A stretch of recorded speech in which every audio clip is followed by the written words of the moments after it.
Good morning, everyone. I hope everyone is having a good morning. Welcome on in, the speediest of intros, because I actually prepared stuff this morning. I am very tired. But I think because I've over-prepared. I've over-prepared for stream. Good morning. Welcome on in. I hope everyone's doing well. Thank you for the piss Nyor for 1,291 jars of flavorful piss. Thank you very much. Good morn. Good morn. And Slarol, good morning. Welcome on in. Struble, good morning. Welcome on in. I hope you're doing good. Exactly, Borodar. Also, thank you for my 95 teeth. Hell yeah. Hell yeah. I do have the dentist next week, so I can show off them all my 95 teeth. My many, many teeths. Hi, Fox. How you doing? Good morning. Exactly, good morning. I hope everyone's doing well. Borodar. Borodar, everyone. I hope everyone's doing a tired gang. Yeah!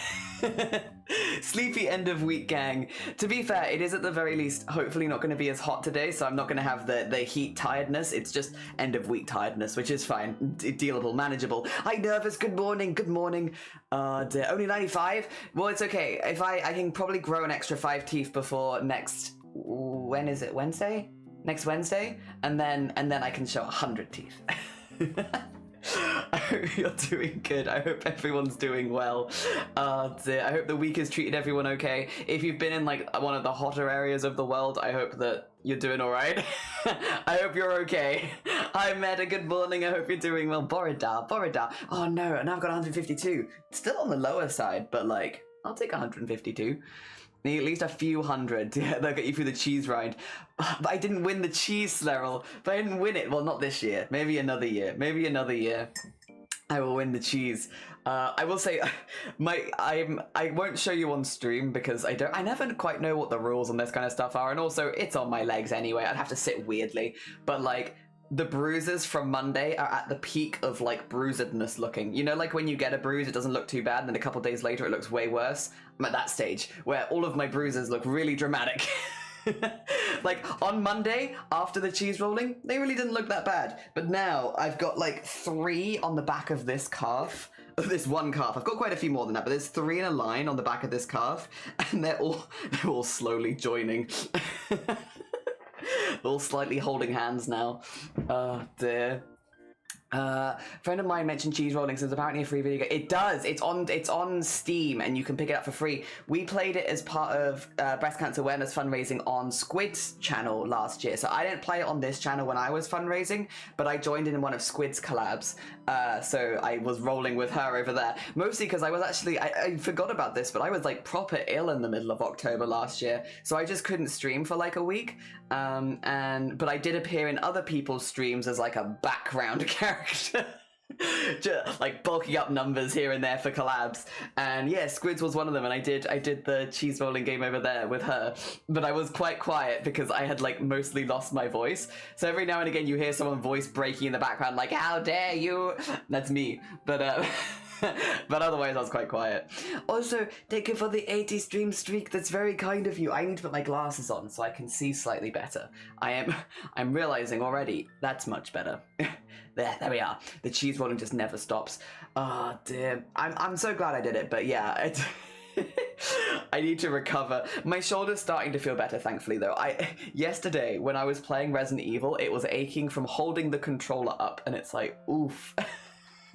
Oof, that's not very heavy. That's not a heavy thing to be struggling with, Jelly, but it was struggling a little bit from like just holding the controller up, whereas yeah, I gave it a couple hours rest and it's feeling okay again. I have done a little bit more work on the VTuber model, so for those who are just popping by and you're like, what are we doing today? We're going to be working more on the VTuber model. I can set it to play, and it really likes this one mustache, and it will keep putting it on. But I have looked at basically rigging a few more layers, and also putting them on toggles, which is why you can see them switching between toggles and different horns and stuff like that, and like bing, bing, bing, bing, bing, bing, all over the place. It's because it's deciding what it wants to do and what colors it wants to do and stuff like that. But we did the glasses on stream the other day. I have since done the horns, the slime, the antennas, which it wants to have both of them, apparently. Facial hair. I think I've done a couple. I fixed a couple of other bits up. I fixed the blush again because it was broken. I put stubble in. I've mirrored a couple bits and bobs. Yeah, we've done a few things. But like, there's a lot of layers to go. My goal today is to start chipping away at some of the hats. Yeah, hats is goal today. We're gonna try and chip away at some hats. But yeah, this is, it looks a bit cursed because it likes to circle through the colors, and so a lot of the time it's not picking colors that go that well together. Sometimes it gets a color combination you're like, damn, that's all right. But yeah, some of the time it's a little bit of a mess. Like, they're interesting. Like, it's interesting what it's choosing to do. Oh, that's all right. The colors of the horns are quite nice there. I like that. And I like that they've picked the shading color to be similar to the horns. I think the dark green blush is a choice. Anyway, you get the idea. It can cycle through some more stuff now, and we're going to keep adding things that it can cycle through, basically. Borodar Emily! Also, that is a huge streak. Thank you for the 120 streak, Nyor. Thank you. Jeez, big streak. Massive. Not fun. Shoulder and arm pain sucks. Yeah, it should be okay soon. My ribs are feeling a lot better, thankfully. It's just my shoulder needs to catch up. But, it's getting there. It's getting there. Just as you say, it picks a pretty nice chill one. Yeah, some of the colors are actually all right. But it is very random because it's just randomly putting it. You can watch it, actually. If I open this here, the base and body tones, these are the colors of the body. You can see it just putting in random numbers here. Oh, the yellow with the horns there was kind of cool. Quite like that one, actually. Oh, that's a bright pink with the green slime. Sometimes they pick interesting. That's a very like summery color palette, it feels like. This is the Lord Borodar. Borodar, good morning. He really likes this mustache, but there are others. Let me just I've got this one highlighted red now because I kept losing it. If I go facial hair toggle, there's more. That's the mustache tone. There's also this one that it really doesn't like to show, but it's there. It's there. We have this. We have that. The beard color I think at the moment is kind of intense. There you go. Have the stubble go a bit lower. You can have it without that or just that. So or both. Yeah, and yeah, it's we're getting there. It just really likes putting the mustache on. Which one is it? This one? Yeah, it really likes putting it on that one. If I really quickly reset to the default values, the way that these work, I'm going to show you on the horns because there's a few more options there. You can set a color. So say we put it on the first horn, which is the unicorn horn, and we're like, we want purple and green. There you go, to light green. When you switch between the horns, the color will remain. So you could pick a color palette and then switch between. Yeah. It does that with all of them. And it does the same with the glasses, does the same with the facial hair, stuff like that. So you pick a color and then you can scroll between it. And then if you're like, oh, actually, I prefer to have these horns, but I want to slightly change this color to more orange. There you go. And then if you were to switch again, it would stay with that now. You get it? Kind of like that. I've tried to make it user-friendly. As user-friendly as possible when they're going to have like 1,000 toggles. But yeah. Thank you for the hydrate. I actually do have a cup of tea. I also have one of my fake lilts, but I do have a cup of tea today. On break at work. Hi, Rhea, how you doing? At work, just popping in to say hi. No, you're fine. Good luck with the rest of your work. I hope it goes good. I'm doing well. I actually got, I think, some good sleep last night because it was like a little bit cooler, thankfully. Morning from the office. If you're still on at lunch, I'll probably be here. I'm hoping we can go a little longer. I can't go ridiculously long today because I do need to nip out after stream today to pick a couple things up before the weekend. But I will hopefully be here for like 6 hours today. Hopefully back to our regular stream length. And then next week we should be back to a regular schedule. I think the week after I'm switching my break day to Thursday, and that's otherwise regular schedule. So we're on pretty regular schedule times now for a bit. I think, yeah, pretty much 4 days a week again. Which is nice. It's good to be on a schedule. But yeah, this week, now that I'm hoping my shoulder feels better for next week, because I would like to bring back some crochet, and I'm just a bit hesitant to bring back the crochet while I'm still struggling with it. I might go on a run this weekend, see if it hurts after that, and if it doesn't hurt after that, then I could probably do crochet. But yeah, is it crackling on now and then on my end? Not on my end. I haven't got any lost frames, so if nobody else in chat, I'm sorry, it might be a you. Dear. Let's see if anyone else in chat says anything though. That's good. I had a leg cramp yesterday when I was sleeping, so I was up. Oh, leg. Oh my god. Ouch. Absolutely not. I hate leg cramp. I hate any cramp, to be fair. I hate that feeling you get right before you get it, and then when it's past the point of no return, you're like, I'm gonna have a full cramp. I hate it. I hate it. Very not fun. And to wake up having it as well, oof. Very rude. Very rude. I am actually going to whack the aircon on though, just to make sure it doesn't get too hot off the bat. This program does heat my room up, but it's not going to get as hot in general, so I think we should be fine. I hope that the aircon in the background isn't too annoying. Okay, you can't hear it too badly. It's not picking up, either that or my noise filters are filtering some of it out. I can also face the mic away from it a little bit. Excuse me. What's that noise? You okay in there? There you go. It's creaking. It's creaking a little bit. Oh, dear. Good morning. Good morning. How you doing, Bun? I hope you're doing good. I hope things are going good for you. Do you want to see? I will say, it really favors a very specific facial hair. But other than that, we've started to get some toggles. Oh, it's not doing it now. I've called it out. There it is. That specific mustache. It will not stop putting that mustache on. Yeah, this is our our character at the moment. I've just been going through and rigging all the sections. So I rigged the facial hair section off stream the other day, which is why it's now also and the slime and the antenna and horns, which is why it's now cycling between those. My goal today is hats. If we can get through hats, that'd be pretty good. That's a pretty good color. Oh, see, that's all right. I'm not sure about the orange outline, but it's all right. Ooh, ooh. Nah, I was like, I maybe. Oh, I mean, it's something. That's an interesting one. I kind of like that one actually, with like the peachy outline. That feels kind of almost summery as well. Yeah. Anyway, it's cycling between all those now. There's a few things. I would like to get the eye done at some point, because then we can mirror the eye across and have both eyes. It's just there's a lot of layers in there, so I'm like, ooh, and it's a lot of very similar stuff. Maybe I just want to do it off stream. Yeah, we're getting through. We're getting through. Things are happening. Oh dear. I sleep sweat, so then we get getting dehydrated. That would then lead to cramp. That would make sense. What about the rest of us? We're not, there aren't divalicious divas? Ooh, everyone's a divalicious diva in my eye. Okay, fine. Hi, Vortex. Good morning. I was just showing the character choosing its own colors and layers. How you doing? I hope you're doing okay.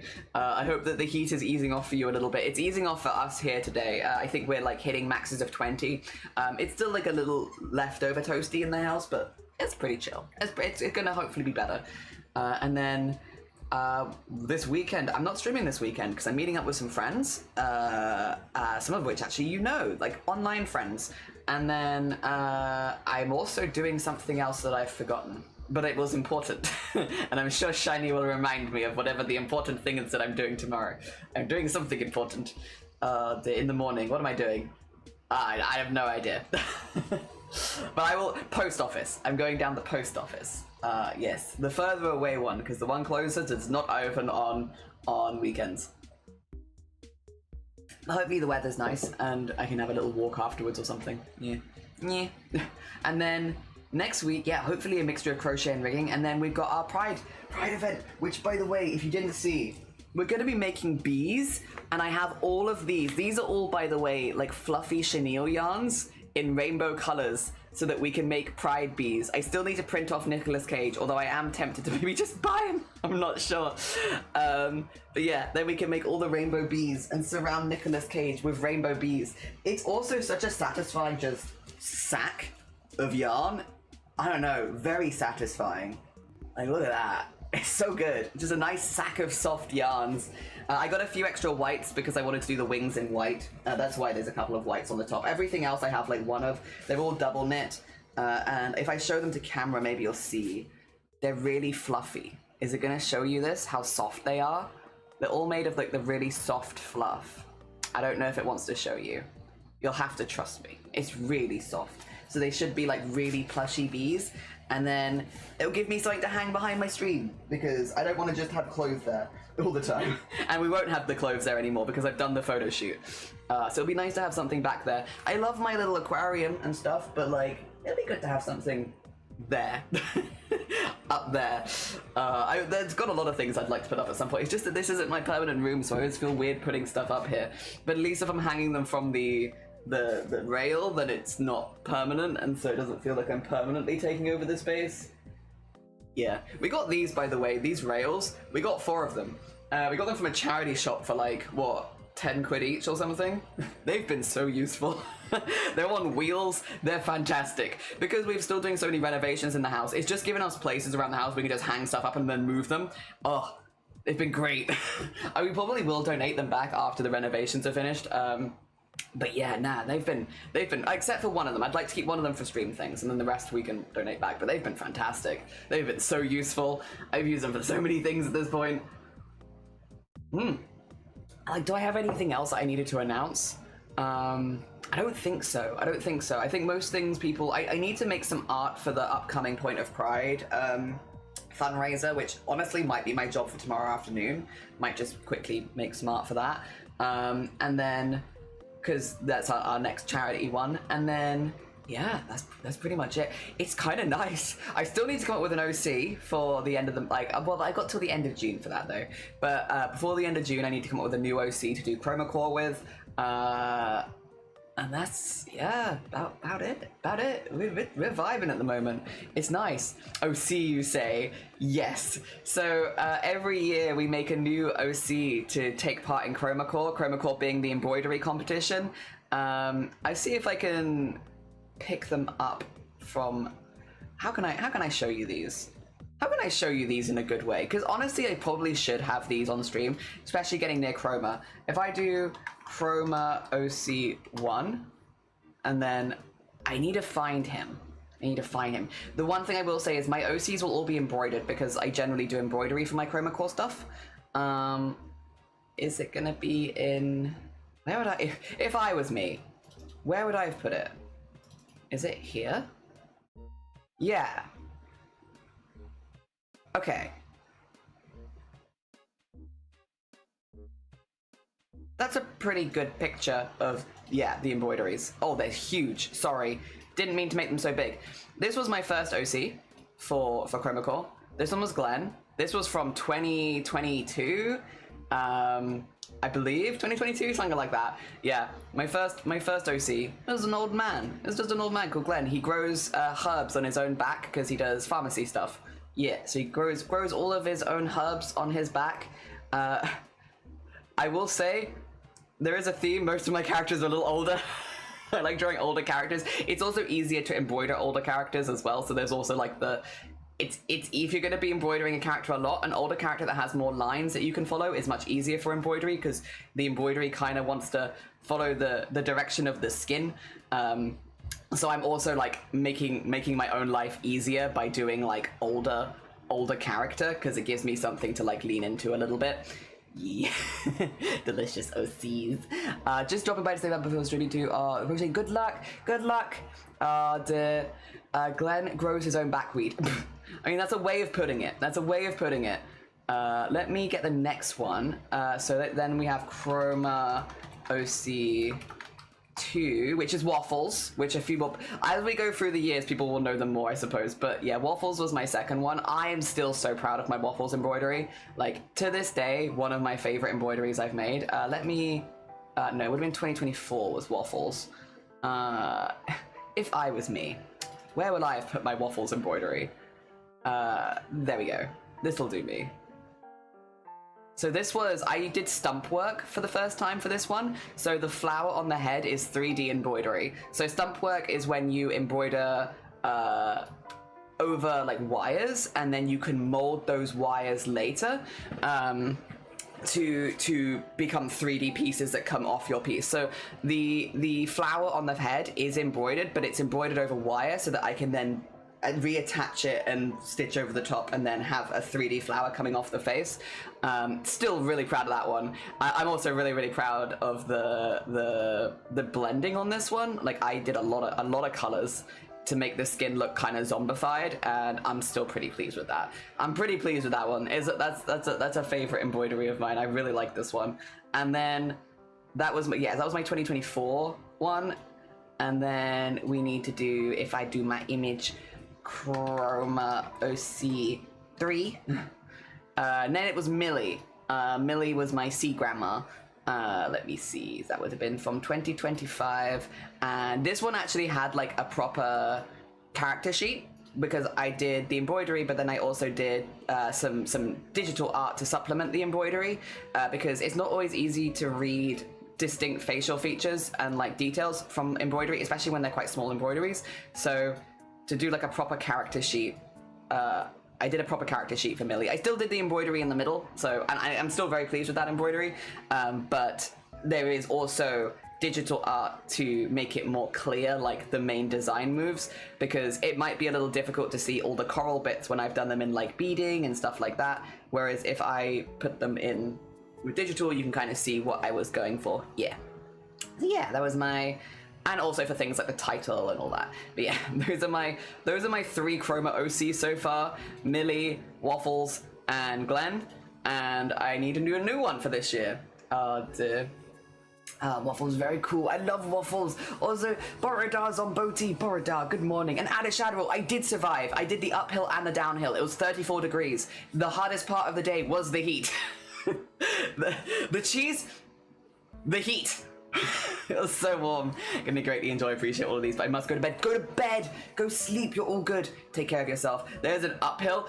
Yeah, which is what I did. I did the uphill and then you roll down afterwards. So you have to climb the hill. It's very steep. The only way you can really climb it, like you have to use your arms a lot and like grab and pull yourself up the whole way because the hill is like crumbling beneath your feet. Yeah. It is intense. and then afterwards you get to roll back down again.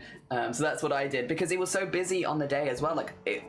That was that. Yeah, it was amazing. That was a lot of fun. I'm really glad we did it. I think I actually have. Do I still have it? Yeah, there you go. These are the pictures of us doing the uphill and downhill. So at this point it's going downhill, I think. Oh, is that going? Yeah, that's going downhill because people are more separated. Yes. And you can see the people at the bottom waiting for everyone to catch them and knock them down. That's me in the middle, crouching, trying not to fall over again. I literally was like up, down, because it was so steep. Like you try and walk and you'd immediately get thrown back. But yeah, we did it. It's not the most beautiful picture. The most beautiful picture is coming up, which is this one. I stand by it. There we are. Ideal. I just look like... It's because I had so much fabric up my ass by this point that it was like, geez, I had like the most monumental wedgie that you ever did see, because every time I fell down, it like pushed more fabric up my ass. And so at the bottom, I'm just like... Yeah, cheese rolling. Hell yeah. Going in next year? No. I won't be going again until there's more clarification on what races I can take part in, because unfortunately the new guidance, they're single-sex races, which means that trans people legally can't take part in them.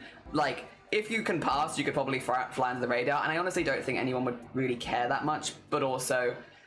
I'm awful for this kind of thing. Like, if someone in authority tells me that I can't do a thing, I just don't do the thing. Yeah, I'm not very good with authority, so until they open up races where I can actually take part, because the only one I can take part in is the uphill race, because it's a mixed uphill. I'm not allowed to take part in the downhills, technically. Again, would they stop me? Probably not. But, yeah, I keep forgetting you're trans. You're just jelly. I'm not allowed in these spaces. They're too scared of my cheese-rolling prowess. Nah, they probably would let me go down, but also if I did happen to win, would it cause an uproar? I don't know. So I just don't bother. I'm very conflict averse. Oh dear. Also, Alien, good morning. Oh dear, it's a fair concern. Thing is with cheese rolling, there is actually some tactics, but also luck comes into it. Because you kind of just throw yourself down the hill and see who gets to the bottom first. And I just don't want to be in a position where I cause problems or I'm used as like a nasty talking point or anything like that. And maybe in a few years things will be a bit different. Oh dear. Seeing that one guy get tadpolded, I believe the luck part. Add a shadow roll, that was not even in a formal race. That was in one of the casual races afterwards where people are allowed to just throw themselves off the hill for fun. He didn't even do that for cheese. He just did that for fun. I didn't realize this until like a few weeks ago when we were like looking at them and I was like, wait a minute. That's not an official cheese roll. That's just like the casual races at the end they sometimes do. He just did that for fun. that wasn't even for cheese. I assumed that was part of one of the races because of how widely it was recorded, but no. Imagine throwing yourself off a cliff for fun. Hey, freaking good morning. I hope you're doing well. Yeah, not even for cheese. Dear. At least not to what I could see. There wasn't any cheese roller up there, so I'm assuming it was just for fun. Amazing. I think it adds to the lore, if anything, of just a very passionate person. I had a lot of fun though. I'm really glad that I could do what I could do this year. And I also wouldn't go if it was that hot again, because yeah, it was pretty unforgivingly hot. Everyone was like crammed in like sardines, and so like it was really tight. There was like nowhere you could sit down. I didn't sit down the whole day. Except for when I fell on the hill.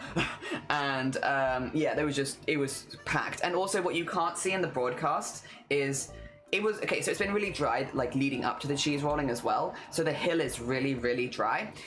Normally you have people sitting both sides of the race, right? So you see people lined up along the edge. And people were doing that, but it was really difficult this year because the hill was so dry, and under the shade of the trees, there's no grass there. It's just like dirt, and the dirt had all dried out, which meant as you climbed the hill, it would crumble underneath you. And so some of the most dramatic rolls this year were not from the hill. They were from the spectators trying to get to a spot on the hill that they could actually go watch, because the hill was so dry that as they were climbing the hill, they were falling back down. And there were a fair few injuries before the races even started from the spectators getting injured, because those hills have trees and stumps and rocks in them, which means people were falling down into things. and there was no one to stop them at the bottom, because again, the official race has rugby people to tackle you at the bottom so that you don't run into other people, whereas yeah, the sides don't have that. And yeah, people were yeah, getting injured before the races even started, just trying to find somewhere to sit.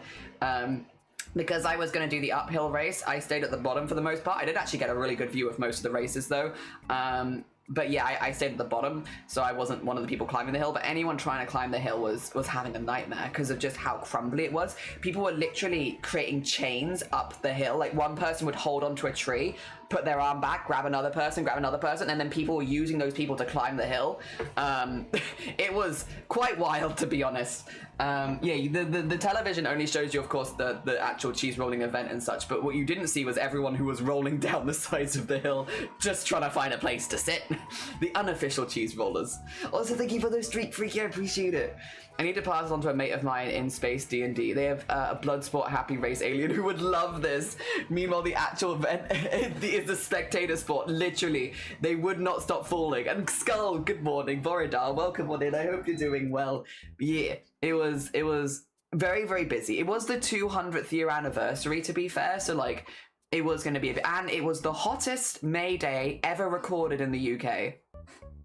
Like, the hottest day ever in May. Recorded, and it felt like it. Thank you for the 3 stream streak. I appreciate it. Thank you.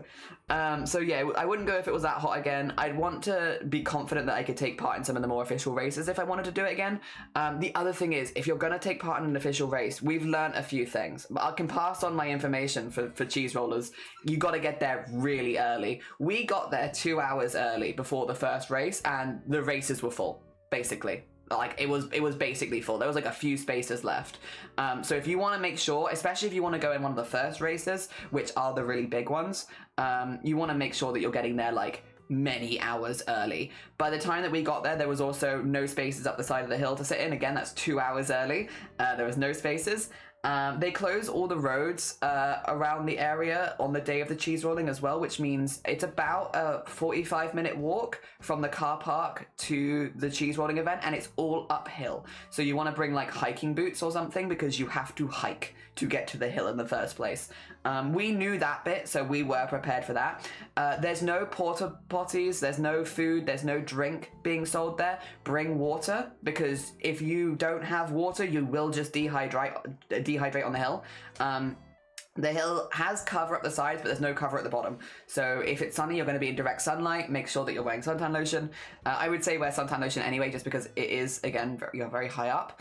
But definitely get there at least like 3 hours early if you're looking to take part in one of the first races, or if you want to get a good seat. Probably 3 to 4 hours early to make sure that you also get a good parking spot, because we were the second to last car in our car park, and we got there 2 hours early. So, and every time you have to park further and further away because there is no on-site parking. So there's like a Toby Carvery, there's a couple of like centers nearby, and then once those are filled up, you're done. There's nowhere else to park. Good luck. I think there's like a car park like an hour away from the hill. Again, in the wrong direction, you might have to go around.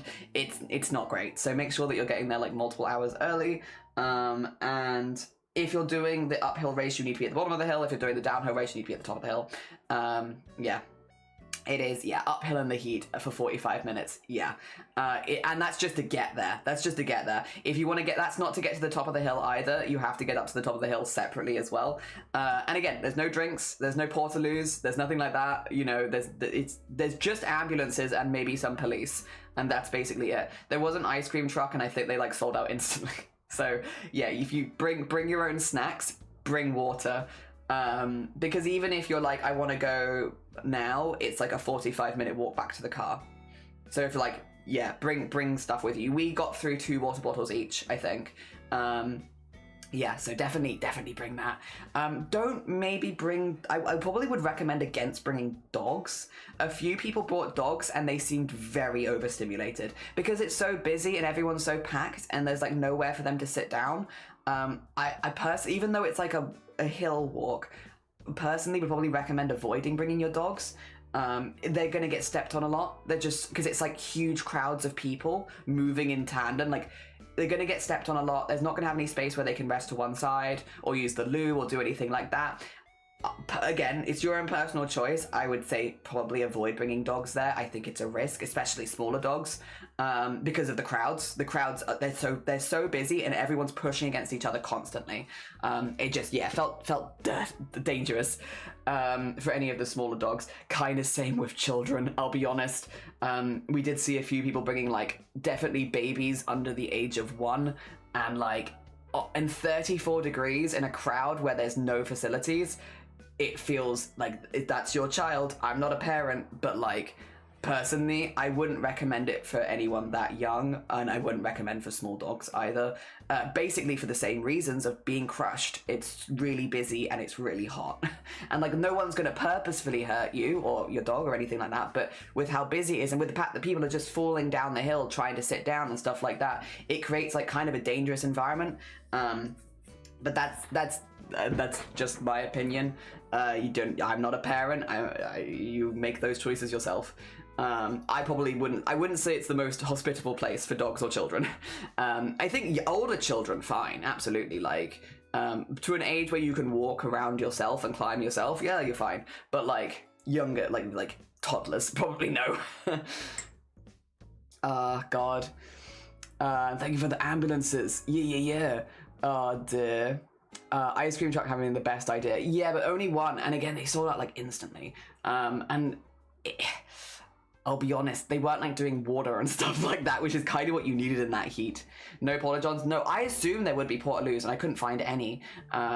Yeah, 4 hours early only to catch ice cream, hopefully. Yeah. What is wrong with people? And yeah, oof, an incline. Imagine putting your baby on the mat to change on an incline. Yeah, I think it'd just be very difficult. I think, again, if I'm not a parent, you're a parent, you do what you like. Ages 10 and up, no, because I would actually say like 6 or 7 up would be fine. Like if you can walk on your own, we're fine. You'll be okay. But like I would say, because there is, bear in mind, like races for under 10s. There's an under 10s uphill race and a 10 to 17 uphill race. So there are races for younger people. I think the concern that I had was with babies and toddlers, like really young babies and toddlers, people that couldn't walk around on their own, just because of being too hot and being crushed. Yeah. Hello, what's up? Live 2D. Hi Ben, good morning. Sounds like the place to wear a wet rag on your neck or one of those gel cooling scarves. Yeah, 100%. It's not always that warm. This was, again, it was the hottest May day ever recorded. So it's normally not quite that warm, but it can get really hot and it is very busy. I use those, they're alright, but it's really hot. You're gonna have to have a very wet rag and gel scarf. Speaking of youth sports, next week Saturday is gonna be the World Chase Tag. I'll be watching as much as I can one day. Ooh, definitely say for me is a bit excited when I'm home rather than with the heat and the rest of the cheese roll phonetics. Yeah, the heat was killer this year. People were leaving because of the heat. It was, and like it's the last bank holiday in May every year. It's always that day. You can't really predict long in advance what that is going to be like. In this particular case, it was at the peak of the heat wave in this country, which meant it was incredibly hot. And having us be so high up in direct sunlight, mushed together like sardines, it was a lot. And I understand people leaving. We did my race, and then my race was second to last anyway, so it was like we didn't watch the people throwing them down without cheese, but we did end up watching all the cheese. But yeah, no, it was hot. It was hot. Very, very hot. But I'm glad I done it. I've ticked it off the bucket list at least. But I don't know that I could recommend it in that heat normally. Woohoo, back at it again, just look like gravity privileges. Oh no, Schlerel. I hope you get some good sleep soon. My feet. For chased by cheese. Are you just quiet? I'm stuck here on this one-way street. I'm gonna let them just do their thing. There you go. People can kind of see some of the layers we've started to put toggles on, which is specifically glasses, facial hair, slime, and horns and antennas. Nothing else of toggles yet. We're gonna go with hats today. I was considering doing hair, and then I was like, nah, it's too much for a Friday. But hats, we could do hats. Oh dear. Yeah, he's helping me. He's helping me with my brain stuff. Oh dear, she'll be okay. We were just out for 8 hours last time. Oh, forgot how tired I get after that. Bless you. Really, I shouldn't be too shocked. Haven't left the house much the past few months.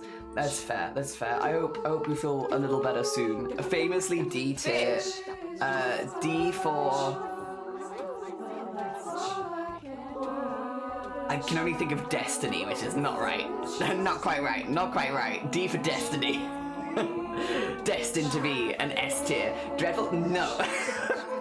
No, not that. Dour. Dreadful tier. No, not dreadful tier. Doom. Delightful. Delightful. Yeah, D for delightful. Despot. No. For daddy. Yes, there you go. Exactly. D for DILF. You're so right. I have to sleep. Oh no, you're fine, pencil tip. Take care of yourself. Thank you very much. Have a lovely rest of your day. Yeah, D, daddy tier for daddy. Yeah, D for Doritos. Yeah, this is the kind of stuff we've got so far. Again, it is having a lot of fun changing itself. For a little bit of context, I suppose, for how this will eventually end up working, it'll be more like, oh, I want to be a goblin. Let me make myself green and like a little bit more grey. There you go. Perfect. And then my blush color for the goblin, I think I want it to be a deeper green. There you go. And then the shading color I will do probably in there, and then with a purplish tone. There you go. Making a goblin. Highlight color, I think pink would be a really nice pop next to it. There you go. And then the detail line color, let's have it as... Sorry if you can hear dogs. They're funnily enough not my dogs. We'll have it a dark blue, and then outline color in general, we'll do like a dark green. There you go. You can't see the teeth, back and mouth, but then you can like choose the bits that you want. So I could be like, oh, my goblin, I want them to have, yeah, these horns, and they're gonna be brown like a tree. There we go. Put it like there. Very nice. And then I want glasses, and I want specifically the heart glasses, and I'm gonna have them in this bit can be, actually this bit have it in black, sure, but then this bit I want to have it in pink. There you go. Cute. You get the vibes. This is kind of how you do it. And you go through each element, choose what you want to add, change the color of it, stuff like that. If I change my mind, like, actually, I'd rather have different glasses, I could always do, like, this. And maybe put them, like, I don't know, like that. There you go. Slightly different glasses. Nice. And I think I want to have a tiny mustache. There you go. But make it more green for Goblin. There we are. You know, that's sort of what you can do. And you can do that with every layer. And eventually there'll be hair, outfit, stuff like that, so that you can also change them like that. But the idea is that, like, for glasses, for example, you could only have one pair of glasses. You can't have all of these at the same time. But if you change between them, the colors that you've picked will stick. So, yeah. Yeah, you don't lose out too much of the work that you've already done. Oh, dear. Orange also works neatly. Orange would also be like a good highlight color, to be fair, yeah. Good morning, Starry, how you doing? Good morning. Horns in the head brown like a tree. I don't know that song, but I believe it, yes. Oh dear. I could even as well, if I'm like, I would rather have different horns, there you go. And then these ones have two colors, so let's have, we could have, wait a minute, can I have bisexual horns? Maybe. Where's blue? Yeah, kinda. There you go, bisexual horns. Oh, it's a thong song, sorry. Also, fellow Jello, how you doing? Good morning. And hi, Zero, how you doing? I hope you're both doing good. Hello. Yeah, I'm just kind of trying to show, like, how this would work as far as picking and choosing. But, like, you could also be like, I don't want a mustache, so I'm just not going to put a mustache on them. And then you just wouldn't touch those toggles. Today, our goal is to work through the hat toggle. If I do this, it is going to start changing them, though, I will say. Yeah, because all the colors start changing. You could have the slime in there. Yeah, occasionally they get stuck between the two. That won't happen because I'll put them on certain numbers specifically. For now, there's like a tiny bit where you can do that. Oh, by the way, I noticed someone asking what my character was for something. No, it has no relation to anything. I just found a neat picture of a posing reenactment soldier with a large beret on, and I decided to sketch him. Hell yeah. Add a shadow roll. It is add a shadow roll. Oh dear. All right. I need you to stop. And I need to reset the pink slime. All right. And we're going to be starting today with hats, which I did make. Oh, is that okay? Is everything okay? Ooh.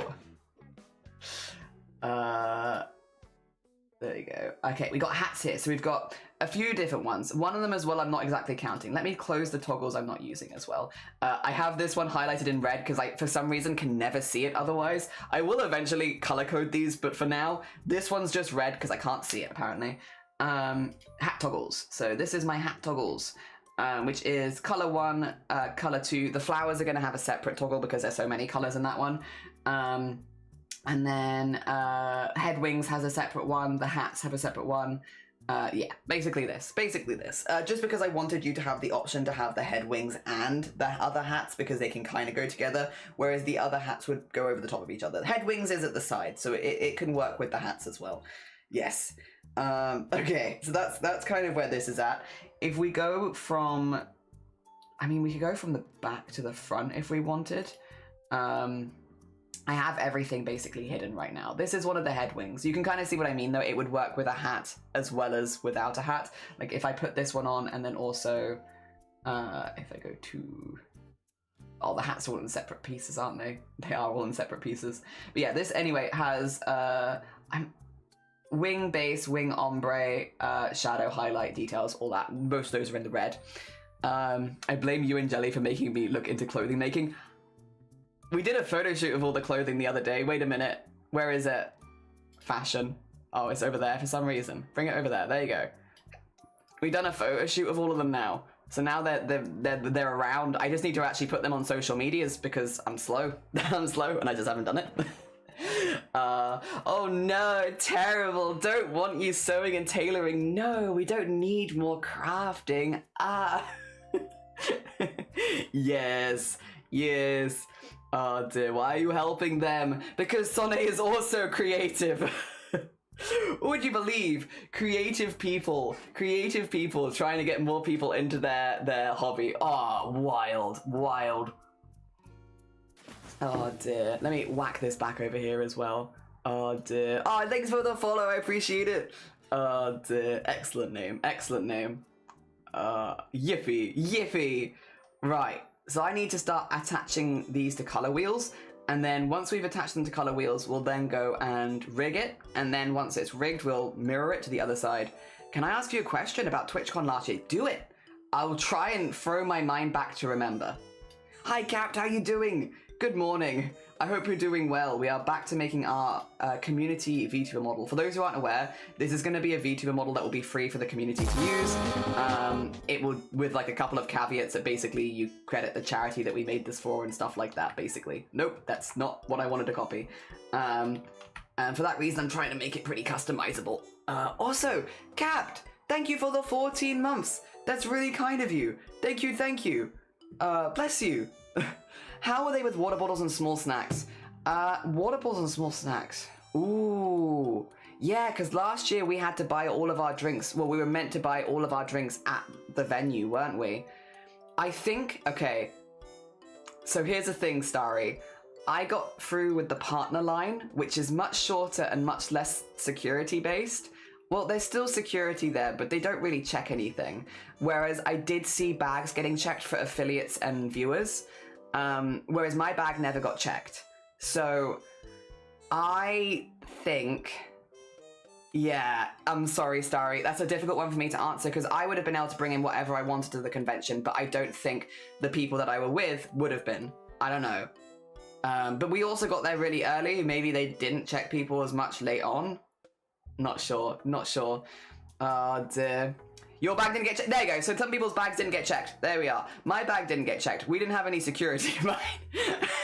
The only security was like to stop people getting into the queue that weren't partner. And that was it. Yeah, so I don't know. I don't know. I'm not sure. Different experience, maybe. I don't know. But yeah. Yeah, give all of your snacks to your partner friends. They can bring them in, and then you can just redistribute them on the inside. Because it was expensive, but yeah, people were buying their drinks inside the venue last year because they were told they weren't allowed to bring things in. So, I don't know. It depends. Maybe don't bring it in your best water bottle. So if they do take it off you, that you don't lose anything. But you could always bring like a plastic bottle of water from like a, you know, corner shop. And then if they take it off you, you've lost a plastic bottle of water. Not like your actual nice water bottle or anything like that. Because I don't feel like they should take that off you. But just in case. My friends are there this year. No, Resimula. No, do your lurk. Do your lurk. No, doing crafts that could give me quality of life. What a tragedy. Jelly about his memory in a second. This bitch empty. Rude Zombody. Very rude. I'm rude. No. Oh dear. Oh no, what a reason to buy more fabric. Yeah, your bag didn't get checked. There you go. Oh dear. But yeah, if you know a partner, you could always just give them the stuff. I was like fully ready to hold back from being in cosplay, but they didn't even bat an eye and they just let me through. Nice! I love buying craft materials. It comes in handy 6 years after buying it. Once I got invited to stream collabs. Yeah. Gonna look into the rules this time. Yeah, I mean, again, if you do bring, like, I think bringing water is generally sensible because obviously dehydration is not good. But maybe just don't bring it in your fancy water bottle. Maybe just bring it in like a plastic one. Jelly casually dragging along a huge ass wheelbarrow. Well, to be fair, I had a massive backpack because I had all of the art that I'd made for people and stuff like that in it. So I didn't come in with a small bag. But it was just full of art, and like also I gave art to people. People gave me things. It was just like art. It was just full of art. Like when I got there, it was full of art. When I left, it was full of art. Yeah, I want to challenge myself to use my materials, but cosplay. What materials you got? What you got? I want to buy more fabrics, but I got no fabric money. Me neither. I'm actually going fabric shopping with some friends this weekend, but I'm probably not going to buy anything because I now need to save because I've got a tattoo booked for July. So I need to make sure that I have the money there for that.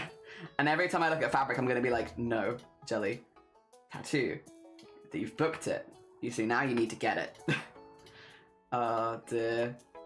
You've waited long enough. Oh dear. Probably would have been less issue if checked if it was sealed water. Oh, very true actually. The fabrics I got were sitting in the closet for at least 3 years. Oh dear. Yeah, I've got some fabric that's been around for a minute. Oh dear. It's been sitting around for a little bit. Like 20 years, don't worry about it. Oh dear. I'll use it eventually. I'll find a use. I nearly used one of them. And then I just didn't have quite time last in the March event. But I nearly did. Getting a tattoo. It's the Boobtober one that I've been wanting to get. The ghosty one. I'm getting him next to my duck. Yeah. Nothing that out there. One that I've wanted to get for a while was my ghosty tattoo. And yeah. Is to go next to my duck. The fundraising tattoos. Yes. But I wanted to make sure I got it before this Boobtober. Because I didn't get it before last Boobtober. There we go. Yes. I have both new, upcycled, and random hand-me-downs in various mediums. Oh, exciting. Options is what you're saying. You have options. All of the options. It's the best place to be in for fabric stuff. You could make anything. There we go.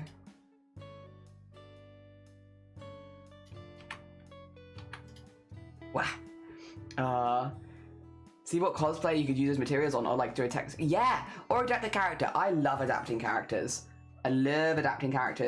Or doing, like, if there's a Pokemon you really like, making a cosplay out of that, because it gives you a lot more freedom with fabrics.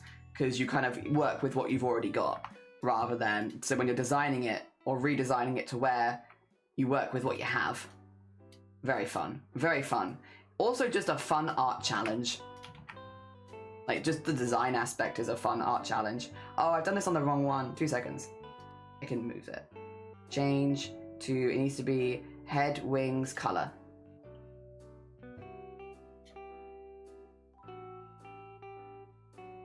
There you go. That's better. Get that on there. Dear. I want to get tattoos. I want to customize my avatar. Yeah, I'm hoping to get him. We're going to see, because I've got really small arms.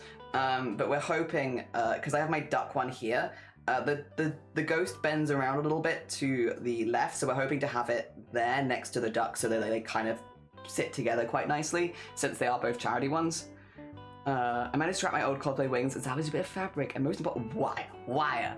I'm very excited though. I'm going in dragon cosplay because that's my only summer cosplay I have. Is it going to be very warm this time, Starry, this TwitchCon? I ended up giving a character of mine a tattoo and decided the next tattoo I get to my character should not be in a place I want to get one for myself in case I want to get it in the future. That's so fair. Also, Shark. To you too. I hope you're having a good morning. Have a lovely, lovely lurk. Oh dear, dragon cosplay. My absolute character, I have the fabric I bought for. Unfortunately, I'll also feel picky and want to be particular about things like the vest lining and possible fur. That's fair. It's good to be picky as well. Pretty warm here right now. Yeah, it's true. I suppose it has been a pretty warm week, but it's good if it's like at least not raining. I think because queuing outside and rain and all that kind of stuff. Yeah, I guess as long as the rain holds off. There we go, and then do beep boop boop boop.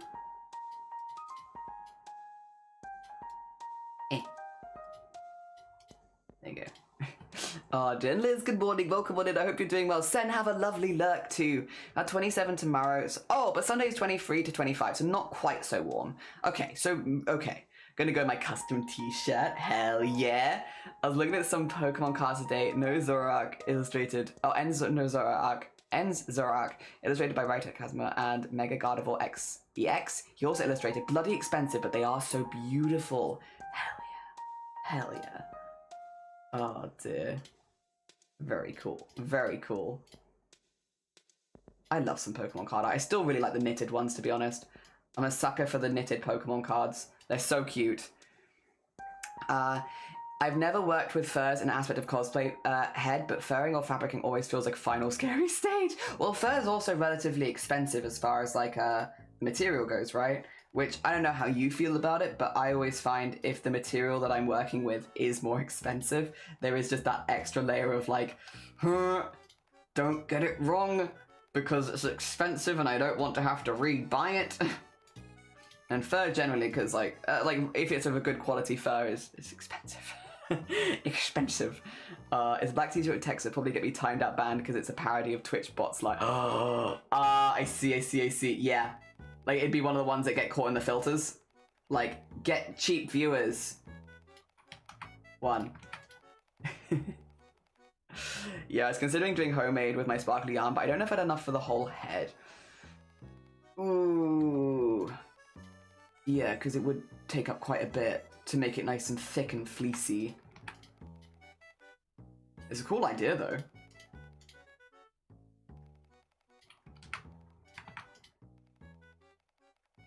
There we go. That... I can't let it through just because of the bots. But, yeah, I don't think you want to approve that. I don't. Thank you, though. Oh, dear. I share them in the live chat for any curious about the cards, but there are hundreds each. Oh, you're a cheap viewer. Hell yeah. Hell yeah.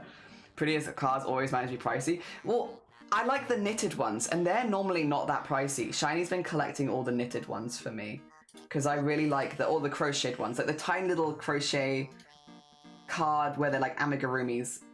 I really like those ones. So Shiny's been, yeah, collecting those ones, and luckily those ones are not that expensive. People do not care for them, but I care for them. But it's, I guess, nice. That's nice. I'm lucky. The ones that I like, other people apparently do not like that much. So I'm nice and cheap for cards. But then picking of their scam URL as my Twitch URL. Nice. One of all those and the clay ones. The clay ones are also really, really cool. Yes. Yes, they are. Hell yeah. They just give me joy. They give me joy. Crafted Pokemon ones, I love them. They're so cute. Even tempted myself to make my own proxies and illustrate them for something fun for myself. I think eight of them did. They did.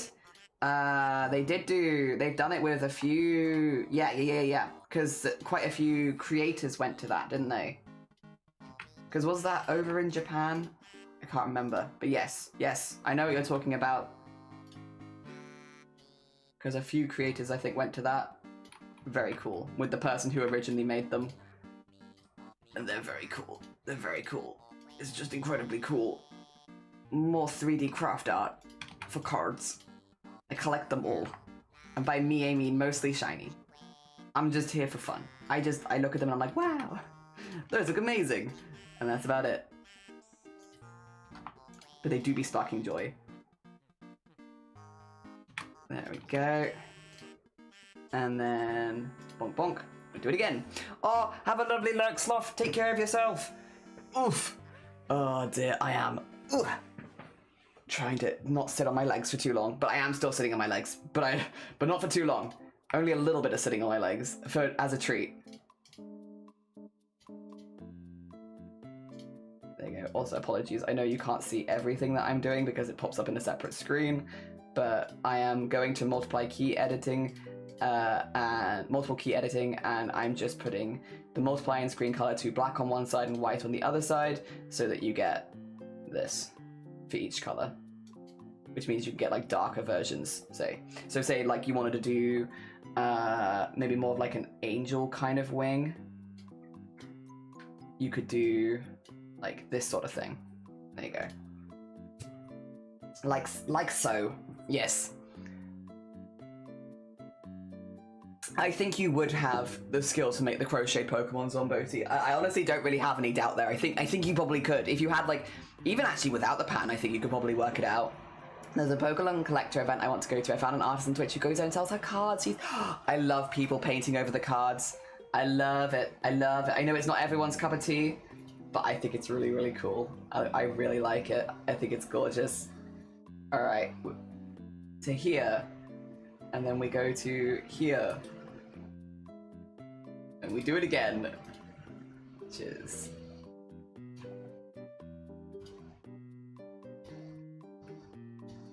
There you go. I'm gonna do this for all of them now. Well, I think Zomboti would very much succeed. I kind of have no doubt there. Oh, that's so nice. Yes. Yes. Very nice. Again, it's still just the residual heat in this house. I swear it's not even that warm today. But the residual heat hanging around, And to be fair, this particular program does keep my PC up. But mostly residual heat, mostly residual heat. There we go. I did micro crochet Rookie D once. I like to be a bit more delicate with the shaping. That is fair, that is fair. I know someone who makes 3D Pokemon cards. That is very cool as well. I think I've seen some of those online. Are they when they cut up the cards and make them like layered? Because I feel like I've seen something like that, which is very cool. Very, very cool. I know some people will hate it, but I think it's cool. There we go, and then that there.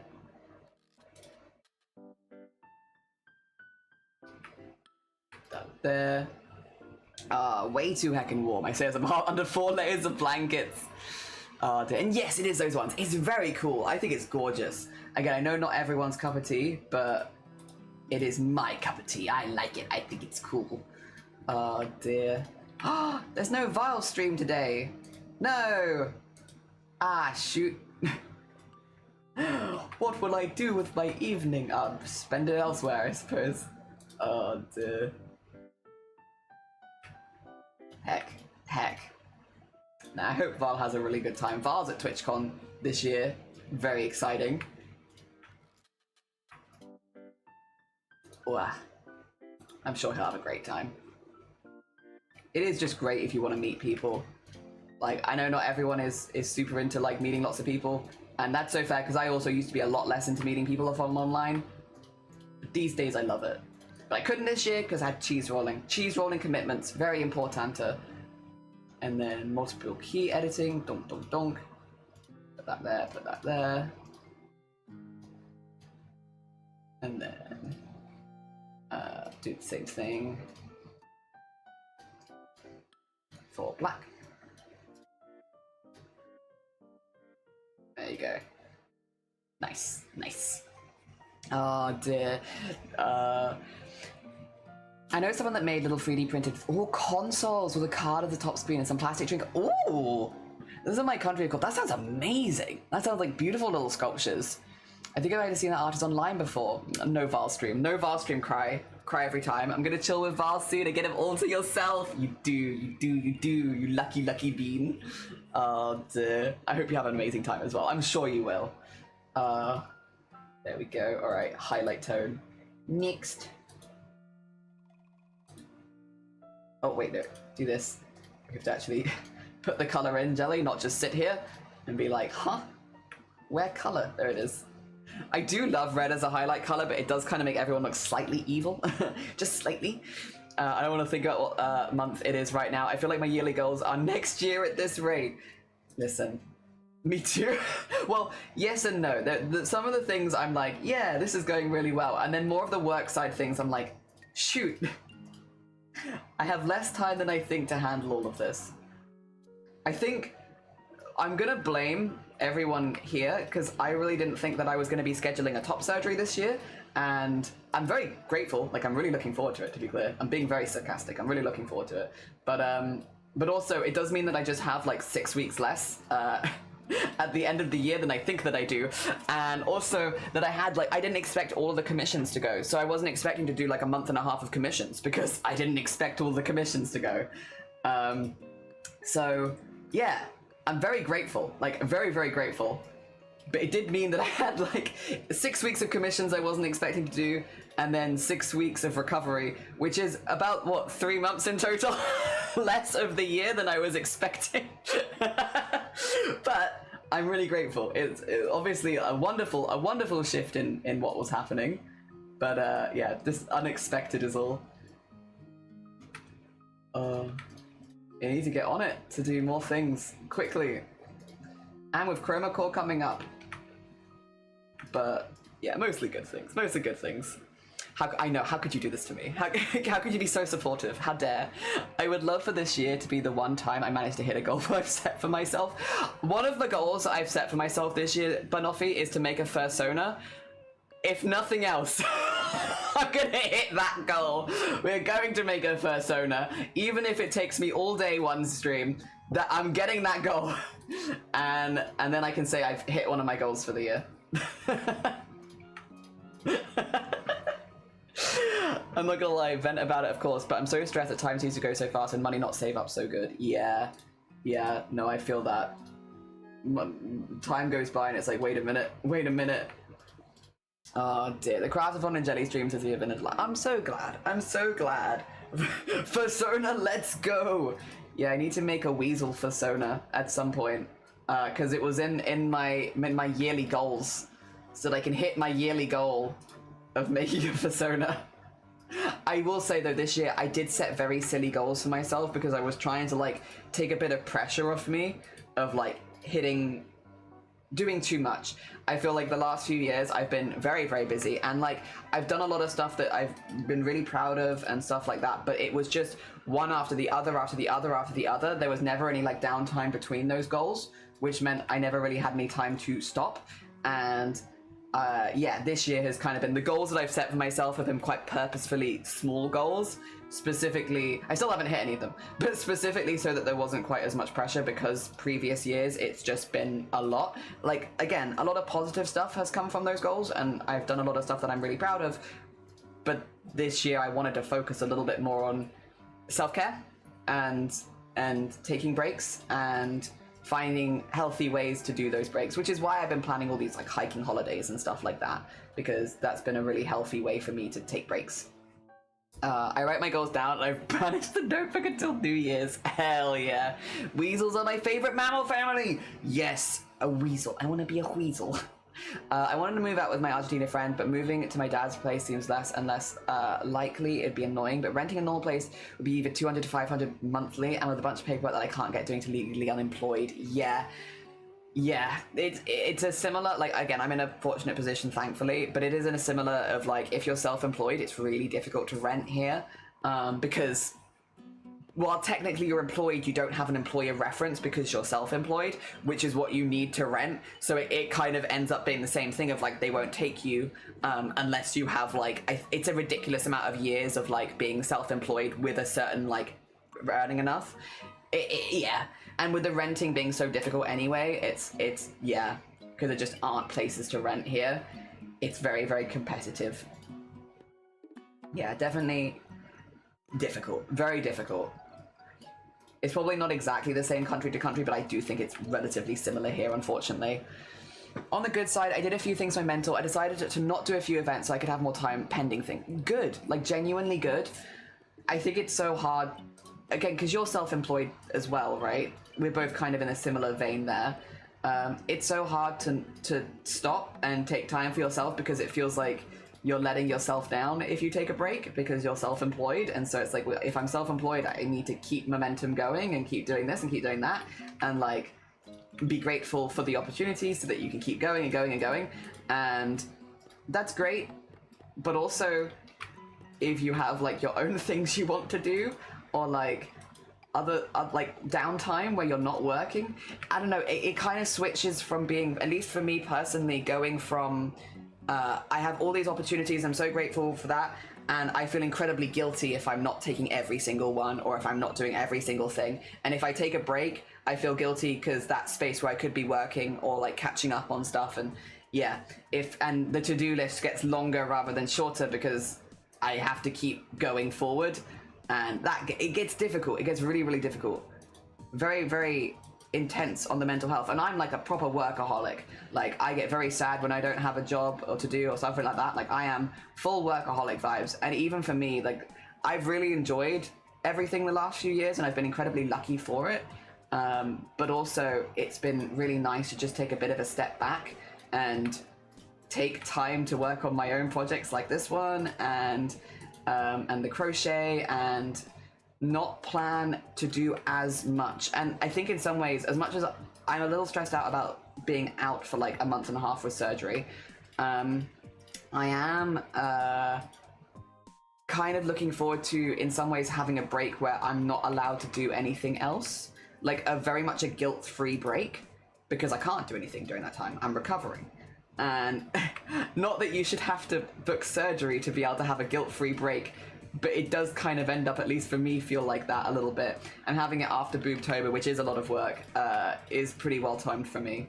That I can put my all into Boobtober and then take a month off. It should only be like 3 weeks to a month actually off, but 6 weeks until I can go back to running and such. Oh dear. Channel that ranks animals like a class character to pick in a video game did a mammals video and they got a respectable B tier. Okay, okay. That's a good B tier. You know what? I probably would agree. I love weasels, but I probably would agree.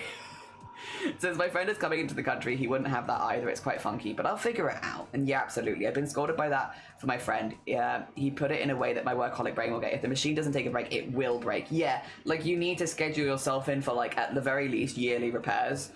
Yearly repairs and cleans. Otherwise, yeah, you will break and then what do you do then? Especially when your body is your tool, which as an artist it kind of is. You need to be taking breaks, looking after it, keeping it fueled, all that good stuff. And also there's a lot to say in like, what is it, as an artist being inspired by things. Like I find, like for me it's hiking. It's hiking and going on hikes, going on long walks and stuff like that. But taking a week to go hike around Snowdon and the caves has left me feeling more inspired with the art that I'm doing.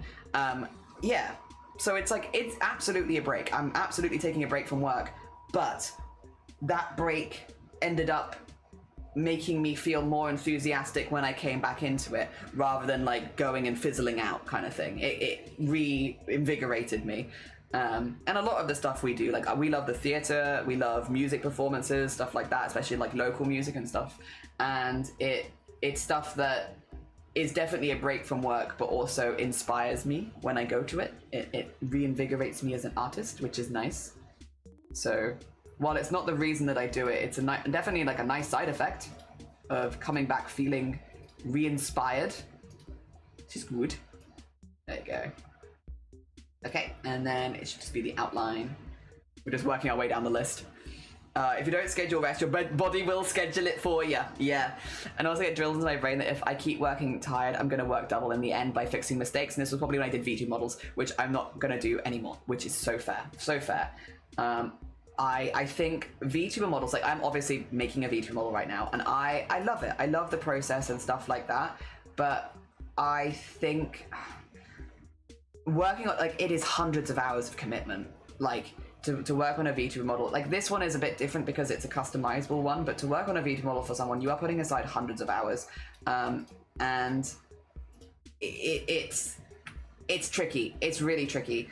Like, I've definitely considered putting it back into, like, a commission that I'll do. The thing is, I think at this point, I would want the price that...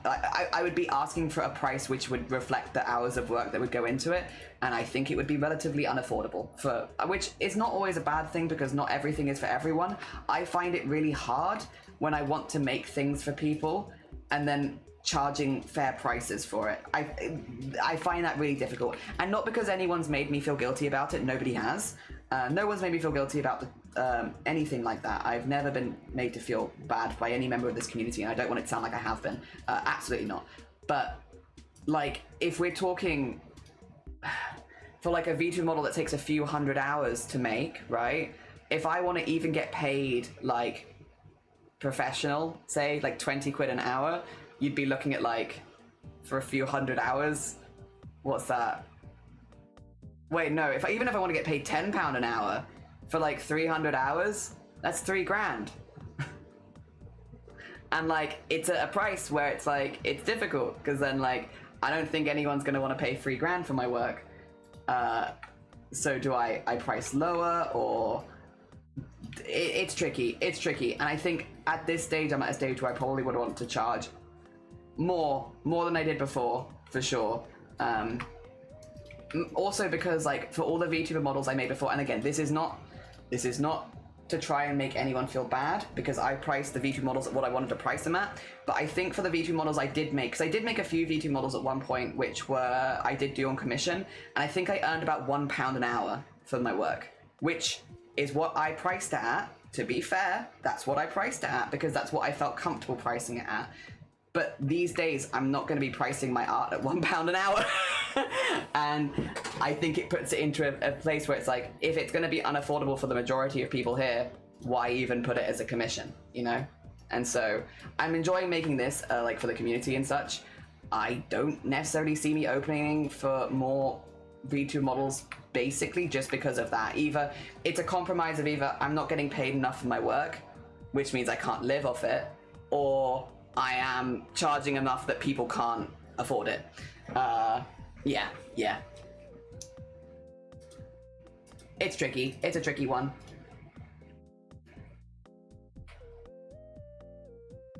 There we go. I feel like there's not like an easy solution to it either. I'm on hiatus from B2 models. I do have a pending one, so I'm going to consider what to do. That's fair. That's fair. Even just the art is going to be a lot. It's definitely, I'm definitely going to underestimate that. Yeah. I think what people have said about VTuber in general is right, that the amount of hours and cost is way higher than a lot of people assume. Yeah, I mean, there's a reason VTuber models sell for like £10,000, £12,000. It's because that's the amount of effort and stuff that has gone into them for the higher up their models. Like several grand is not unusual for a VTuber model. Under a grand is unusual these days. And it is just because they take so long. But I feel awkward asking for that amount of money from people that because like, say for instance, no, Zomboti wouldn't, but say Zomboti was like, Jelly, I'd like to get a VTuber model for you. I'd be like, I just want to make a VTuber model for Zomboti then. And then I wouldn't feel comfortable charging because it's like, no, I just want to make one.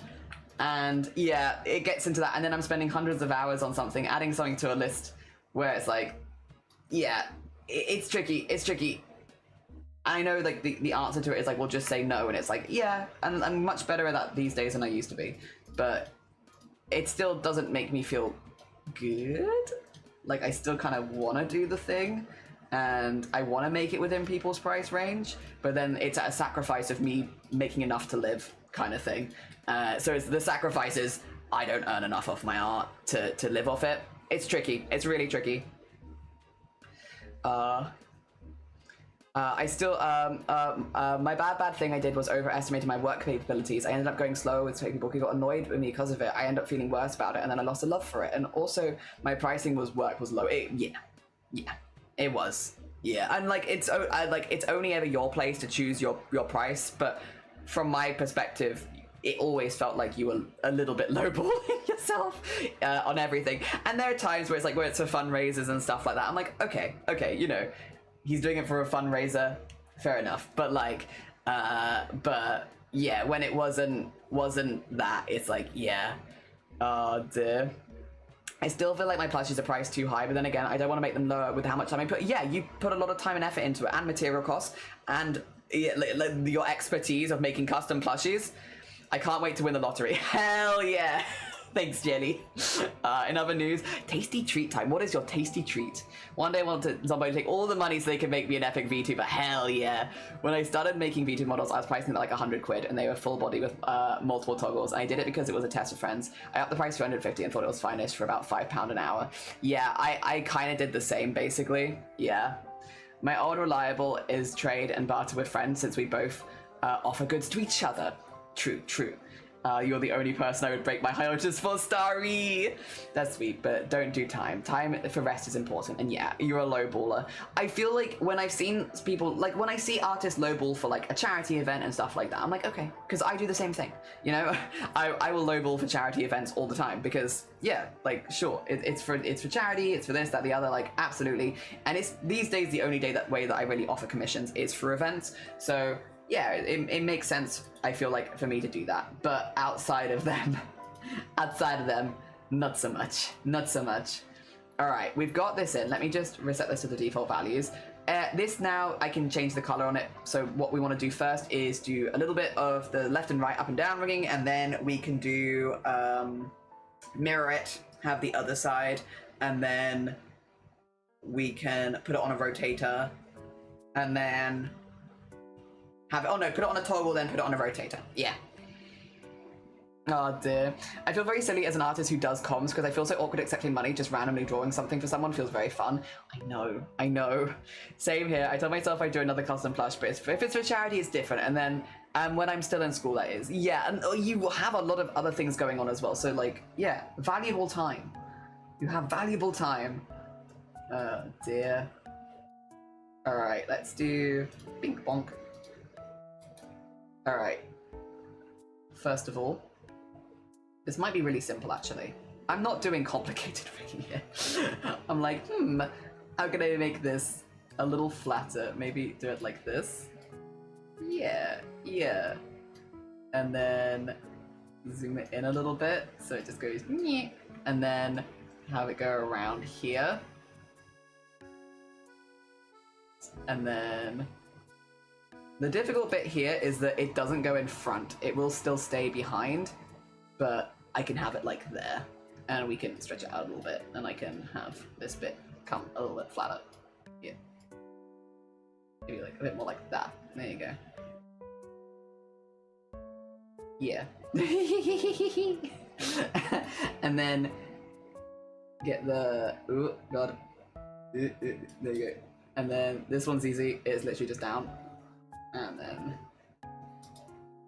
up and in.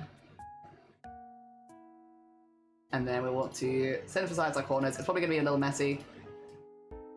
Oh, actually, no, that kind of works. There you go. Nice. I also got the commission curse. What's the, oh, what is commission curse?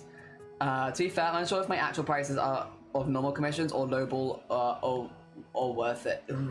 Because me, 80 quid if for a full body feels high to me, I confess. I even feel like I'm scamming people. If you need someone to tell me that's not a scam, Zombody, that's not a scam. I don't think you would be scamming people at that. Absolutely not. If you need someone to come in and tell you no. I see here in pounds, like 100 quid for like 80 to 100 quid for a full body is very common in pounds. So I don't know how that conversion works, because I think to dollars, like 80 pounds is like $110, $100. Yeah, so more than that even. I accepted a close to $400 commission, 2 pieces, and I feel like I need to refund because of the time it takes. My commission curse is every time I say I'm going to work on a commission or accept a new one, I get hit with a I see. Yes, example, moving countries twice in 4 months. Yes. No, that is in fact, unfortunately, a vibe. Unfortunately, a vibe. Copy this, paste it, and then we need to do this, and there we go. Head, wing, L. Create. Set to the default. And then do modeling.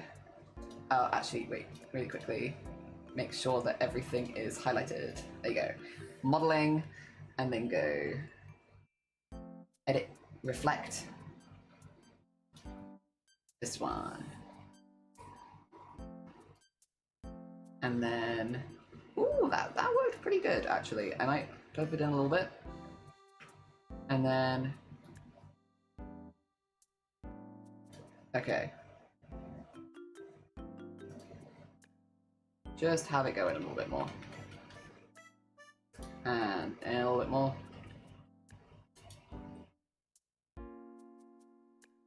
There we go. Excellent. Now we have head wings. And it should be as well, if we were to change the color, they both go, you know, there you go. Perfect. Head wings. And then we need the head wings on and off toggle.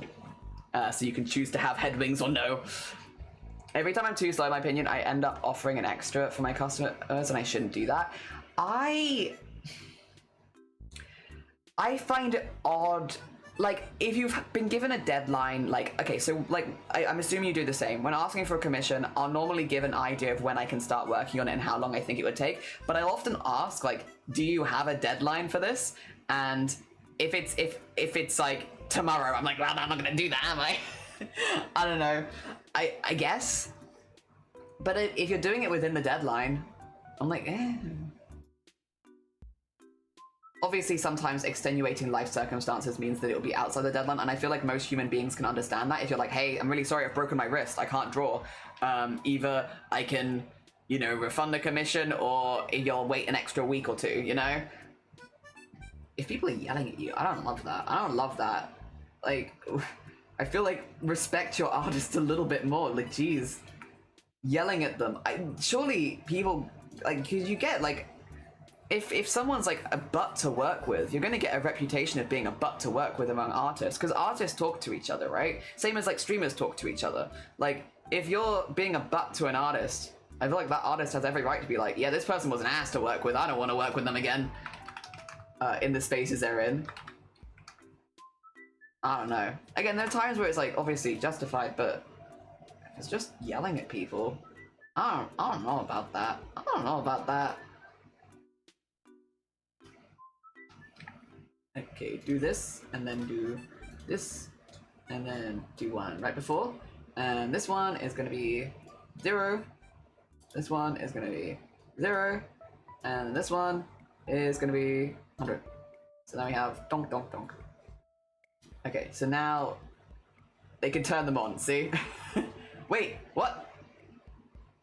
Oh, we haven't done the rotation yet. I forgot about that. I was like, wait, why is it not doing that? I remember, rotation. We have to add head wing rotation. Yes, which also needs to be here.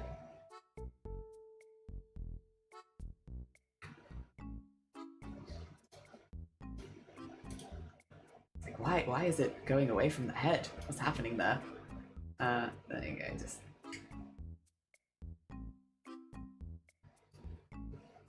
And then... E.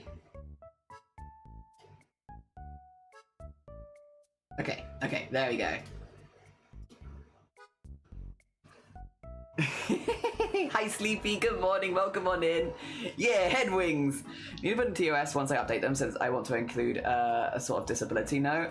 I can't push through like I used to in my peak commission time. I feel that very much, yeah. Often people don't give me deadlines, that's why I feel like I should be doing what I'm doing. I'm the one yelling at yourself. Oh, okay.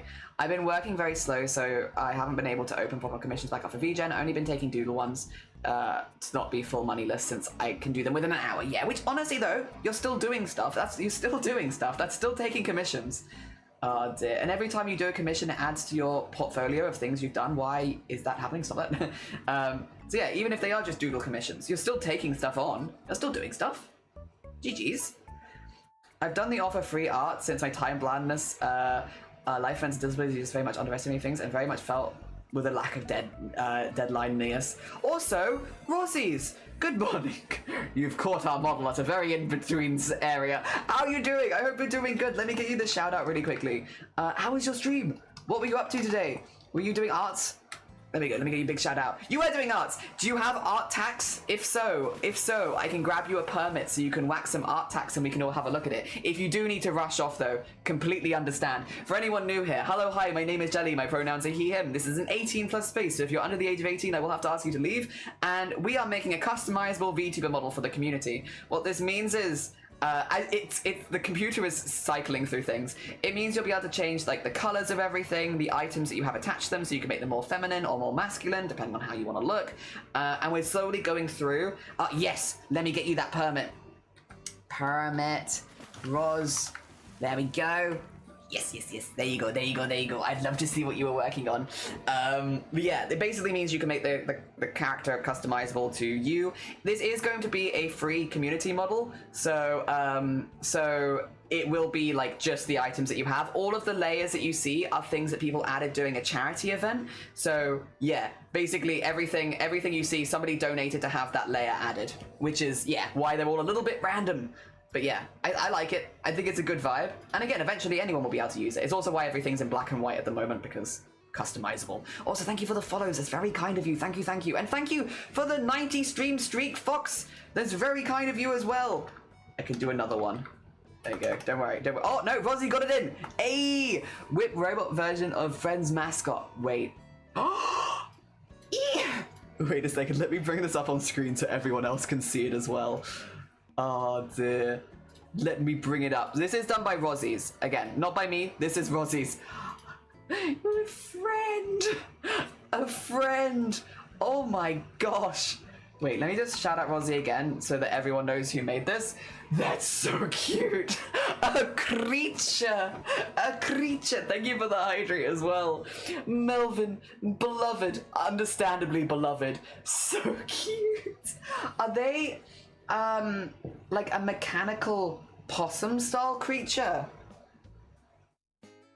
Also, yes, the reference is on the side. My internet screen is being very buggy for some reason. Can you show? Nope. It doesn't want to show it. It wants to, like, I don't want to make it thinner. I want to make it smaller in general. There you go. Yeah, for some reason my internet screen is huge right now. There we are. That's a better. That's a better.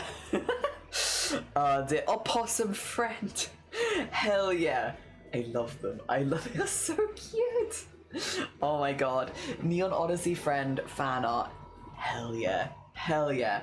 So again, if anyone is enjoying this art and loves it, if you like the rendering, if you like the art, if you think they're a good vibe, definitely go check out Rosie's. This is what she was working on stream today. Go send love. Go send love. Also, Rosie's, if you need to go eat, sleep, drink, self-care, and anyone who's coming with the raids, you know the vibes. If you need to go look after yourself, please do. Thank you for sharing this adorable creation with us.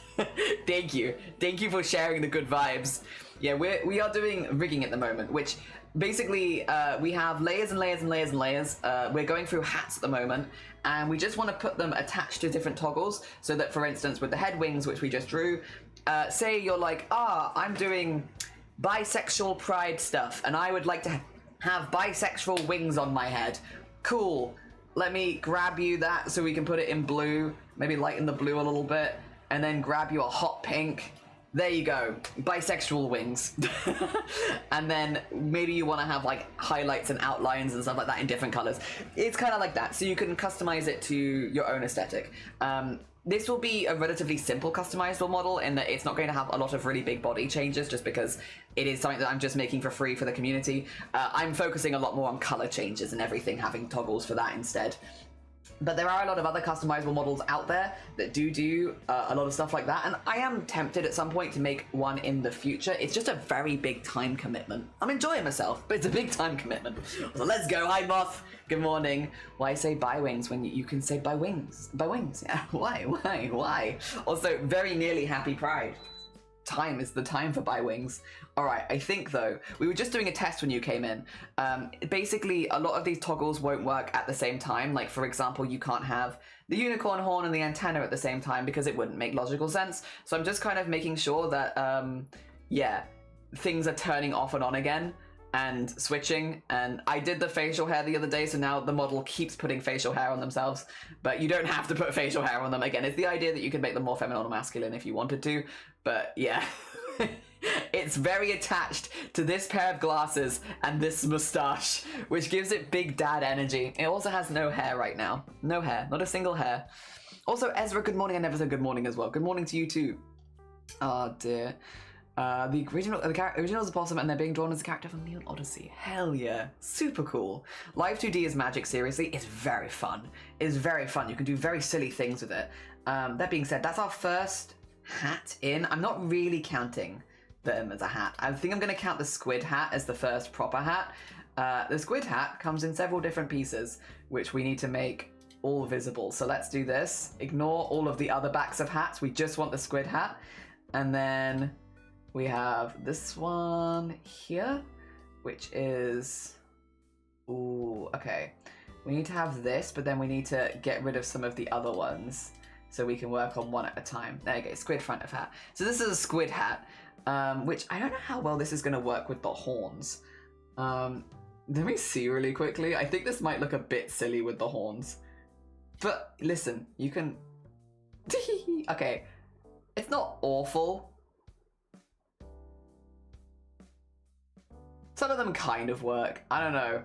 I feel like the hats and the horns might have to be independent of each other because I just don't think they're going to work together. But I might have it so that if you want to mess around with it, you can. It just might look a little silly because some people want to make silly looking characters. So unk of them. Very unk. Live 2D. Have you considered mustache? You know, I had considered it. You keep bringing it up. Will not stop showing me that. Oh dear, there we go. So we have the two colors there. Excellent. Do we want the tentacles to be able to be a different color? Because if so, we might need to do hat tone 3. I might do that actually.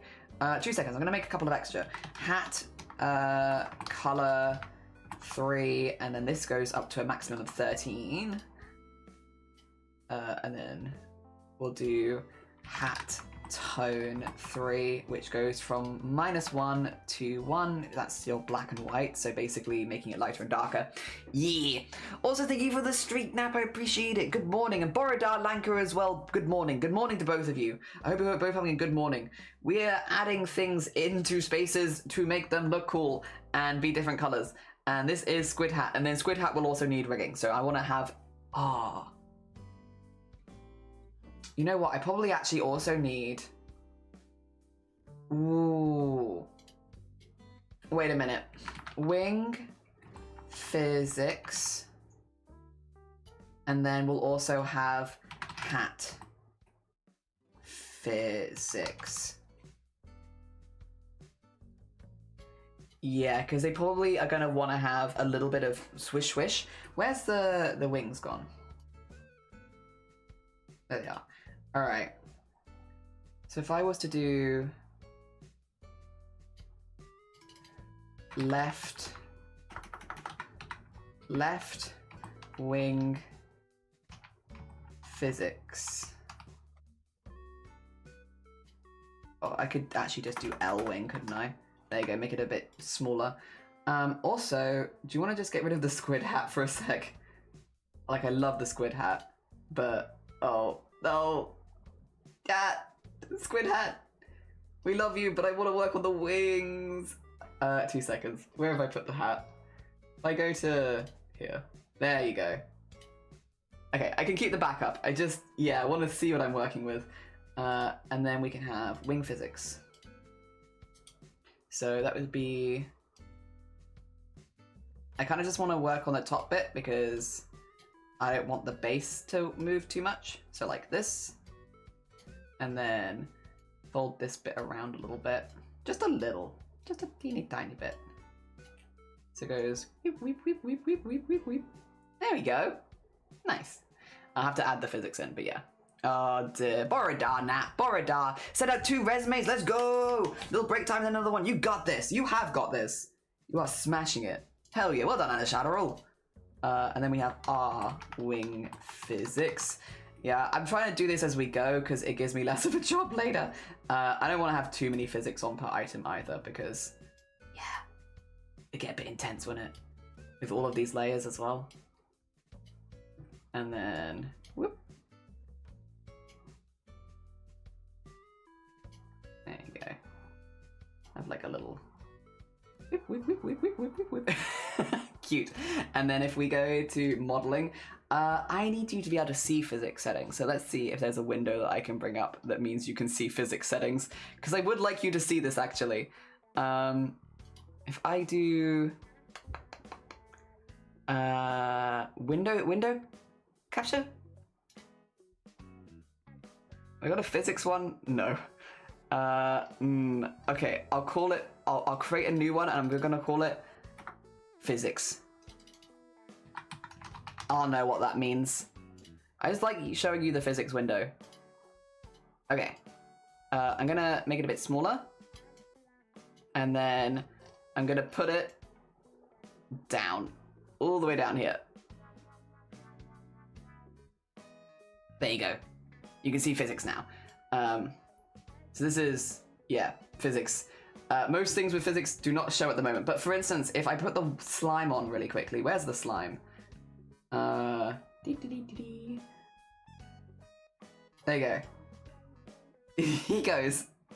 Look at him go. He's a bouncy little guy. He does a little bounce. So I have been trying to put physics on as we go. Is it a bit silly right now? Yeah, it's a bit silly right now. He's a bouncy little guy though. There he goes. The ear also folds behind it. There's a jellyfish. He's just a little guy. He's just a little bobbly guy. Anyway, the one that I want to do is add wings. And probably don't need to do any of that. Add a pendulum. And we want this on X and Z. No, not Y. X. Oh, actually, maybe add Y as well. Just a little bit on Y. But this one can be like that, and the rest of it's on that, and then that. There you go. And then go to here, and I have to scroll all the way down. Hair, wing physics. And then make sure wings are on. Maybe turn the slime off for a second. There you go. Where's wings? Is this? Nope. There you go.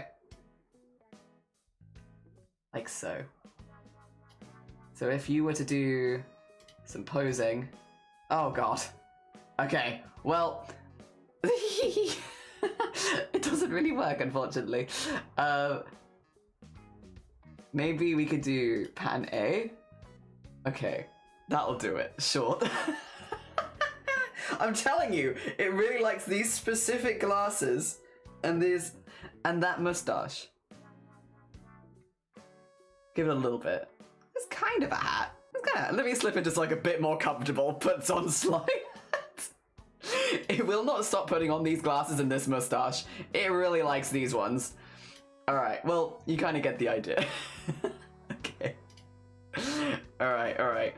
That physics is in, because I definitely am going to want physics for the hat. Let's turn off the wings for now then. There you go. Since we don't need them. And get back the hat. There you go. Squid hat front. Excellent. How you doing, Disco? Good morning. Welcome on in. I hope you're doing well. Good morning, good morning. Oh, dear. We are making the customizable V2 model for the moment. And that's going to be our goal for the day. Just this. I hope you're going to TwitchCon. I hope you have a good time at TwitchCon. And Frey, good morning. Welcome on in. Oh, dear. Okay. Let's, should we start with the back? I say as I can't grab the back. Let me grab the back. There we go. Should we start with the back?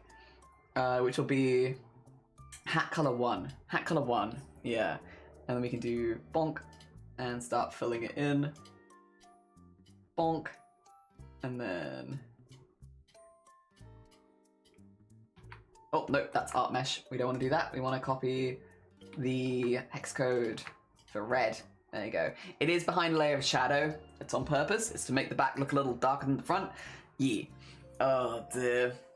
Yeah, Frey, I hope you're doing good. We are working on the customizable V2 model. It is a lot, but we're getting there. We're getting there. Slowly but surely. Every time we finish a bit... Oh, speaking of finishing a bit, you know who hasn't saved all day today? This guy. I ain't saved all day. Gotta go. Take care of yourself, Starry. Enjoy the rest of your day. Also, enjoy TwitchCon. Yeah, I'm not gonna see anyone until after TwitchCon. Enjoy yourself. Have an amazing time. I'm sure you will. But yes, definitely enjoy TwitchCon to the max. I hope you see some really cool panels. I hope there's some cool artists there. I know there's some cool artists there, to be fair. A few of the artists I'm following are going, and I hope they have an amazing time and do really, really well and sell everything. I hope they sell all their art. Oh, dear. I also hope they have a really good space to sit in this year. Yes. Last year when we went, it was pretty good. It was pretty front and center, which was nice. Save. You're so right. You're so right. Let me put this in at that color. I can save it again. Can you see it saving? There's like a bar. No, you can't see. The bar appears on screen for me, so I have to stop working on it for a sec. Oh dear, but you can't see that, so you just have to trust me that it's saving. There we go. It is back. Alright, and then... Oh, no. You've already got that one. Oh. Yeah, I hope it goes really, really good. There we go.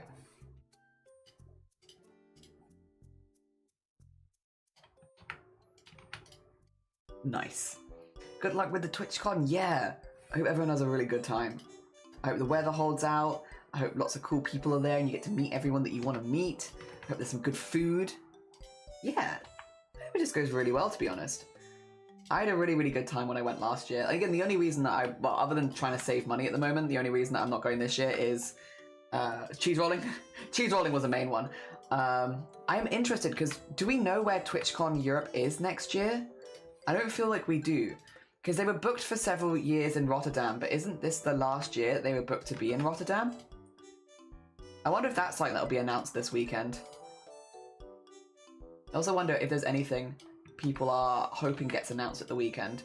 I am hoping, and probably foolishly hoping at this point because it's been years, but I am hoping for more event hype trains for specific events. Like when back in the day we had like during the month of June, you could get Pride emotes from the hype train, that sort of thing. Where like if you're celebrating a specific month or something like that, that you can get certain emotes during hype trains that month.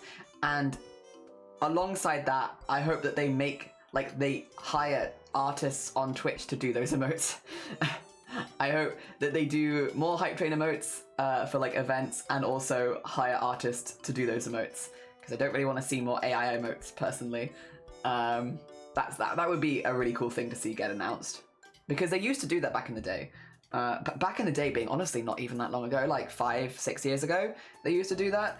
It's where like originally we have like Pride hype emotes and like K-pop hype emotes and like there was a parkour hype emotes and stuff like that.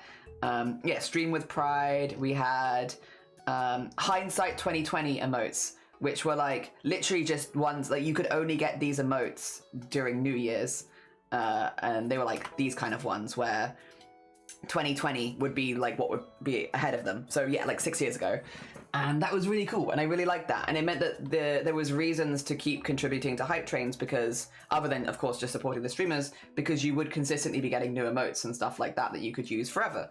And I really liked that. I really liked that. And it would be cool if they did that again, to be honest. I don't know that they are going to do that again anytime soon, but it was really cool. All right, then we need to do shadow. Okay. Cheers, bonk. And then go and do the same thing again. There we go.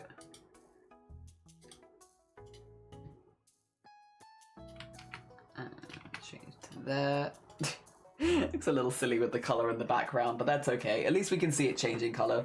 Actually, I might... No, actually, let me change that so that I can't see that, because otherwise I think I might get a little confused. Put it on white. There we go, so I can see it being the same color as everywhere else. Nice, nice. All right, back we go. Oh dear. And then, whip. Thank you for the follow. That's very kind of you. Good morning. Also, Feral, how you doing? Good morning. Oh, you want to do a stretch, Emily? We can do a stretch. We get one more color in. Just one more. I can stop anytime. I'm making so many color wheels. There you go. All right. I do have to do just a mild stretch though. Still, unfortunately, I can't do my weights and I can't. Oh, well, actually, could I do my bands? I could maybe do the. No, let's not risk it. Let's not risk it. Just little tiny stretch. Yeah. My ribs are feeling an awful lot better, thankfully. They've basically back. It's just my shoulder now, and it's this one. And again, it feels fine stretching it. It's lifting things that I'm really like. I feel it when I lift anything up with this hand. I don't know. Even like my game controller, like I could feel it. But it is getting better. So I'm sure as long as I don't push it, it'll be better by next week. I just want to get back into crochet, and even though I don't do a whole lot with my left hand, I do enough that I'm like I don't want to enjoy crocheting. That'd be a bit embarrassing, you know. Be a little tiny bit embarrassing. I don't really want to do that. I've already injured myself embroidering. Let's not add injuring myself crocheting to the list. There we go.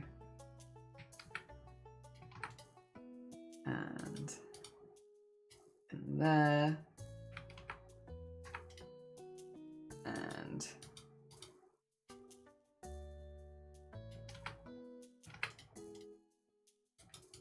in here.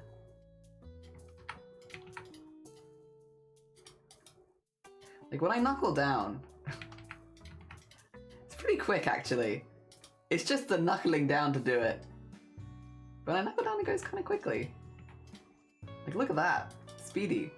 You could probably get one in like a minute. It's just more fun to chat and do anything else. Oh dear.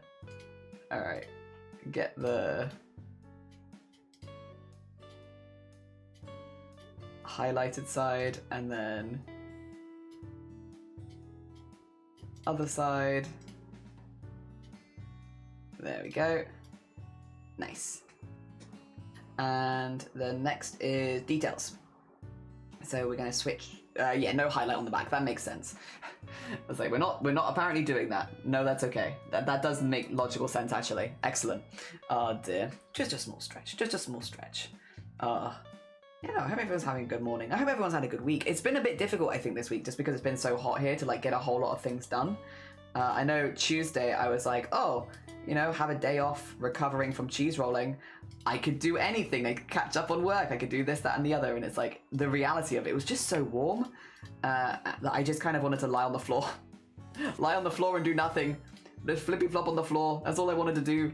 Oh dear. Also, Moonwalker, good morning. Welcome on in. I hope you're doing well. Or welcome back in, I guess I should say. Let me just make sure that's in there. How was your stream? What did you get up to today? I think you were doing art, maybe?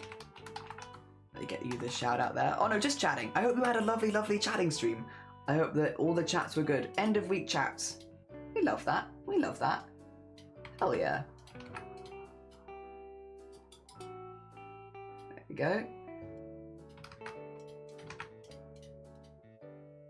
We are, oh, sorry, for anyone new here, hello, hi, my name is Jelly. My pronouns are he, him. This is an 18 plus space, so if you're under the age of 18, I will have to ask you to leave.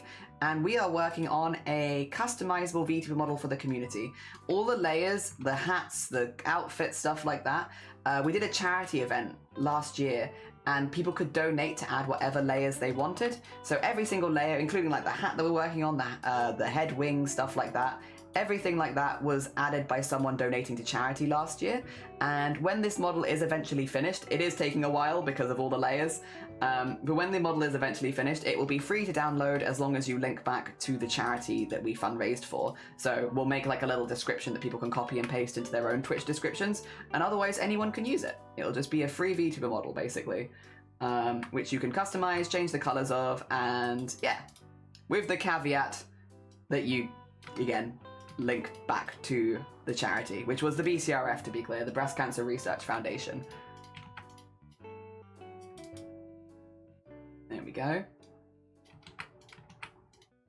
And if you don't, everyone will point at you and go, shame, shame. Everyone will be like, look at this person, not linking back to the breast cancer charity we made this for. Shame. Which I think feels fair. I think that feels fair. There we go.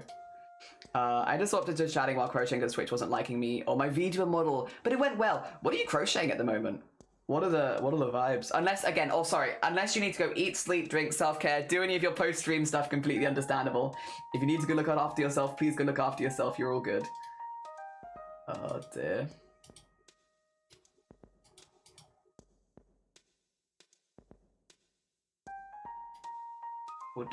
Get that in there. There we go. Match up with everything else, except for the eye. The eye is very purposefully on a separate layer because I thought people might want a bit more flexibility with the eyes, since eyes are kind of a big part of people's designs. Everything else, though. Not that I'm necessarily expecting people to use these really, really bright colors, but yeah. Listen, options. Options. There we go. I mean, even if you don't use a VTuber, it could just be a fun character creator thing. Just a silly fun character creator thing to make. There we go.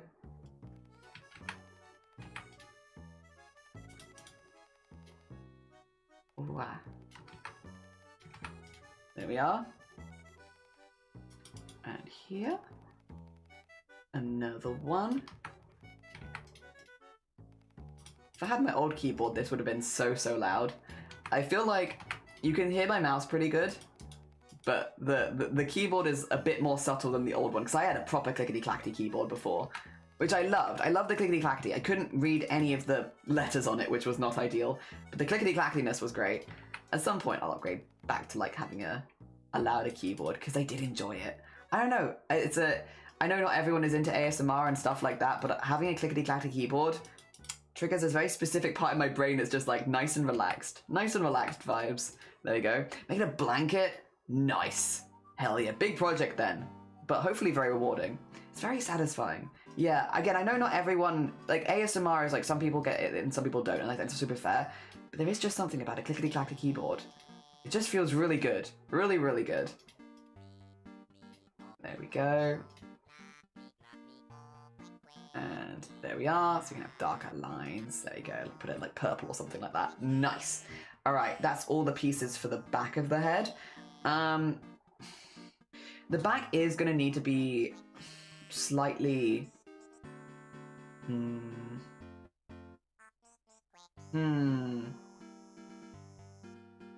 Like rigged slightly differently.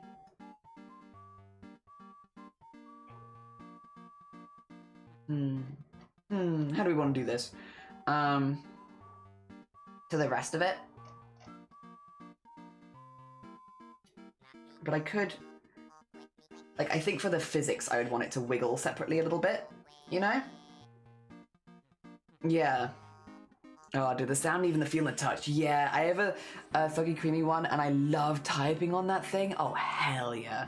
Yeah, I have at the moment, it's a little dusty, please excuse, but like a very boring keyboard, so it's like got very soft keys, which is fine. It does mean it's quieter in general, but like it's not the clickety-clackety sound that I like. And Flunk, good morning, and P, have a lovely, lovely lurk. Take care of yourself. I think... I don't want to do this.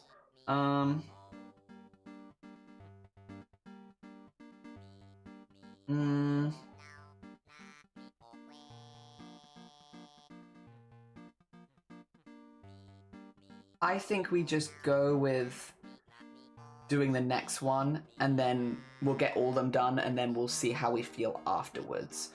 I know how I'd like to do this one. Would be more like...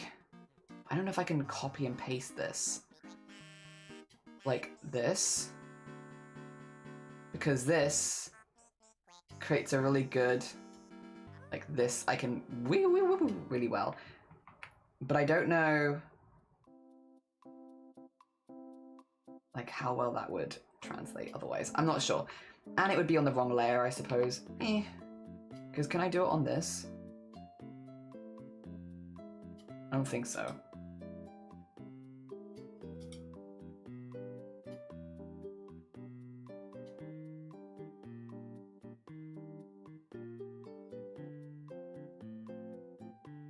Yeah, like it's not quite hitting the same. It's not what I want, I suppose.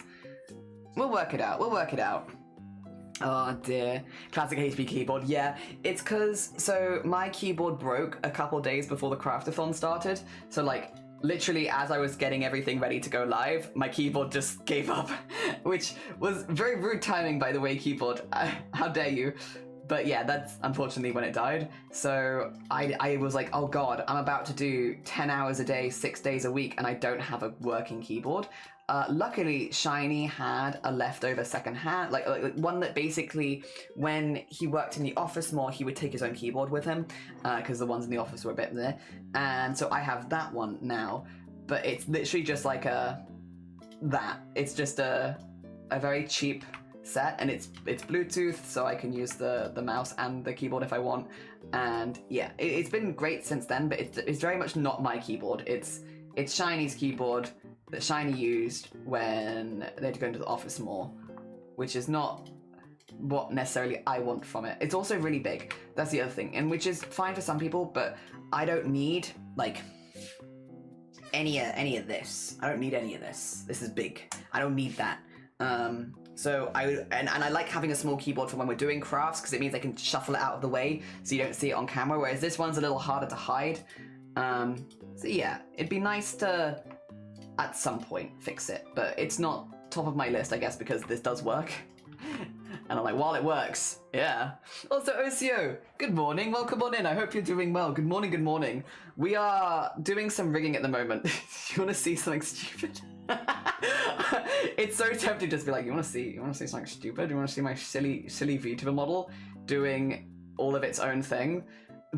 Show me, I got you. Let me just turn off the back of the head, because it's not currently, god, there's so many hidden layers. Turn this off quickly. There you go. So it's very much favoring a very specific mustache at the moment, but it can cycle through like different pairs of glasses, different facial hairs, different buddies, different horns, and a lot of different colors to make a lot of different things. Oh dear. It's going. It is slowly but surely adding layers.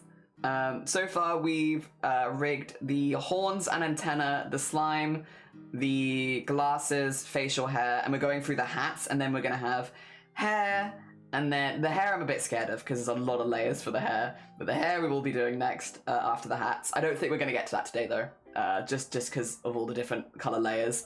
The idea is that, like, if I pause it really quickly, can we get a slightly nicer color scheme? Nah.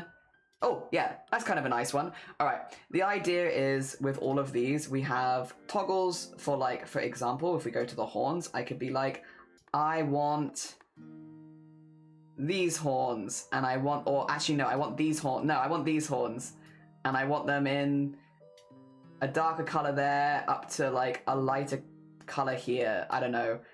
Put, yeah, like that, like pink to pink, sure. And then you can go into facial hair and be like, I don't want any facial hair. Let me turn facial hair off. There you go. No facial hair. But I do want glasses, but not those glasses. So let's go for, sure, these ones, and then make them more,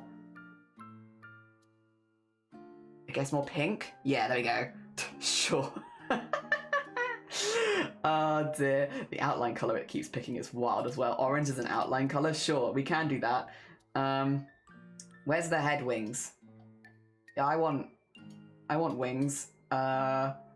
Sure, there you go. And I want them in more pinky tones. You get the vibe. You can kind of go through and like add and remove things. Every single layer of this was somebody donated to charity to add it. So we did an event last year for breast cancer awareness where if you donated like a couple quid, you could add a new pupil. If you added 5 quid, you could add a pair of horns. If you added 10 quid, you could add a hat. Basically, like for different amounts of money, you could add different things to the VTuber model, and then I would draw them, we rig them, and then this will be a free downloadable model at the end that people can use, and all of the items are things people have donated for. Yeah, so it's not, it does mean you have a lot of like kind of specific, like again, like heart glasses, but like somebody donated so that they could have heart glasses on their model.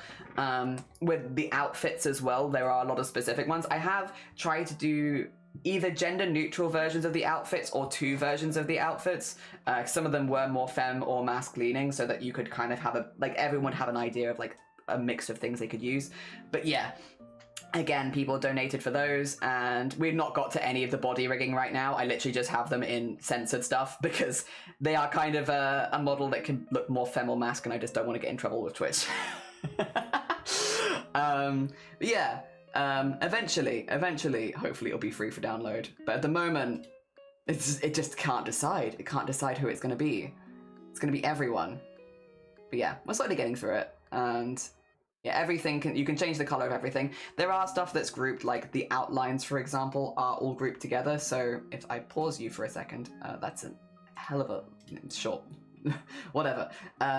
All of the outlines change at the same time. So like every outline on the body will change. And then personally, I'd probably make the outline a little darker, but that's just me. But yeah. It's like that. It's like that. It's just a really big project because it's a lot of different layers, but it'll hopefully be worth it. And again, it was something that we've done for charity, so yeah. Yeah.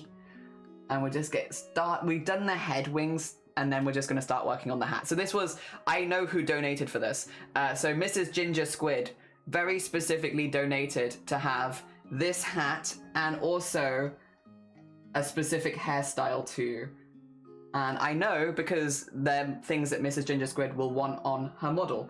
So the idea was, yeah, people could donate to have very specific things added so that they didn't have to pay for a whole VTuber model. You just pay for a couple of items that you can add to a customizable one. Because VTuber model, very expensive. Understandably, because you spend hundreds of hours making them. But yeah, not within everyone's budget. Where is the hair? Most things are hidden right now because we've got a lot of stuff to do. But I feel like, where did I put, like, plaits? Because I know what Mrs. Ginger Squid donated for. She donated for plaits. I know they're in here somewhere. There they are. Oh, no, that's plaid. Not plaits. Where the hell did I put the plaits? Oh, I'm sure I'll find them. Oh, no, hair plaits. There they are. Yeah. So Mrs. Ginger Squid very specifically was like, this hat, these plaits. And then also was a pair of glasses, wasn't it, for Squid as well? Squid had a few. Squid also wanted...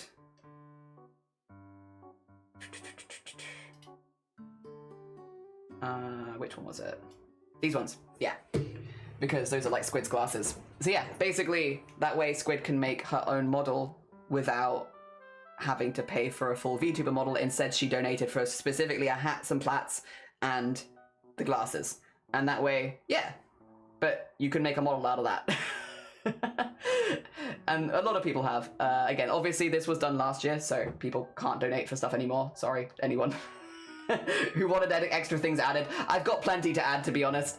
But yeah, it's been pretty good. It's just a really, really big project because every single layer is made up of like multiple layers because you want to be able to customize the colors, so they have to all be separated. So then you have to add them to color wheels and then you rig them. So it takes a minute, but it'll be worth it. Let's get rid of that. Let's get rid of the glasses and go back to this, which was put on this one. There we go. So that yellow, nice. And then 6. And I've got all the hex codes to one side to make a nice color wheel, so I don't have to think about it every time. The only color I have to like actually put in is a very specific gray for ones which have saturation, which most of them don't. I did skin saturation and did a couple of other saturations just for people that were looking to do more realistic skin tones. But other than that, I kind of avoided saturation for most of them, and that's a really easy number to remember because it's literally hex code 818181. Nice and easy. Whereas these ones are not quite so easy to remember.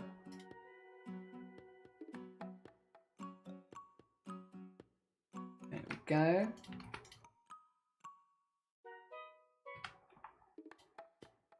Wow. I also still need to fix my own VTuber model. I've still not done that. I'm like, let me spend hundreds of hours on this.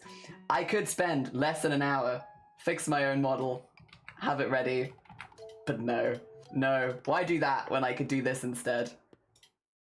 Oh god, I do need to fix it. I do, and I keep saying I need to.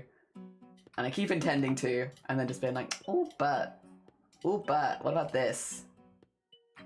Alright, let's do this at multiple key editing. Sorry, again, you can't see this screen, I'm sorry. It's not missing anything massively exciting though, I promise. It's just me removing the opacity and setting both the multiply color and the screen color to black and white on both sides. So again, we can have it go lighter and darker. That way we can have like the Squid hat, because I think Squid is, again, it's Mrs. Ginger Squid. I'm assuming Squid is going to want the hat to be more orangey, but then maybe you want the tentacles to be like a little bit more like that or something. Yeah, so you can have them be slightly different. All right, and then, oh, actually just reset. And shadow. Okay, back up to here.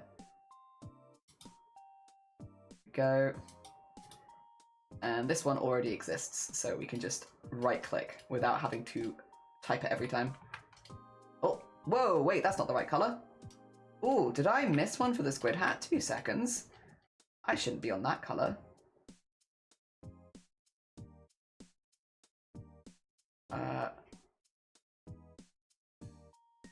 Yeah, I did miss one there.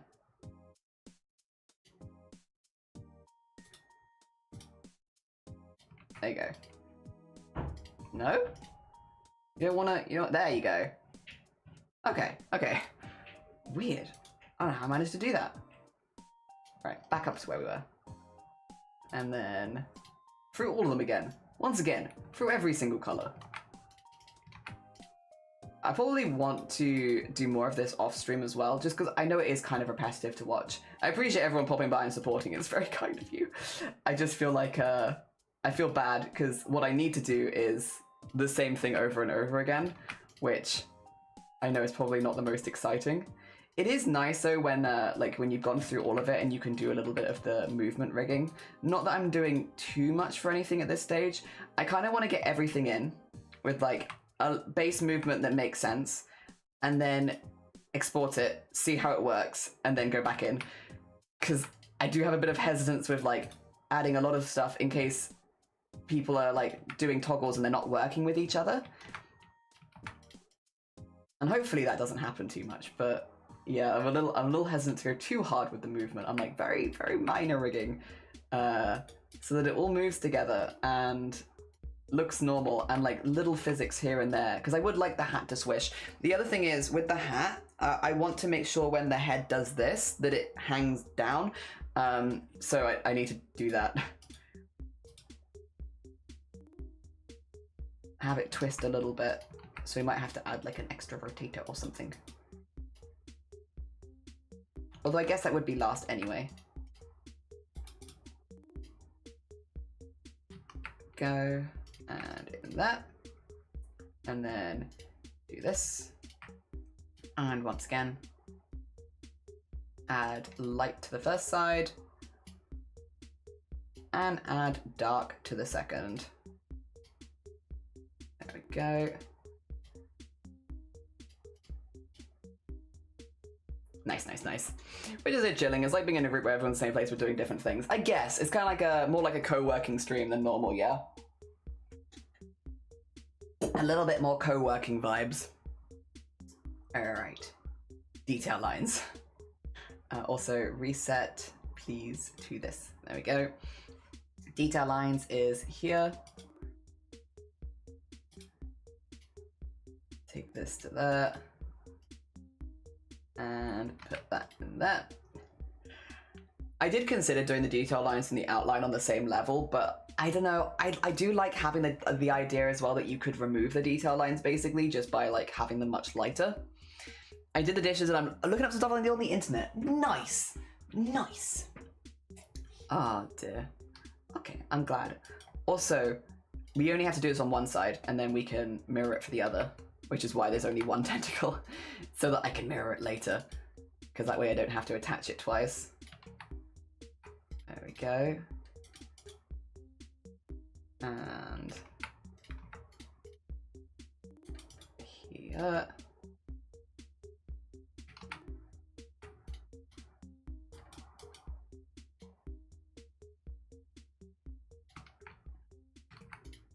Oh. There we go. They all look very bright, but again, hopefully, once people are using them, I'm assuming they'll either be made really light or dark. I personally would darken them and have them be like, not the same color as the outline, but the same darkness. So like, do like a dark blue for the small lines and a dark purple for the outline, for example. Because I think that separates them nicely and makes them pop still. But if people don't wanna, that works too. And oh, there we go. Nope. And or you could make them like a really neon bright color and have them look like little magic markings. Would also kind of work, because I feel like there's enough of them. And then do that. And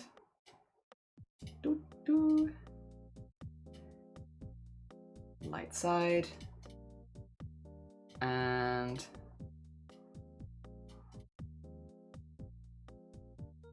dark side. Excellent. There's another one. Okay. And then just the outline to go, and then do I want to rig that straight away? I could, and then I could multiply it across. I also haven't rigged the back at all. I don't know. I've kind of just started doing the colors. Let's get the outline for this one, then we can make some decisions. I think probably it would be good to take a break from doing the colors. Like if I break it up a little bit more and like do a set of colors, then do a little bit of rigging, then a bit of colors, then a bit of rigging and stuff like that. I feel like that's the easiest on the brain. Because as much as I don't mind doing the same thing over and over again, I feel like the more that I do it, the more likely I'm going to make mistakes. And breaking it up and doing something slightly different is good. Also, I feel like I keep forgetting to blink again. It only really happens with art and rigging. Is I get that feeling, like hot feeling in your eyes. It's like, oh, I've not blinked for a minute, huh? I've just been staring again. There we go. I don't know what it is about art. It makes me just stare and stare without blinking. I think the tablet is worse for it. This, I'm not using my drawing tablet, I'm just using my PC so I can, because it's mostly typing and such anyway. But yeah, something about having the drawing tablet, it just makes me stare. Also, thank you for the 5-stream streak, Doom, I appreciate it. Good morning as well, I hope you're doing alright. We are VTuber rigging stream at the moment, which is mostly getting everything on a color wheel so that you could change the color of everything. Everything your heart could hope for. Like outlines. And detail lines. And we're putting them on color wheels, and then we're adding tones so you can make them lighter and darker. And then, yeah. What? Do the same thing again.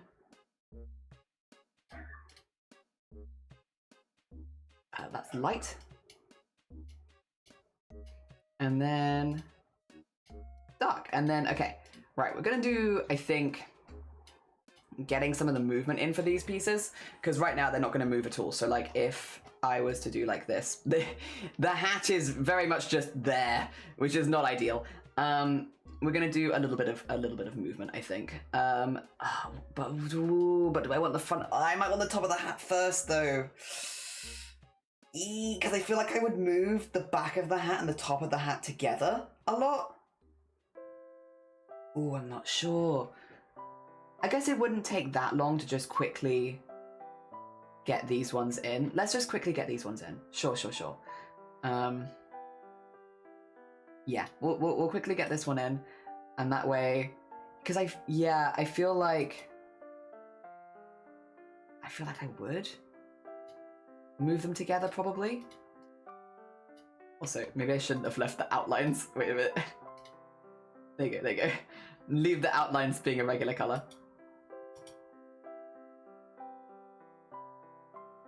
And then bonk.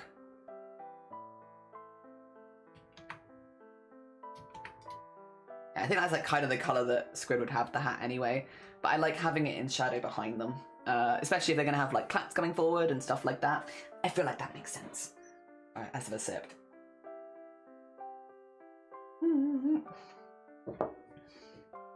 Okay. How are we doing? Okay, we've been going for a couple of hours. We're doing pretty good. I feel like with these kind of streams, I need like a brain break in the middle or something. Like, do something else for a minute and then come back to it. Problem is, while I'm injured, there's not really a whole lot of other like physical crafts that I can do. But I don't know, I feel like it. Also, borrowed art, we should save. Also, thank you for the lurk, Potato. Take care of yourself. I will also save. You are right. I should save. I should. It's been a minute.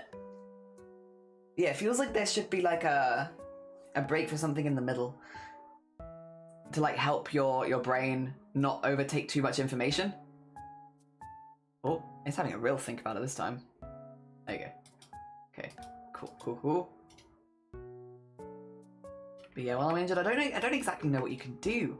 I still need to think of a list of things I can do when I can't move my arms. And I've got time on that. I've got like a good solid 5 months to think about that. I do think what I might do, if it gets to like November and I haven't made any plans, I might hold off and I might get Tomodachi Life right before going, because we do have HDMI, we have the thing for the Switch, so that I could plug it into like a television, and then I can just play I can just play Tomodachi Life while I'm recovering. Because I feel like that's the kind of game where it's not too quick, you're not like jumping around or anything like that, and I like the idea of doing like the character creation and stuff like that.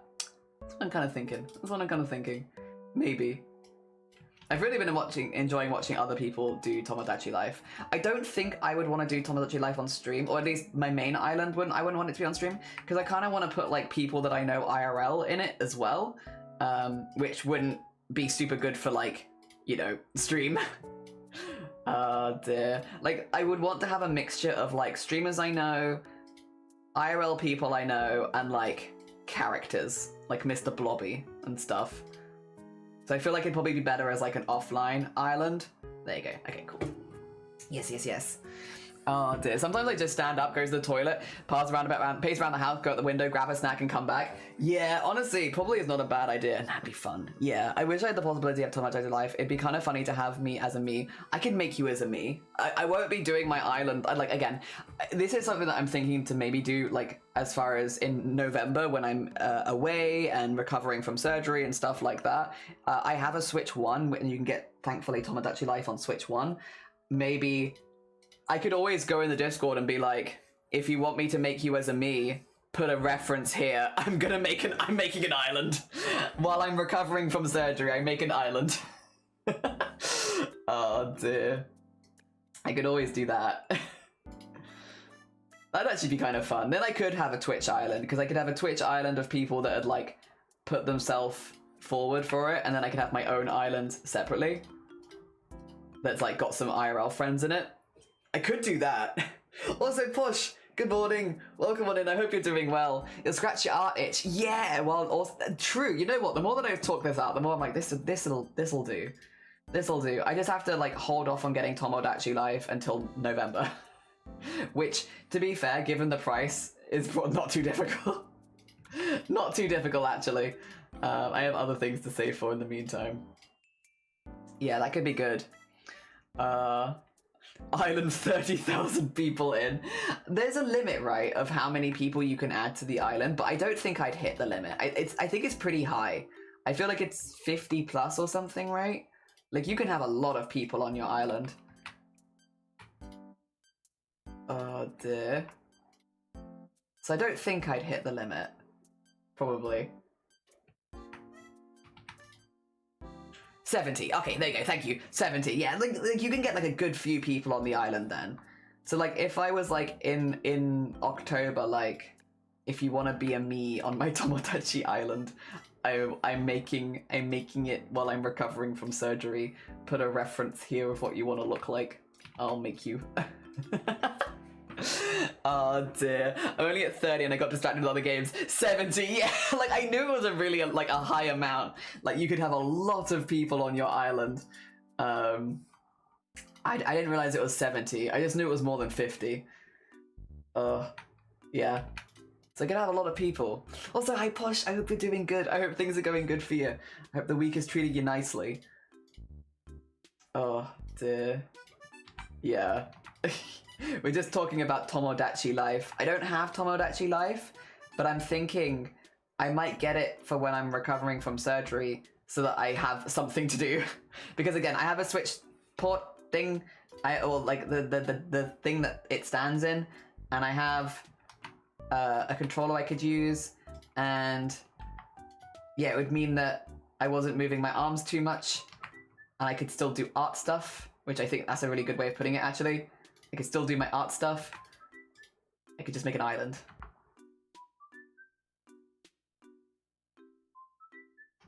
There we go. I thought it was like 12 or 20 at best. 70. You can have so many people interact with each other. Big channel point redeemed to go on the island. I mean, we could, but you would have to like make sure that you were in the Discord and also like put the reference in the Discord. And I think I'd have to have like a few questions. Because, like, the Tomodachis can, like, date and get married and have babies. And so, like, just to make sure I didn't do anything outside people's comfort level, I'd have to be like, what gender do you want to go down as? What do you want to have any genders that you're attracted to, or do you want to, like, not date? Like, how comfortable are you with dating other members in the community? Yeah. Oh dear. I'd have to have like a few questions just to make sure I didn't do anything that like made anyone uncomfortable, because like, yeah, because otherwise they all kind of do that. They'll just start dating each other if you let them. Which is very funny, but might not be to everyone's personal preference. And like, you don't really have a whole lot of control about who they fall in love with. They kind of just fall in love. It makes so much, but holy balls, yeah. That was weird. Guess we raided when I was asleep. I was dreaming and turned around and you were talking and you started talking about Tomodachi Live. It me, and then I'm here talking about Tomodachi Live. A community island. Yeah! I was about to ask, please do put me in your island. Anything, say yes, anything goes. Okay. I mean, well, I will say, I probably won't be like looking for it until October, because again, this is like that I would maybe do when I'm recovering from surgery in November. But if you keep an eye out in the Discord in October, I can always be like, ping everyone, hey, if you want to be a Tomodachi, put a reference picture here and just let me know your gender and the genders you want to be attracted to, if any. Assign all chaos Tomodachi life questions. Do you desire to be gay? I need to know. I suppose it makes sense. Yeah, it's just because there'll probably be members in the community that like, I don't want to date anyone. Please don't have me dating anyone. Do you gay? Do you straight? Do you both? Do nothing. We gay, yes. How to build a new OC. Make a silly fellow in Tomodachi life and let the drama ensue. Yeah, because it could like not be you. It could be your OC if you'd rather. Yes, gay, very. Just be menacing figure in the background. Oh dear. Also, thank you for the hydrate. I can in fact hydrate. But yeah, it might be a cool thing to do in November when I'm like offline recovering. It means I could do like little Tomodachi updates in the Discord of like, day 1 Tomodachi life, I have added these people and so are in a feud and so are now in love with each other. Here are the current love triangles on my island. Do little daily updates. Surgery went fine. Here's all of the updates people are actually waiting for. It's just Tomodachi life. Oh dear. Yeah, we could do like that. It'd be very silly. I'm probably gonna be very bored, so like, I'd be down. Since most of my hobbies I won't be able to do for like several weeks. My answer, 100% date everything, no gender off limits, I am pansexual pirate, I like all the booty. Oh dear. Hell yeah, hell yeah. I think I'm down for anything when I, because I'm in a few people's islands now. I think I normally get put down for anything, which it works. Hell yeah. Oh dear. Day 1 in Tomodachi Island. Tomodachi life is best telenovela. It is the best telenovela. Just all the drama. I went into someone's island and I immediately fell in love with the same love interest as like several other people, and it's like, excellent. I'm here to cause drama. Put me in your island. I wish to cause chaos. But yeah, that could be fun. It could be fun. Oh dear. And give me something to do. Alright. Actually as well, my birthday is right before. I could probably be like, if any of my family are like, what do you want for your birthday? I could be like, can you get me Tomodachi life so I can play it in recovery? And they'll probably be like, hell yeah, we can do that. Hell yeah. Oh dear. I wonder if when I open it again I'll have some drama. Do you have a busy island? I'm trying to think of a silly character to put in, since if it was me I'd live with Aerolai's life, but a goofy character. Could you do one of your OCs? Could you do one of your OCs? Have them be put in? Oh dear. Because I feel like, yeah, if you don't want yourself, you could always do like an original character. Like one of your OCs can just join the island instead. And that can be like, the Sleral update is for your OC rather than you personally. Trying to think of a silly character to put in, since oh sorry, I read that one. To be honest, Ghost doesn't actually know what Tomodachi is. Oh, Tomodachi Life. It's a video game. It's on Nintendo Switch, and there's a new one that's come out called Tomodachi Life Living the Dream, and basically you can draw your friends or fictional characters or movie stars, whoever you want, as Miis, and then you put them on an island, and then it's kind of like leave them to it, and they do silly things like they'll date each other, they'll get in arguments with each other, they will want you to build things. You can build up your island so it looks really pretty, and then they can ruin it for you.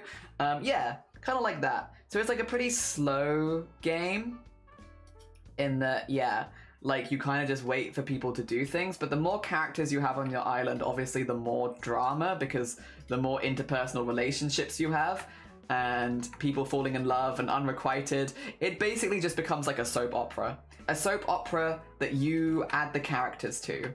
Yeah. So if you like the sound of that, It's kind of what Tomodachi life is. And again, you can be as out there as you like. You could make your friends and family as Tomodachi characters. You could make Mr. Blobby. You could make movie stars. I'm trying to think of a movie star when I don't watch films. You could do the whole cast of Lord of the Rings in there if you wanted with your family, and they could start dating each other. Oh dear, Sleril and Tomodachi live. Yeah, it can be one of your OCs. There's a site that helps you convert pictures to a guide so you can input them for pixel accuracy. It's like a drawing by number. Oh, hell yeah. There's like 30-ish on my island, but I was going on every day and I got stagnant because I got impatient and I lacked inspiration, so I took a break to get invigorated. Oh, hell yeah. Very fair. And my keyboard is going nuts. You're fine. Don't worry about it. You're all good. It's a Friday. I'm considering if the day ever comes, if I get Switch 1 or 2, because either I play all the games I want, but the 2, I could play the games I want, and I know I want a Switch 2 for Pokopia, but I'm like, there's no way I can afford a Switch 2 for Pokopia. There is no way. Also, Alora, good morning. Welcome on in. It sounds somewhat interesting. Yeah, you can make them talk about crazy things. Yeah, you can make your own topics and hobbies and put them on the island. Slenderman, you can make his pages as items. You could make Slenderman, and you could make Slenderman a talking point. You could make creepypastas. You could be like, here's a character that wants to talk about creepypastas, and they'll go around asking other characters about creepypastas. Slevil's father, the OC, would be funny, but not whimsical enough. Moldy Boy, though. A Moldy Boy. That way I have a lot of movie characters like The Sims, like Indiana Jones, Modern Scary. Exactly. I have the Marvel characters from House MD, Fairy Godmother. Mostly because Switch 1 I know I always want for Splatoon, yeah, and Switch 2 has some cool options. I think generally unfiltered you can do so much. I would talk about zombies. You would talk about zombies. Maybe that's what. Maybe we can come up with like a little application for being on the island, and I need a reference image. I need to know your gender. I need to know the genders you're attracted to, if any. I need to know your favorite talking point so that I can add it into the dictionary. I need to know one thing you really like and one thing you really don't like. Yeah, and then I'll make you and put you in. Oh dear. There we go. And then do the multiple key editing again. I could have like a little Google form. Be very silly. Oh, it works today, does it? Oh, it's decided it's back. I haven't changed anything. Never gonna make you cry. Never gonna say goodbye. Never gonna tell a lie and hurt you. Hi Mason, good morning. It is like Nintendo Sims. Yeah. But on the glow-in-the-dark skeleton with a mustache that lives on the wall. Oh dear, good morning. Good morning, how are you doing? I hope you're doing good. We're talking a little bit about Tomodachi life at the moment. Oh dear, I hope things have been good for you. We are also making a squid hat at the moment. It's a bit weirdly coloured, but it's fine. We're getting it in there. Oh dear, right, next we need detail lines. Here we go. We figured we'd get all the colours in before I start editing it and like warping it and stuff. Oh. Did that work? Yes. Yes it did. Okay, excellent. I thought it did, but I wasn't sure. I remember playing Miitopia on 3DS, and all the characters I added were My Hero Academia ones because I was very into it at the time. It was so fitting. It was hilarious. Hell yeah. All the items I have seen created. I feel like that. You stayed up till 7 a.m? Why? Are you okay? I hope everything's alright. Oh dear. If you need to nip off and get some midday sleep, I don't know if that's possible for you on a Friday, but if you need to, and you can, you're more than welcome to. Oh dear. Jeez, that's a very, I mean, that is an early morning at that point. All I can think of right now is Always Sunny in Philadelphia scene when Mac and Dennis are helping Charlie with a dating profile. His answers get more and more ridiculous, and by the time they get what are your dislikes, he's like, people's knees. I mean, you can have it disliking people's knees if you want. Also, hi Emma, I hope you're doing good. I hope things are going good for you. I mean, that does kind of feel like what Tomodachi life is, sort of. A cake full of bees. They really miss the B-day cake. B-day cake. Oh dear. That also kind of sounds like B-days, like things you'd like wash in kind of thing. I've seen Ryan and Grace, Ryan and Gosling in for Project Hail Mary in Tomodachi Life, and it's very fun. It's 6:30 a.m. for you. If anyone needs to go get eeps, like, you're completely fine. If you need to sleep, you go sleep. You go do whatever you need to do. You're all good. Set yourself up good for the weekend and all that. Yeah. Oh dear. Yeah, I think Tomodachi Life though sounds like a good plan. A good plan. Excellent plan. And that way, and again, you can have more than one island because you can have multiple profiles on the Switch, so you can have multiple islands. And yeah, so I could always have like my private island of like people that I know offline as well and stuff like that, and then have like the one with the community in it. Yeah, I could always have two islands. Also, if like one island's getting a bit quiet or tired, it means I can switch to the other island, which is pretty cool. I can do both. There we go. And put that in there. Hell yeah. I have so many teeth. So many teeth. A custom item could be teeth. It could be teeth. Here's a tooth. Oh dear, it's 3:30 for me? My gosh. Gosh. Things are going well comparatively recently. Found out timeline for the investigation I opened with the Regional Behavioral Health Authority has been extended. They're thoroughly investigating. Good. Good. I'm glad they're taking it seriously. Excellent. Oh dear. I do hope they get back to you soon, but I'm glad that they are taking it seriously. Hell yeah. Oh dear. And then that there. There we go. Is that right? No, it's not right. Because I need this color. There you go.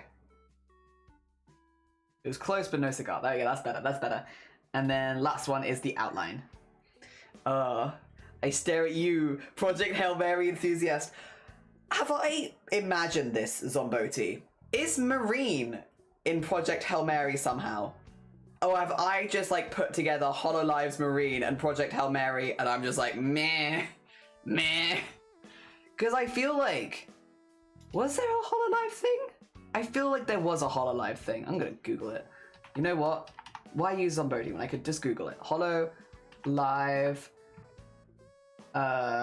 Project Hail Mary. Yeah, like what was this?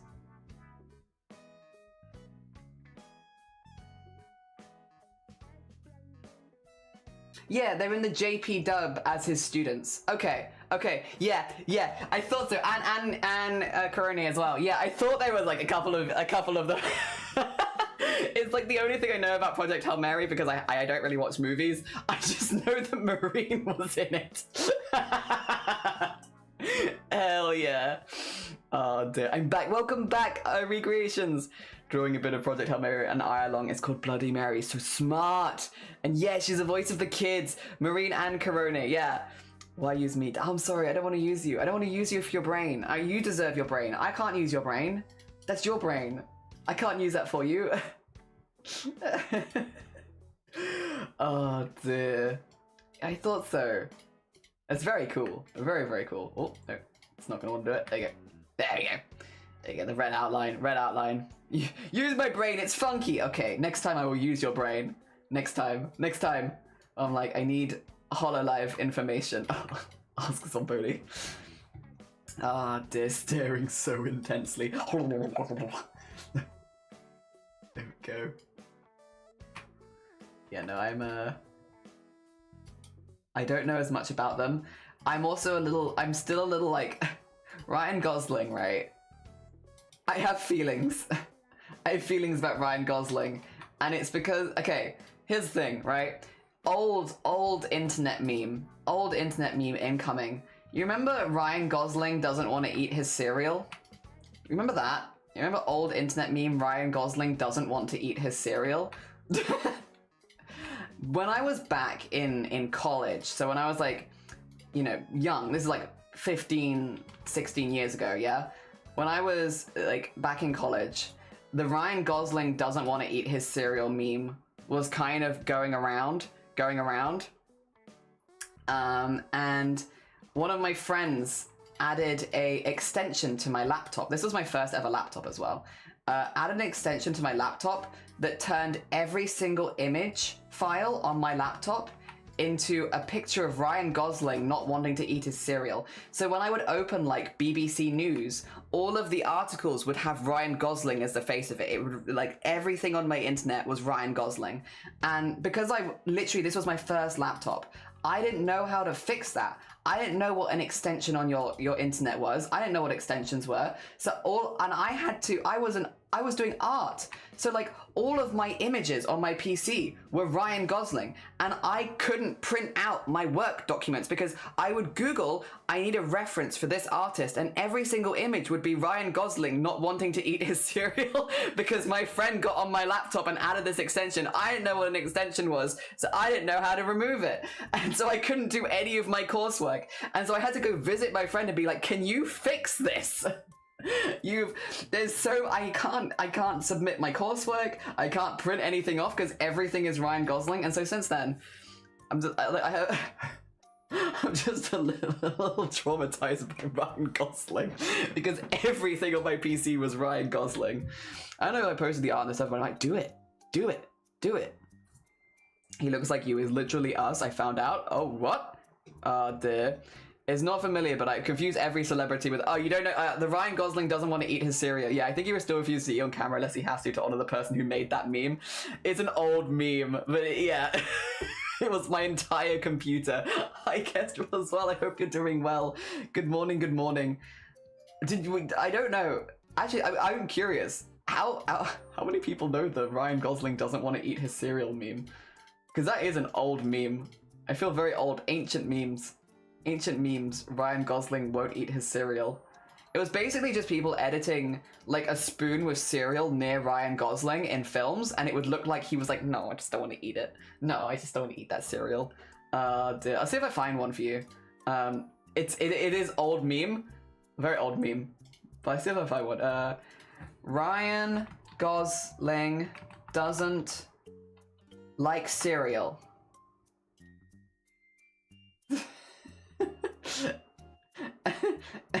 This is old internet meme. I just want to show it. Show the Ryan Gosling. Show it. I think this is fine. It's this. So like, any of these gonna show the GIFs? I don't think so. People would just edit like a spoon with cereal near Ryan Gosling like this, and then he'd be like, no, I don't want to eat it, no. But like the cereal isn't actually there, like it's just like edited in or held in front of like a television or something like that. And yeah, this was every single image on my PC for like a solid week at one point when I was trying to do my coursework. I couldn't use my laptop because every single image was like a GIF like this of people like Ryan Gosling and cereal. Yeah. Oh dear. When was this meme made? When was the meme Ryan Gosling doesn't like cereal made?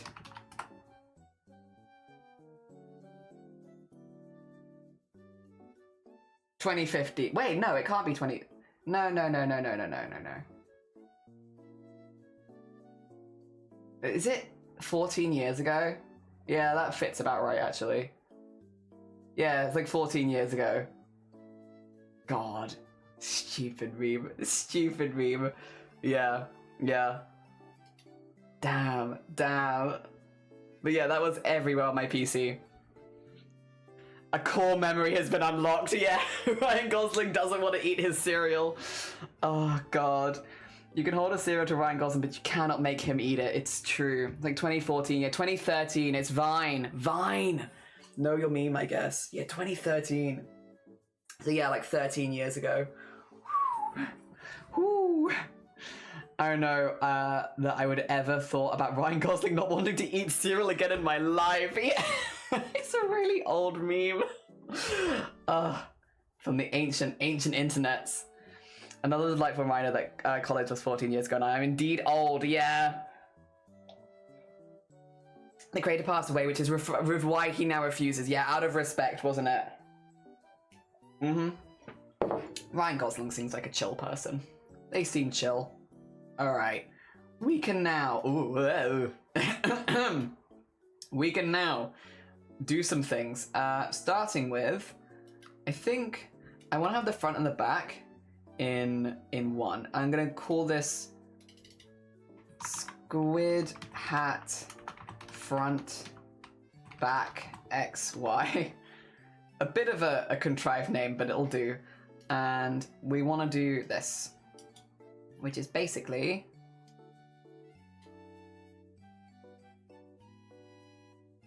like this, I think. Yeah. So squidge in this side a little, like so, and then just squidge this in as well. There you go. So we have. We can have it puff out a little bit, but not so much. And then on this side, just extend it a little bit. This might be too much, but that's okay.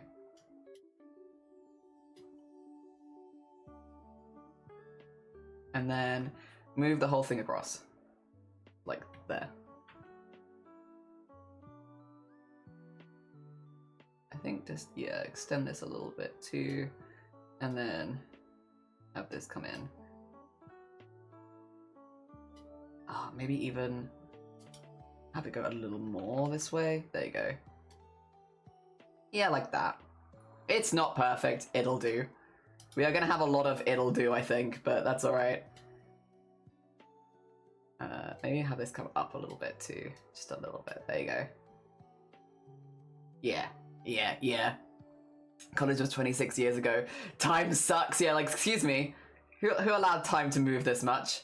I don't think it should be moving this much. I think it's moving too much. It's moving too fast. How dare. And we can also poof this bit forward a little bit too. There you go. Okay. Like, is it perfect? No. But it'll do. For the sake of what we're doing here, which again is meant to be quite simple rig, it's a simple rig, where this is fine. And then we do the same thing on the other side, which is we push all of these in, push all of this in, and then we push this out, and we push this up and out a little bit,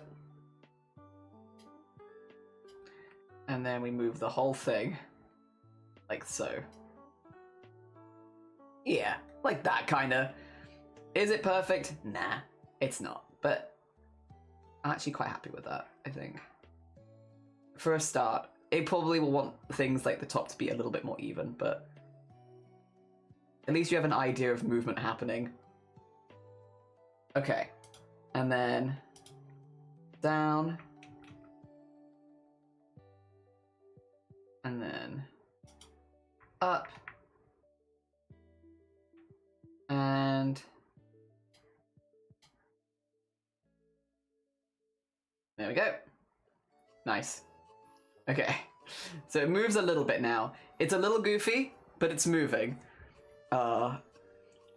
Imagine remembering time. Imagine remembering. I don't know, I'm kind of enjoying the passage of time personally. The events are going with it, not so much. You know what? Kind of agree, actually. I kind of agree. The passage of time, there's good and bad things, but I'm hopeful for the future. Oh dear. You're a simple rig. Hell yeah. I would say so. I would say pretty simple rig. Drawing something. I'm spoiling it by saying this, but seeing Ryan Gosling with Jelly's hair and what are you doing?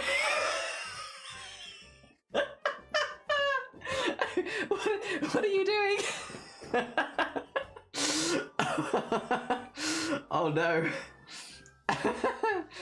Alright, do I want to fix this up at all? I think we're kind of okay. Let's then do... We're going to do this one actually. Let's do this really quick. We'll do physics first, I think. Right? Yeah, let's do physics first. Which is... We're going to want to move stuff. Like so. But not the top, just the bottom.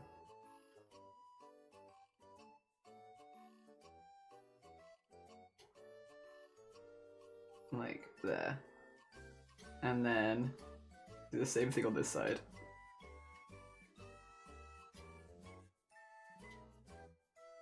And then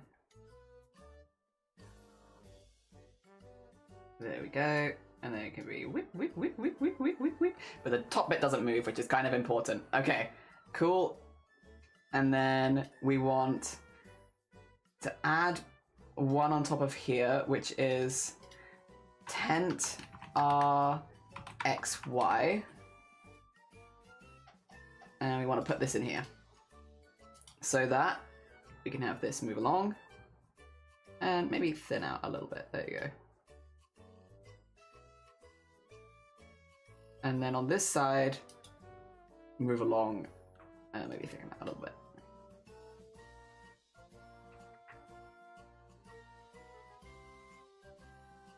Actually, maybe not that much. We could kind of still want it to be there. Okay. And then down a little bit and up a little bit and then emphasize the corners. There you go. So it looks a little bit more 3D. Yeah, you'll see. Hi Kai as well, I hope you're doing well. Hello, hello. We're kind of doing, we're doing stuff. Stuff is being done. All right, we want that. The only thing is, we kind of need the hat. I need the hat to turn. Yeah. Okay, well, we'll do Squid Hat Front Rotation. That's actually a really good name. A solid name. And then put it here. And then like this. But like not fully. We kind of want it to be more like this. And then, oh, I don't know. Ooh. Okay, sure, we'll do this and then you know what? It might be fine actually.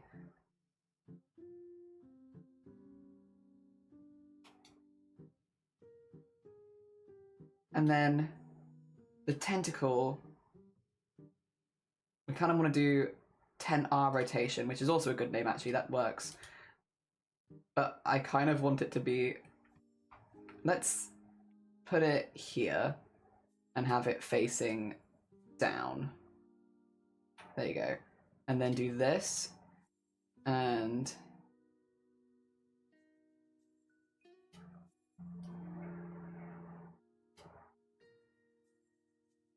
you can have it like slightly, but oh.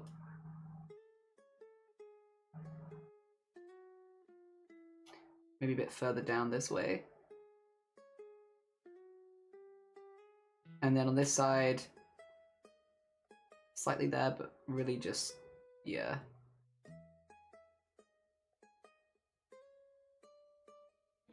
I think it needs to be more there. There you go. Yeah, like that. I might have to fix this up on the other side. It's just so that gravity has some impact on it. Like a little bit of impact, just a small amount, a smidgen of impact. Just know the nickel. Thanks, Anxious. How you doing? I hope you're doing good. Hell yeah. Oh dear. I'm quite taken with it, I must say. Close that off, and then we have this, and then the hat back, which I might want to do this with. And then reset to the basics there. I don't think this is attached to anything, which means I can also attach it to hat physics, which is to put this going like this way and like this way.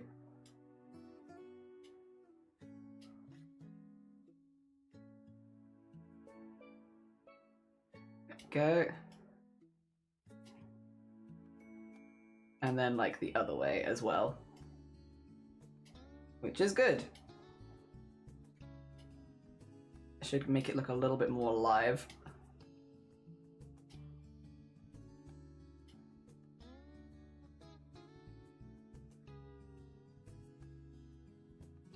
There you go. Okay, we do need to put the physics on that. Well, we need to like make it, we can show you this now actually. Physics settings, I bring back physics settings. You see that? There you go. Add hat physics. There we go. And we're going to put in a pendulum, which we might change later. But we want X, Y, Z. And I want Y to be like a small amount, X mostly, and then all the way on Z. There you go. And then add in hat physics as the output. You see? There we go. Oh dear. Me and Mr. Cage are doing very well, thank you very much. He is assisting me with all of my rigging. And so if I was then say, go do something, there you go. It's not really moving fast enough, is the thing. It needs to like, can I speed it up? No, if I do B. Oh no, then the colors start, oh God. And then they start wildly cycling through every color. I mean, it's kind of hypnotic. Not exactly what we're looking for though. Come on, we'll let you do this. I think the slime might need to be fully behind the hat because it looks kind of weird in the in-between. I think the slime needs to be a bit further back. It's cool though. There it goes. And you can see like a little bit of the wiggle. Just a little bit. The posing options should be faster. Yeah, it's like so slow it doesn't really trigger the physics that much. Like I can make them move, but like, yeah. I'd love a slightly more triggered one, but that's okay, that's okay. All right, bring it back to this. We're gonna save also because good work, pat, pat, pat. We're gonna save, and then I want to, what was the next thing I wanted to do? Oh, I need to copy and paste the, what do you call it, the tent.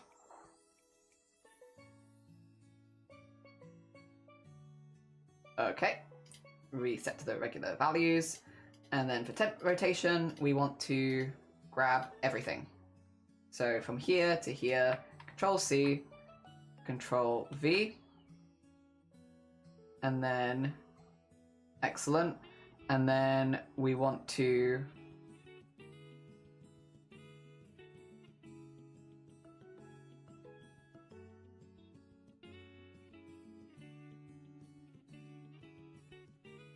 with this one, just do this. So, oh, wait. Do this so we can redo that because it's not going to work on the other side. We'll need to do them separately.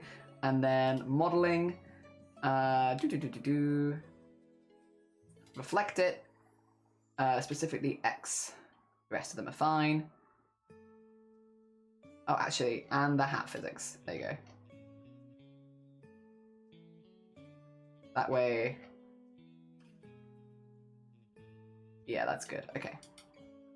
And then take all of this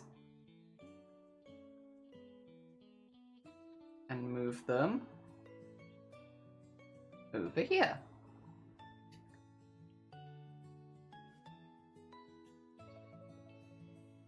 Cool. And then that's fine. That all works. I'm gonna call this tent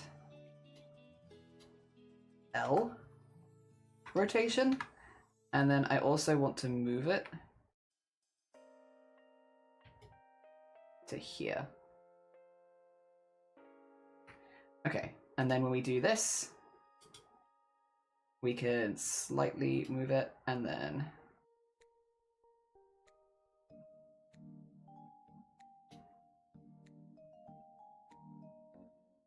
no, put it more like there. And then on this side, more like, let's do this real quickly. There you go.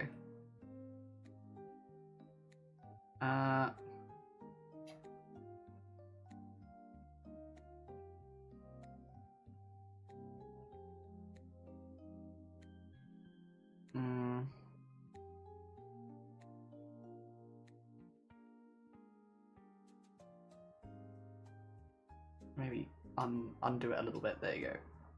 Like that? Yeah, okay. That should work. God, the slime needs to move. But otherwise, okay, a hat has been done. I put the vine. Oh God, what have you done? What have you been doing, you artist? Oh God, those cards are gorgeous.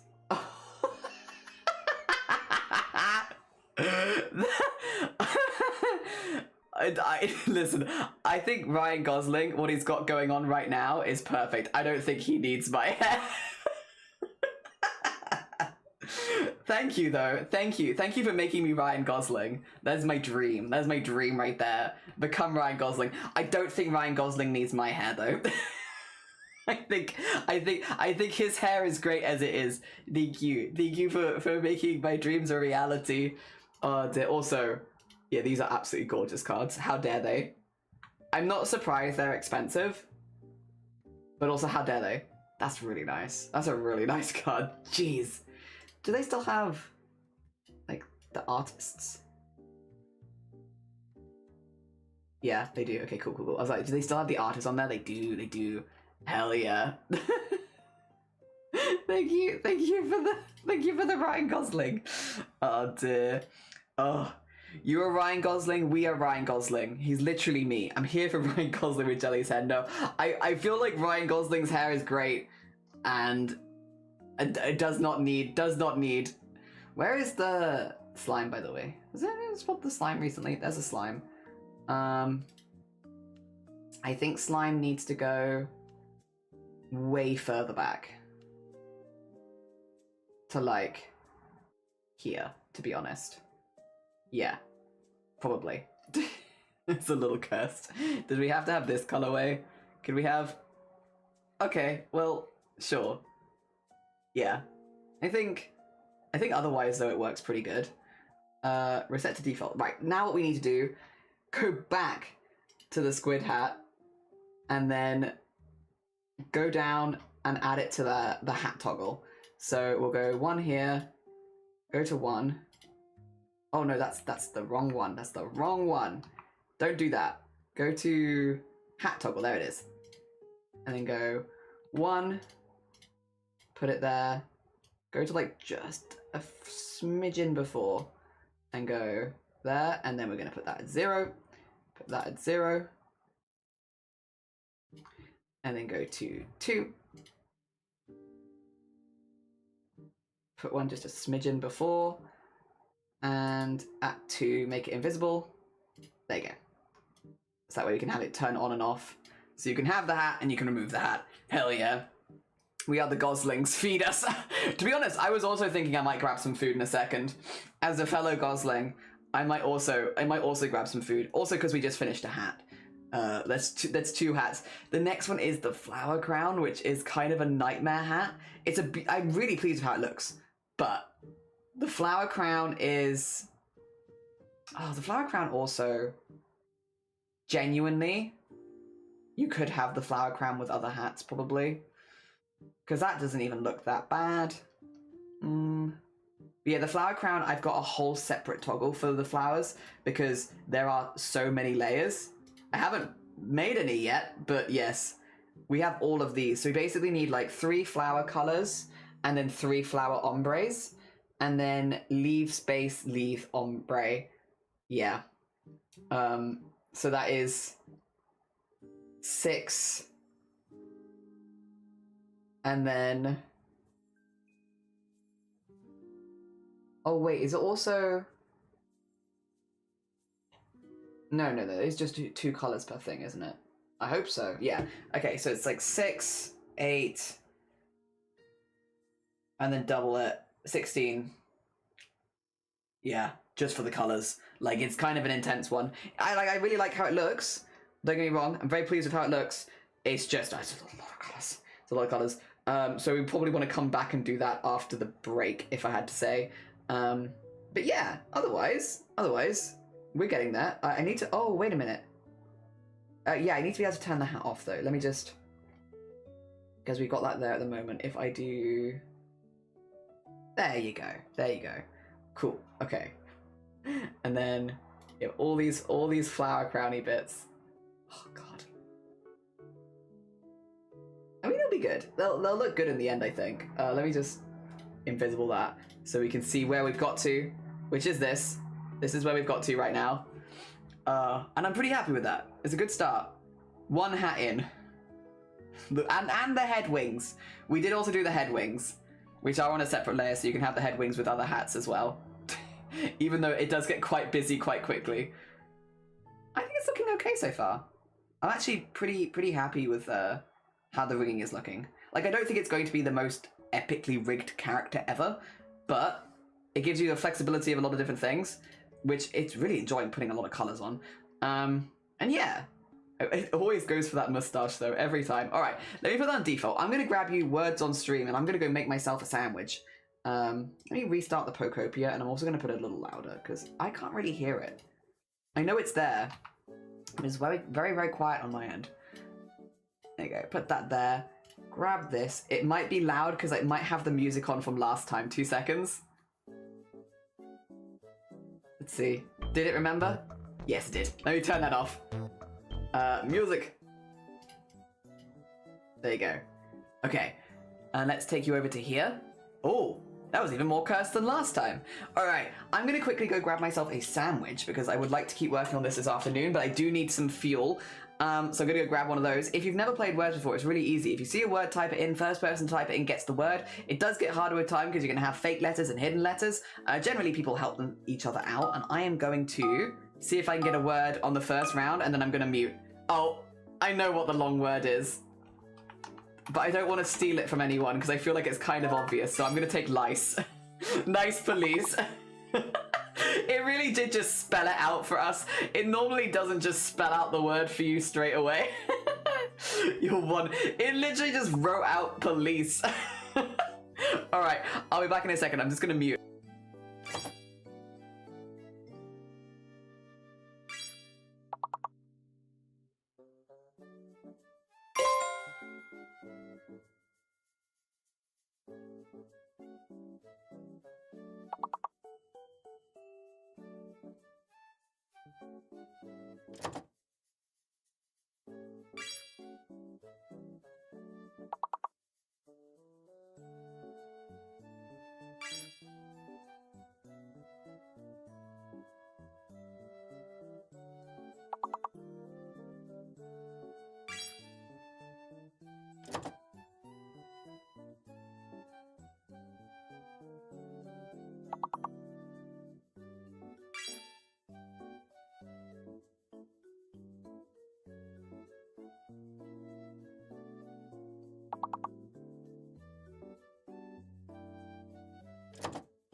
I know that word because of Final Fantasy.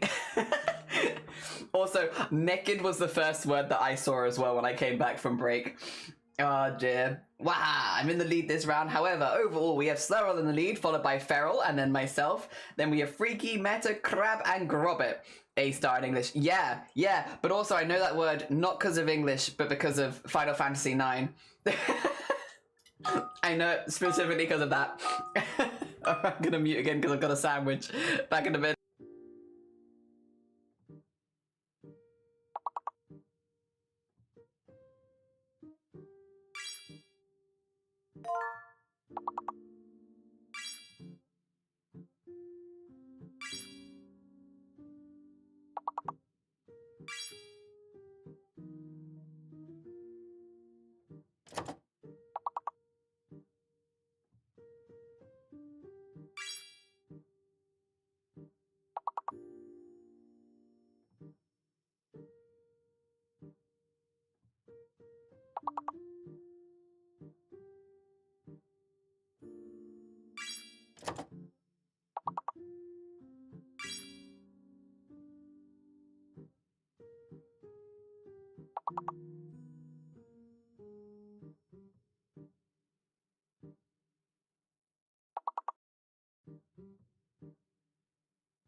Morning, Morigue. Also, what? Dies is a word. I'm in the lead again this round. I'm sneaking up the leaderboard. Well done, Snarl, though, who is still in the lead, followed by myself and then Feral. Then we've got Freaky, Meta.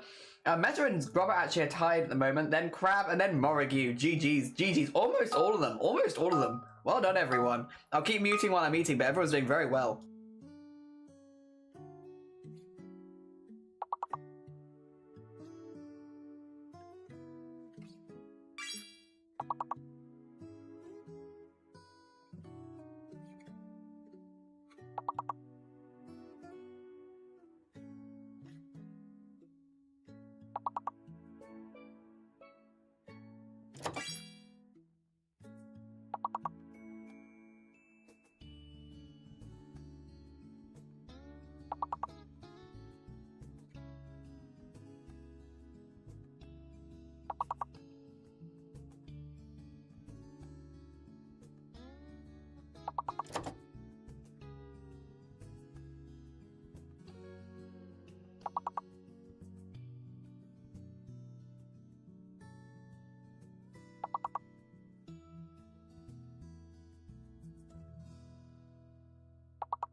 The hell was that? That was such a... What? Excuse me? Excuse me? Yeah, what the hell? That was so hard. Why'd they make that so difficult at level 14? Jesus. Oh dear. Well done, Robert, for leading that round. Well done. Our final scores on the doors. I might do a second round if people are down because... I don't know. I think we can get a bit higher than that. And also, I needed a bit of a brain break anyway. Final scores on the doors for that first round then. We have Slerrel in first place, myself in second, and then Feral in third. Well done to us three. Then we had Freaky, Grobet, Meta, Crab, and Morigue. I do not know what that long word was. We're restarting. I'm going again, and I'm not muting this time. I'm here. Huh. Oh. Is it? No? Heart, nice heart. That, nice that. Oh. Yeah, there we go. I got there. Also, would you like a can opening noise this fine Friday? There you go. Oh dear.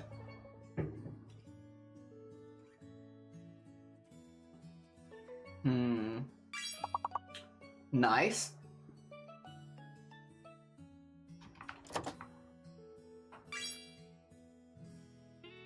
Does Tora have 1 R or 2 Rs? Nice rota.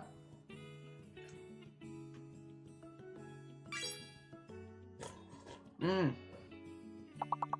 Nice tort. Mmm. That probably means there's a tart, right? Yeah. Yeah, 2 I think. I think so too.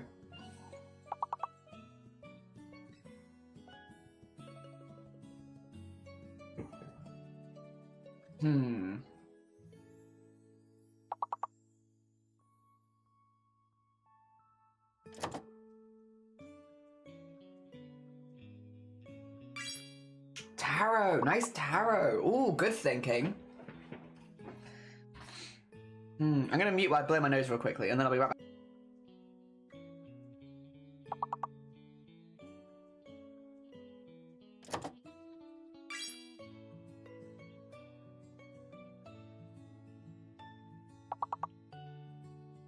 Ooh, nice taro-like potato. GG's, that's good, that's good.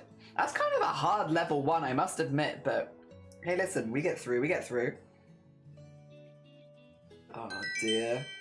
You get 2 levels, that's alright. We're through, we're through.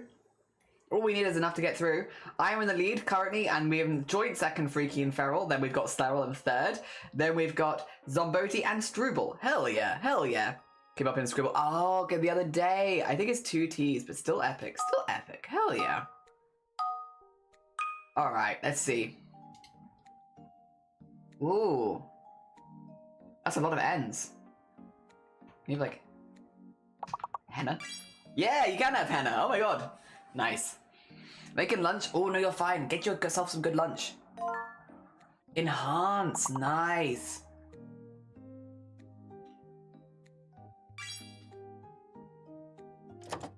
Nice hence as well.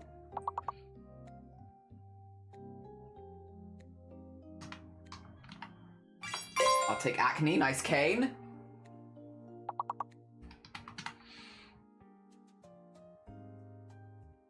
Yeah, can't do chance because only 1 C. But you can do ache. Yeah, can't do chance, only 1 C. Nice each though. Oh, it's also Cess. Good morning, I hope you're doing well.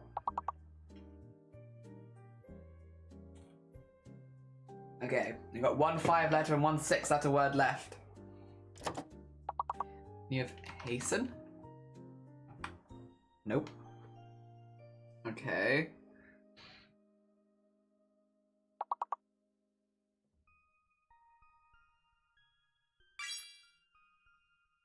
Nance? I don't know what a nance is, but good nance.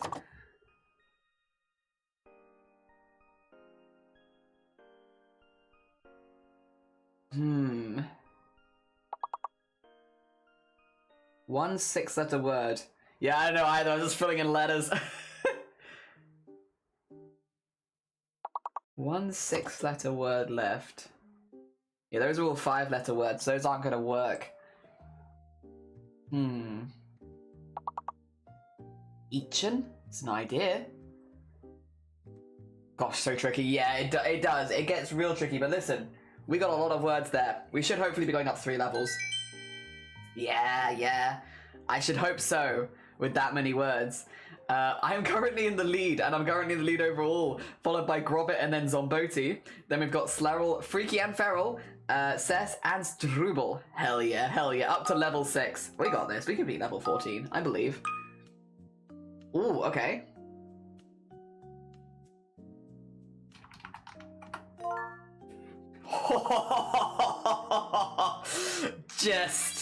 Just, your mama. Nice worth, nice wart, nice town. Oh dear, hi Astrid. Good morning, and Jellyfish, good morning. Oh dear. Nice Warn, nice Thorn.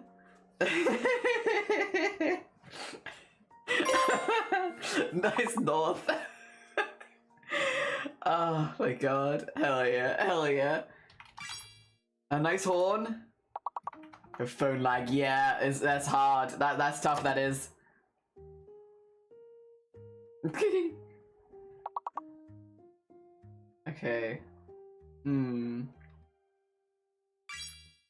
Throw, nice throw.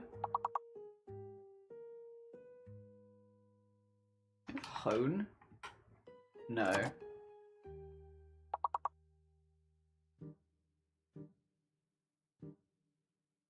I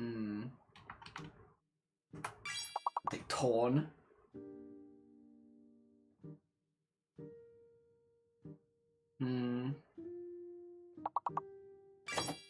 Oh, nice. Roth? Can you have just like Roth?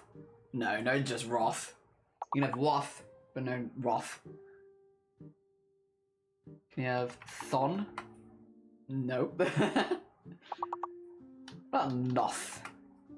No. Oh, but won't. You can have won't. And you can have Nout as well. Oh, one more. One more.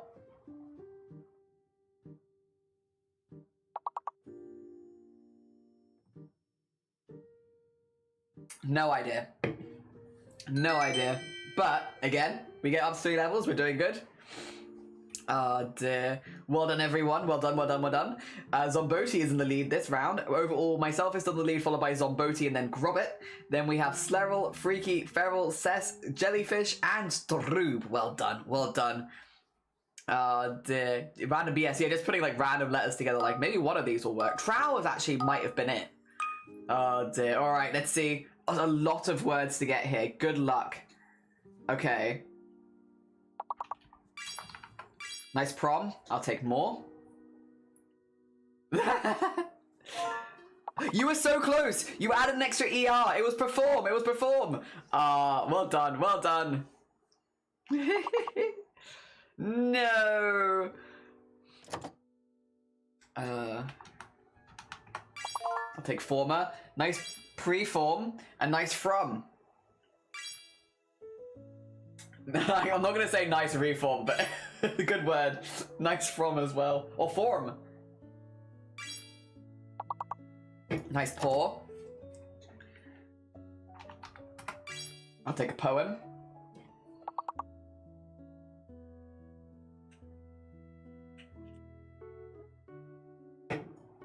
Oh dear. Nice mope. Oh, excuse me. Parma Violets are just nice tasting soap, and it's true. Not that I eat soaps, and I would never eat soaps, but if I did, I think they taste like Parma Violets. And they're nice. Also, soap does look really good. Oh, nice 4 and nice repo. Does look really nice to bite into.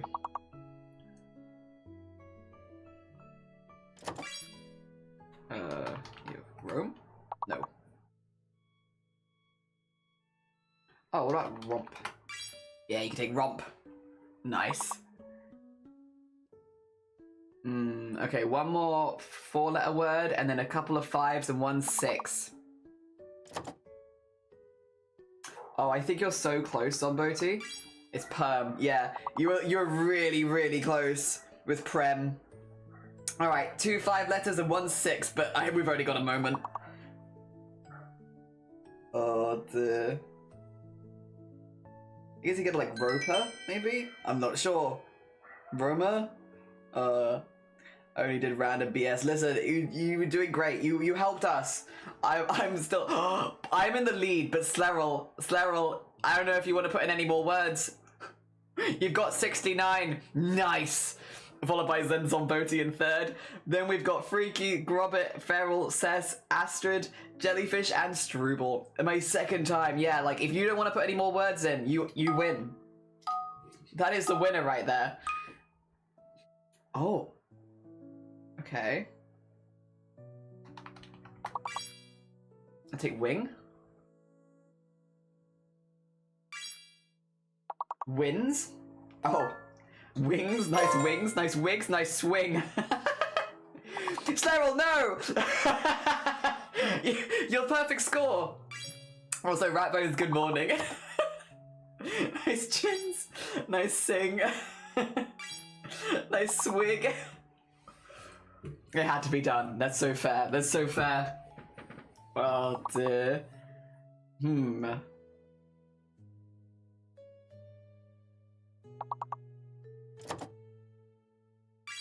Sign. There you go. That's 100%. Does that mean we beat last time's? Yeah, we did. Well done, Cess, for leading that round. Currently, I'm still in the lead. Slerol is in second, and then Zomboni, excuse me for the voice break.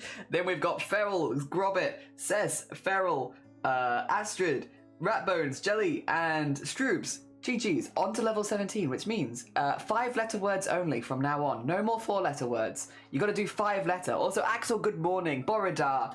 5-letter words only, everyone. Let's go. Uh-oh. Yeah, sorry. It's not like spice. Oh, P is hidden. P is hidden. I think the long word is species. I could be wrong. Spices. I think it's species, right? Yeah, there it is. Thank you. I have no idea how to spell species. I'm glad that you did. Oh dear. Nice seeps, nice spies.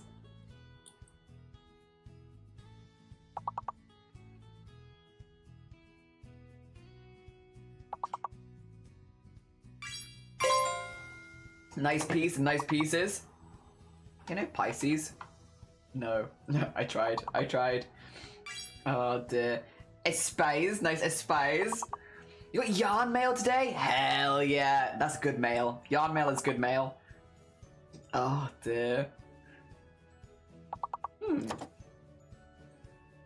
Like. Yeah, epics. Whoa! 100%. GG's. Oh god, it's gonna get really hard now though. Well done on the level 22. Well done, Grobbit, for leading that round. GG's. Overall, we've got myself in the lead, Slevil in second, Grobbit in third. Then we've got Zomboti, Cess, Freaky, Astrid, Feral, Ratbones, Flump, Jellyfish, and Struble. Oh yeah, level 22. Good luck. I can freeze it if you want. Nope. That didn't work. That didn't work at all. There you go. Sorry, bring it back. I made it harder. I actually made it harder. I went to make it easier and I made it harder. Freaky got it. It's explore. I've pinned it. Use that. Explore. Oh dear.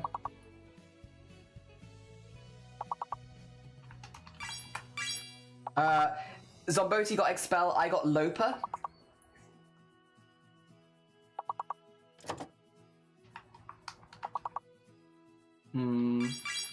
Oh, Sleril got Polar, and Cess, you got Prole. Nice Prole. Grobbit got Eloper.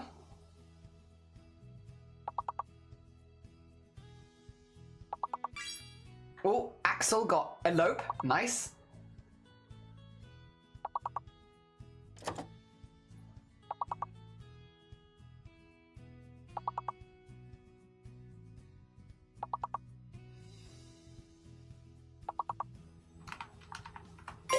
And I get repel. There you go.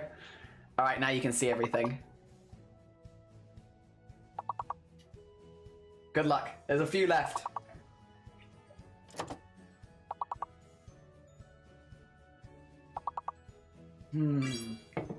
Nice Plexor. Can you just have like... No, you can't have... Oh, what would it be?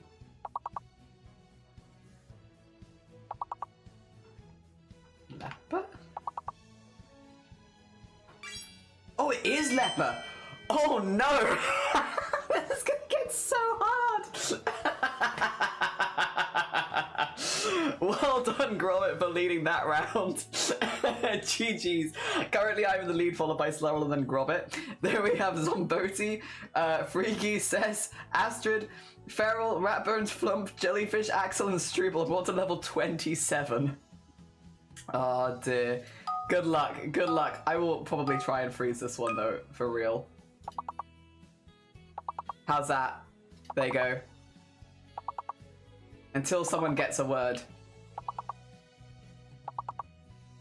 There's 2 fake letters and 1 hidden.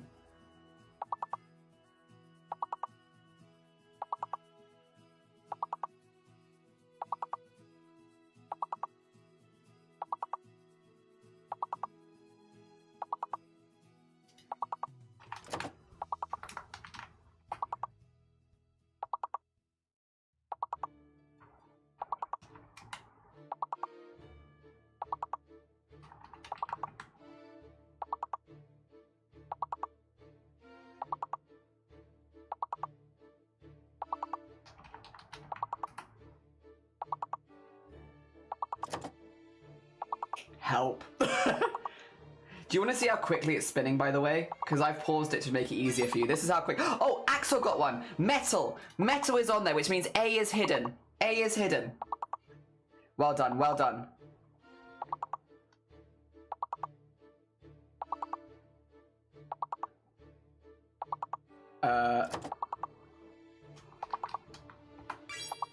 I got cleat.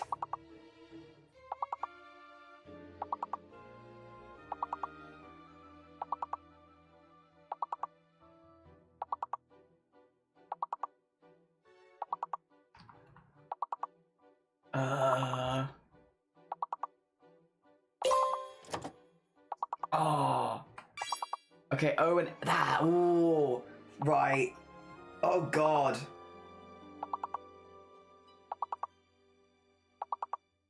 Is it not metallic? No, it's climate. It's climate. Nice climate, Astrid. Oh, there's no way. It is so hard. Like, do you see how fast they're spinning? It is so hard. So that's why I like froze it for the first bit, because it's like it moves so quickly. You just can't. You can't have clit. Gotta be 5 letters. Oh my god. GG's though. GG's. That's the furthest we've got in a really long time. I was in the lead that round. However, final scores on the doors. Myself in first place, Level in second, and Grobbit in third. Well done to us 3. Then we had Zomboti, Freaky, Seth, Astrid, Feral, Ratbones, Axel, Flump, Jellyfish, and Struble. Thank you everyone who helped. Jesus. That was the furthest we've got in a minute, for sure. Hell yeah. Well done everyone. Well done. That was a good game of words. All right, back to work. Back to work with us. Back to doing our model-y stuff. I could have managed 5 more points for sure. The world, I know, the world nerfed you. How could it? How could it? GG's. We've not got to 27 in a long time because it's so hard because they start adding extra fake letters. Next 4 weeks are going to be full of me crocheting beanies for market. Hell yeah. Hell yeah. I hope you haven't used too much of your brain on words. 96 is when they're in an argument. Oh dear. Alright. We need to add color toggles. Let's go for it. Let's go for it. We're gonna call them like pansy, pansy, color, and we'll do 13, and then pansy tone from -1 to 1. We'll do rose color from 0 to 13, and then rose tone from -1 to 1. We'll do daisy color, again 0 to 13, and then daisy tone from -1 to 1, and then we can do leaf. Oh dear. Oh wait, no, we also need to do ombre, don't we? Need to do another one. Make sure to hydrate. True, yes. Hydrate, take breaks, rest hand, do stretches, all the good stuff. Oh, okay. I need to also do the other one, I forgot. So pansy ombre color, and that goes from 0 to 30. This is gonna take forever. It's probably gonna be the rest of the stream, but that's okay. Pansy ombre, or ombre tone from -1 to 1. God, ah! Oh, it's gonna be nightmarish. It's okay. It's gonna be nightmarish, but we're gonna do it. We're gonna do it, I believe. Okay, rose ombre color from 0 to 13, and then rose ombre tone -1, 1, and then daisy ombre color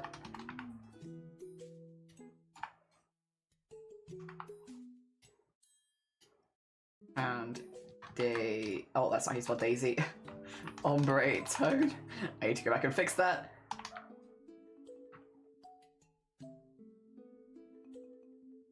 Ew.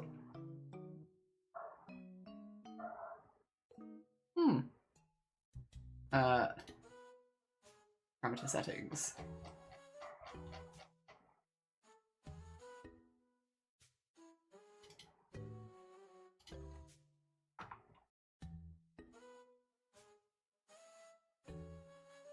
There you go. Okay, that's fine. I feel like I can hear something, but I can't quite put my finger on what it is I can hear. Just good drive home. I'm doing fine. Good luck with your drive home. I don't think. I think I maybe have to sleep. Have a good. No, it was nice to see you, Zomboti. Take care of yourself. Thank you for turning me into Ryan Gosling. I hear dog barking. Yeah, it's pretty common here. We get a lot of dog barking. Leaves. Oh, I'll put leaf color. Yeah, a lot of dog barking. Sometimes people yelling. Sometimes both at the same time. Leaf tone. -1 to 1. And then leaf ombre color.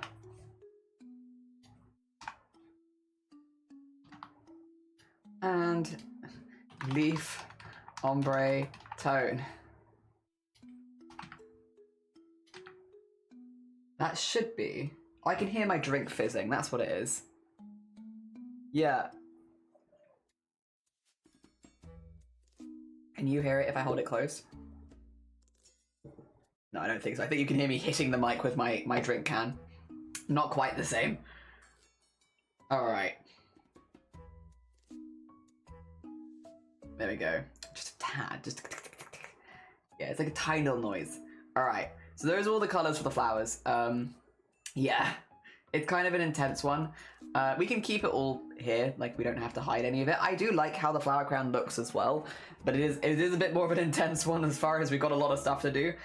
Starting with, we might as well just start here, I suppose. We've got them all... Depends if I want them to move separately, and I don't know. I guess I kind of do. Because I could do some of them at the same time is the thing. Well, the leaves I kind of want to have sway, but I don't know that I necessarily want the flowers to sway that much. Reason being, I could merge them together and I could do them at the same time and it would take it slightly less long. The leaves I can't though, so I might as well start with the leaf. The leaves I cannot do a shortcut with.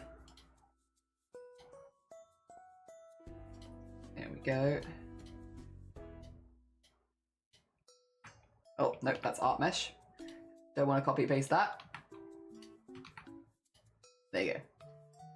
Red leaves. Red leaves. Nice. How are we doing for time actually? We're doing okay. Yeah, I do have to stop before 6 hours today, just because, again, I'm nipping out after stream before shops close. But we can still do up to 6 hours today. Get a good chunk of work done, which is nice. And then over the weekend, I'll try and make some promotional art for the Point of Pride fundraiser, I think. That can be my goal for the weekend. Although, goal for the weekend mostly tomorrow, because I am out on Sunday. But tomorrow, I can do that. I gotta draw a lot of bees. It's very important.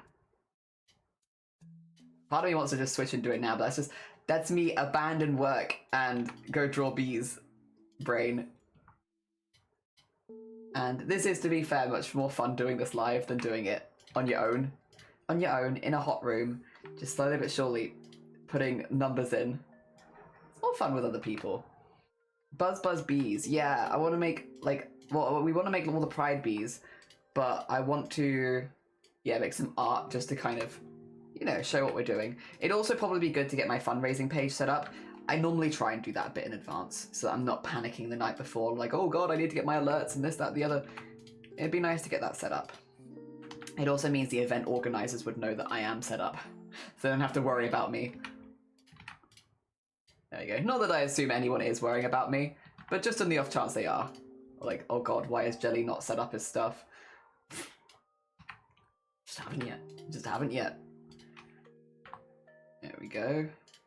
And in there.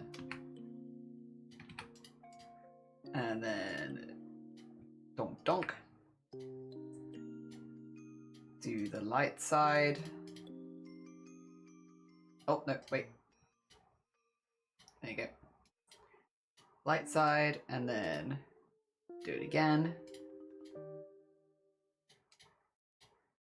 Dark side. There you go. I'm assuming you'd probably have it in more of a green, but that's okay. Nice, because you could do like a green to a yellow.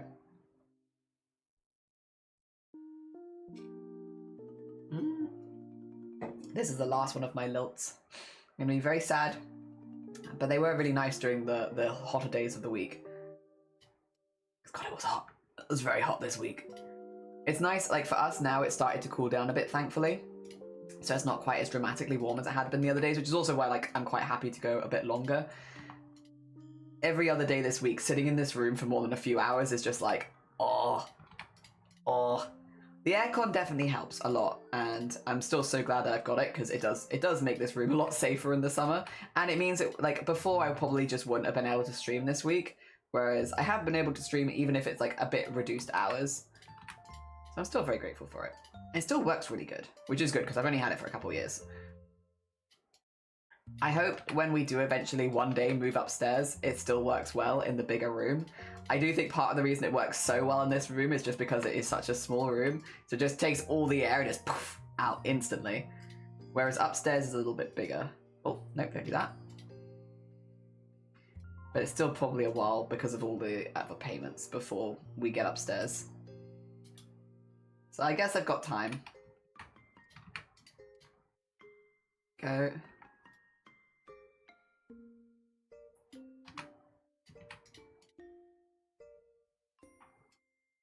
And that.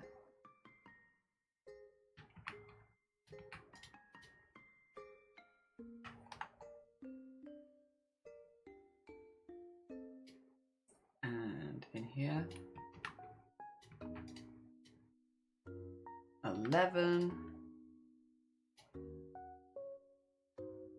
Yeah, you know, I think I probably can group the flowers together without it having too much of a detriment. Like, if I was just doing one V2 model and I wasn't doing all the different layers on it and stuff like that, I probably wouldn't merge them together just because it would, if I wanted to, like, have them, like, slightly overlapping and stuff like that, it wouldn't work well for, like, the side to side. But because we're doing a much simplified down version, just, again, because this is, I've got a lot of layers, because we're doing a simplified down version, I feel like it's kind of fine. And it would mean that I wouldn't have to do them all separately, which again, I wanted the flowers to be done together anyway. I think that's good. I think we can do that. In the time that I've taken to do the leaves, although I do need to do, how am I gonna do this?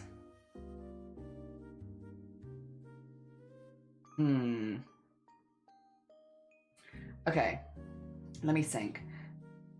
We could do pansy bases as 2 and do this of pansy base color.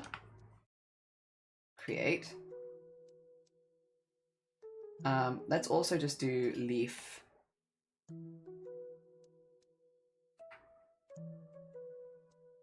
Yeah, leaves. And then we can have pansy ombre color.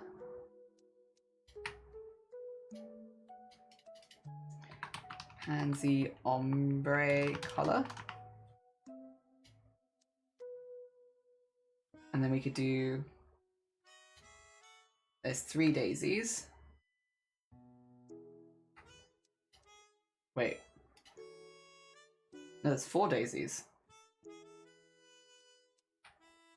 Okay. I could do daisy base color. And then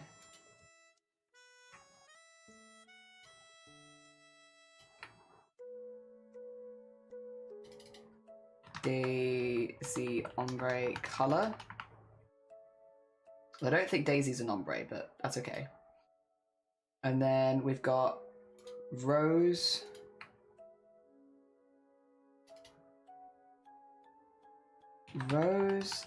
base color,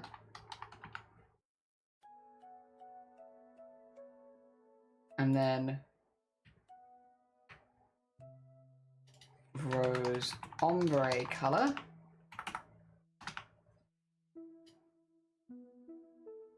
and then we can do all the details at the same time. I'm so glad I labeled these. Oh dear. Flower details. And then bonk, bonk, bonk, bonk, bonk, bonk, bonk. And then flower outlines. And then flower highlights. Awesome. I can use those instead then. So that way I only have to do 1, 2, 3, 4, 5, 6, 7, 8, 9 color wheels. Yeah, and then like the extra bits from before. Hell yeah. That's way quicker. Okay, sick. And it shouldn't affect the rigging because I probably would rig all the flowers together anyway. And the leaves I have kept separate. Speaking of, actually, let's go back to the leaves. Because they still had a few bits to add in. Like the highlights and such. Hell yeah. That is so much quicker. It only works with this, unfortunately, so the rest of the stuff will not be affected by this, but this in particular will be quicker. Oh god, I love the red highlights. It does look slightly menacing, but I also think it looks really good. I am going to try and make myself using this afterwards. I think I'll try and make myself and then make like a version of the V2 model I currently have. Just to like show a couple of examples of how these can end up looking. And I mean, if anybody else uses it, I'd love to like make a library of like VTubers that people have made with this. Just to be like, look, these are the different kind of models you could end up with. Yeah. Hopefully it should also just be fun to play around with. I hope so. I hope so.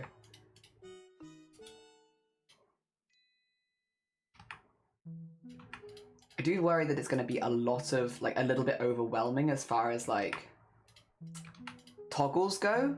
Like, there's going to be a lot of toggles. A lot of them will be color toggles, but there's going to be a lot. I mean, what I'll probably end up doing is making a little YouTube tutorial that, you know, if you want someone to make it along with you, that you could follow the YouTube tutorial, just of like, here's each layer, here's what they affect, here's how you can, you know, it should just be like a sliding bar. So here's a sliding bar, do what you want with it. Hi Astrid, you're home, how's the rigging? I found a way of making the flower crown a little bit quicker, which is nice. And we'll take that. So many layers. Yeah, well, because like, when you're going through, for example, like, you're gonna be like picking the objects you want and then I guess picking the colors of the objects.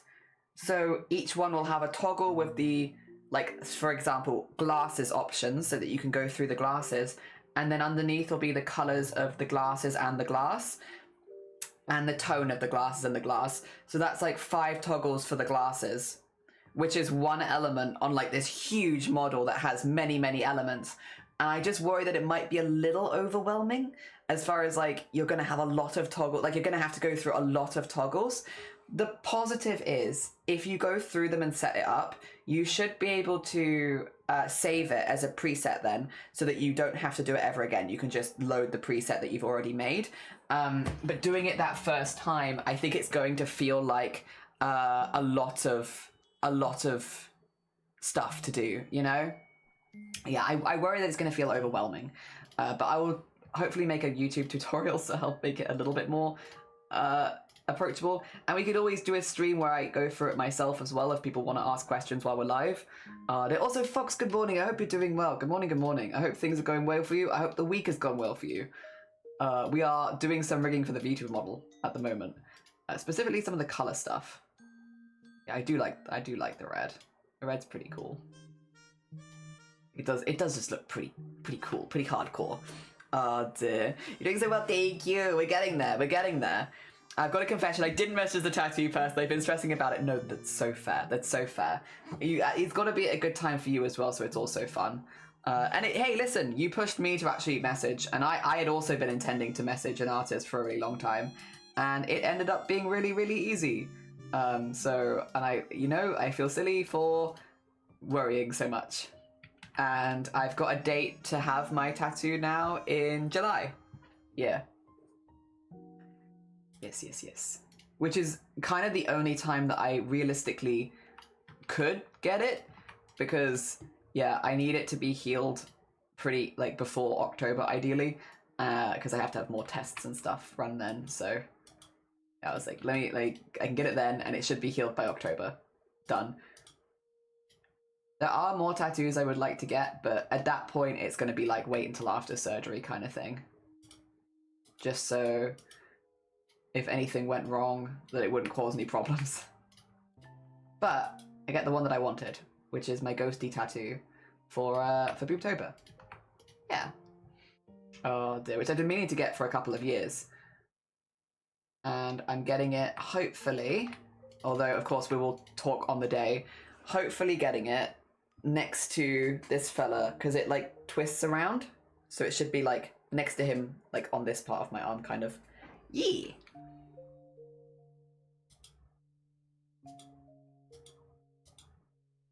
There we go. Hopefully it's not too painful, but if it is, it's okay. It's worth it. Honestly, I'm not as stressed about the tattoo itself. The big stress I always have is what if somebody asks what my job is? What if they ask me questions about my life? I never quite know what to say. like going and getting the tattoo and it being painful, that's fine. But God forbid they ask me what I do for a living. Oh, I'm not ready. And like online, I normally just put like social media manager or something like that, because people don't ask any more questions at that point. But I'm not very good at doing it in person. I'm not, like, my face is an open book. I'm not very good with that sort of thing in person, so I will probably look like I'm lying. It's technically not a lie, because it is part of what I do, I suppose, but yeah. I'm not very good. I'm not very good with that sort of thing. But I'm considering not lying about it. I'm considering, because again, I'm not the best liar. It's very obvious, and it'd probably be less embarrassing, because this is an artist that I'd like to go back to in the future at some point as well, just because I have a custom tattoo that I want for my shoulder that I would like them to do, if they're happy to do it, and yeah. So maybe being honest is not a bad thing in this case. There's also the dreaded content creator. So I am really hesitant to ever use it, and here's why. It's a bit stupid, streamer, it's a bit stupid. But I know like this tattoo artist, and a lot of people are trying to do more on like TikTok and like try and get more short content to like advertise their stores and stuff like that. If I say I'm a content creator, I think people instantly assume like TikTok and that I'm gonna be good at all that kind of stuff, which I'm not. Like very long form. So yeah, I'm always like, because if you ask me any questions about like short form content, like I am no use whatsoever. And obviously so much about social media is short form content. So it feels like, oh yeah, I do social media, but just not that social media. Well, here's the thing, Robert. If you tell someone that you're an artist, the first thing you have to do, or you'll get asked, is, can I see your art? And like, I'm not being funny. I draw feet on the internet. I draw incredibly cursed things. If you Google the art that I've done, I don't know if that's necessarily what I want to show people. And then if you show them your embroidery and stuff like that, they're like, well, how do you make a living off that? And it's like, fair. I understand.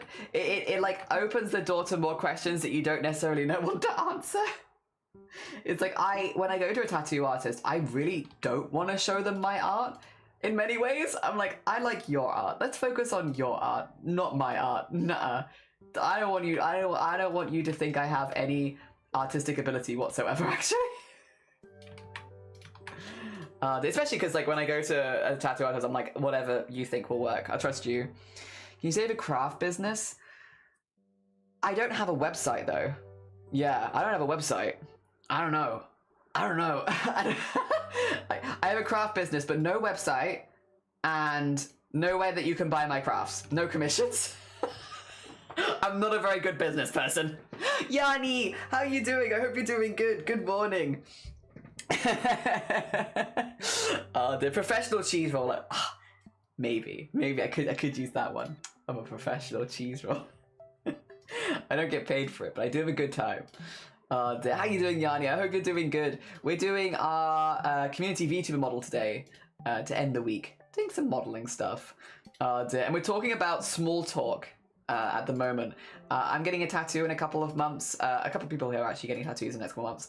And I was saying, I'm not too worried about the pain. I've had tattoos before for starters, but also, like, that's fine. I'm pretty good with that. What I'm always afraid of is somebody asking what my job is. And being like, what do you do for a living? And I'm just like, I don't know. Oh dear. I don't know. What do I do for I'm not sure. I couldn't tell you actually. What do I do for a living? No idea.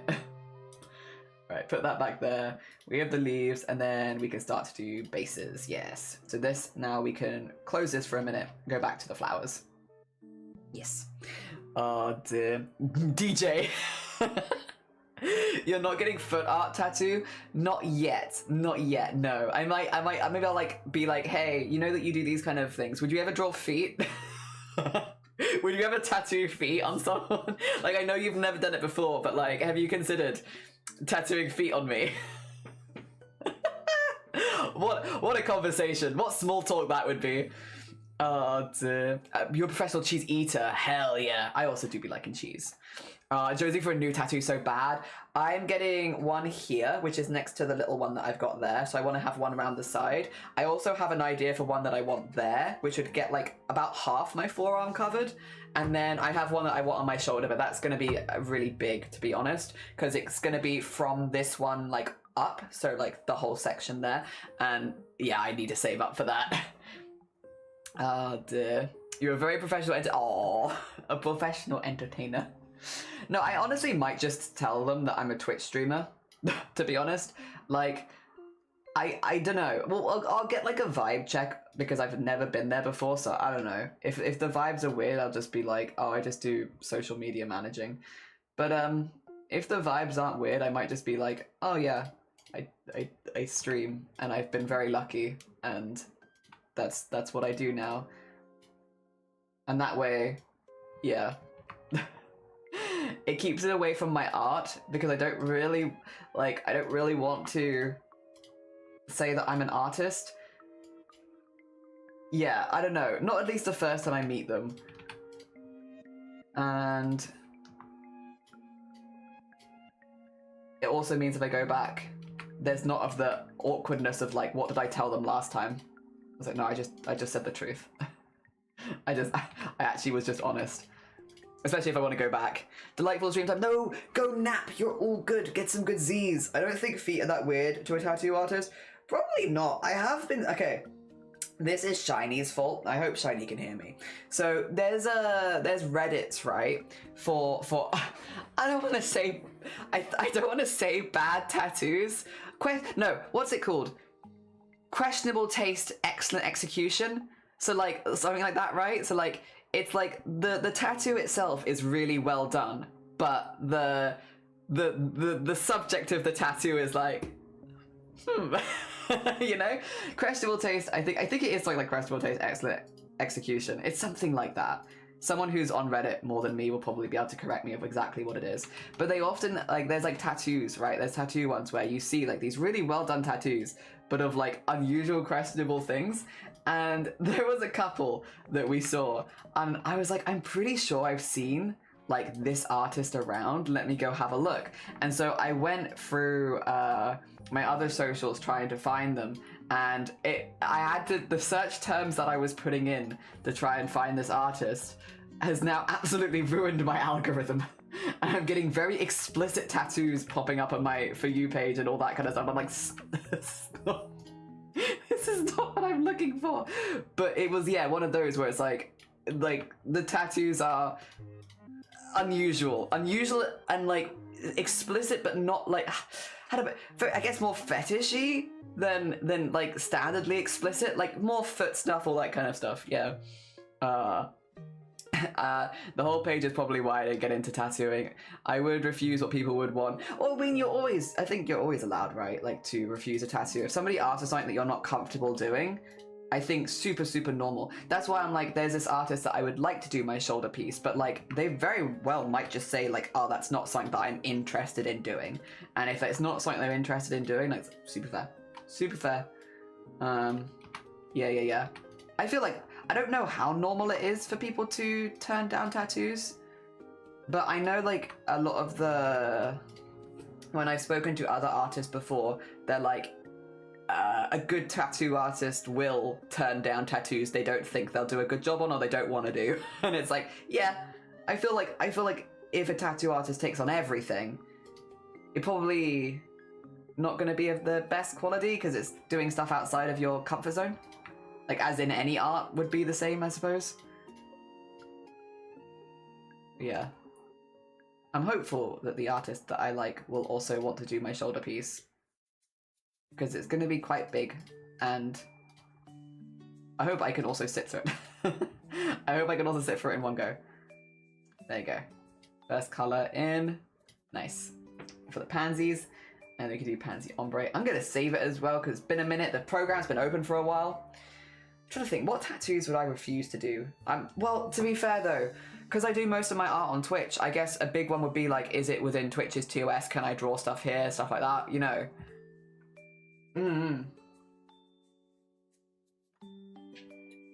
I would really have to try and be nice about it, like, because what you're asking for me to do will not look good. I feel like I'm being too bougie. But isn't that like kind of the job? I'm sure there'll be people that will take it the wrong way and won't like it, but if someone doesn't like you saying that you don't think it will look good, they can go to another artist, right? Like, if someone comes in and is like, I want a sausage dog, and it's gonna go here, and it's like, that's just not gonna fit well, you could always, if you tell them, like, it's not gonna look good here, here's what we could do instead, and they're like, I don't want to hear that, then you could always be like, well, well, but I guess easier said than done, maybe, because, like, yeah, you don't want to be, I guess, turning away money.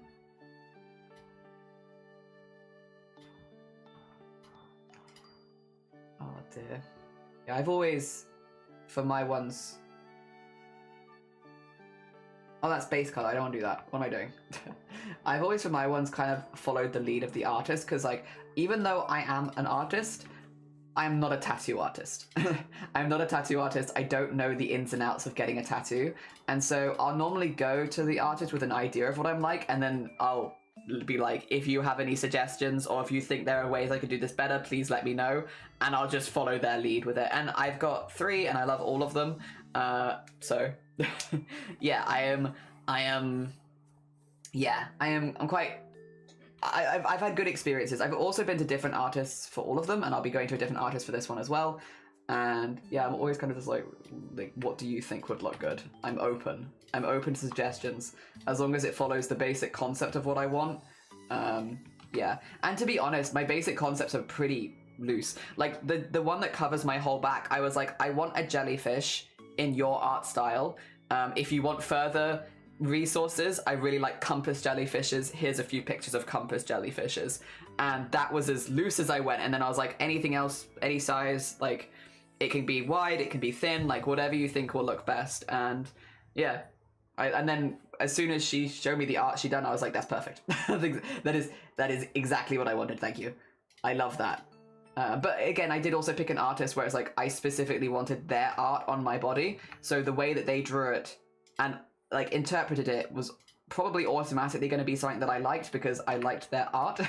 So I wanted it in the way that they would draw it, so it looked like their art. Oh dear. I went in at 18 with a tattoo I'd had on my wall for years. Hell yeah. I refused to get a tattoo 18 to 20-year-olds. Love. I got this one when I was like 19, I think. Yeah. Don't get tattooed on a whim. I didn't get tattooed on a whim though. I didn't. And I love this tattoo. And I like it. And this is the one all the old people like. When I go to like the yarn shops, that's the one all the old people like. All the old people love this tattoo.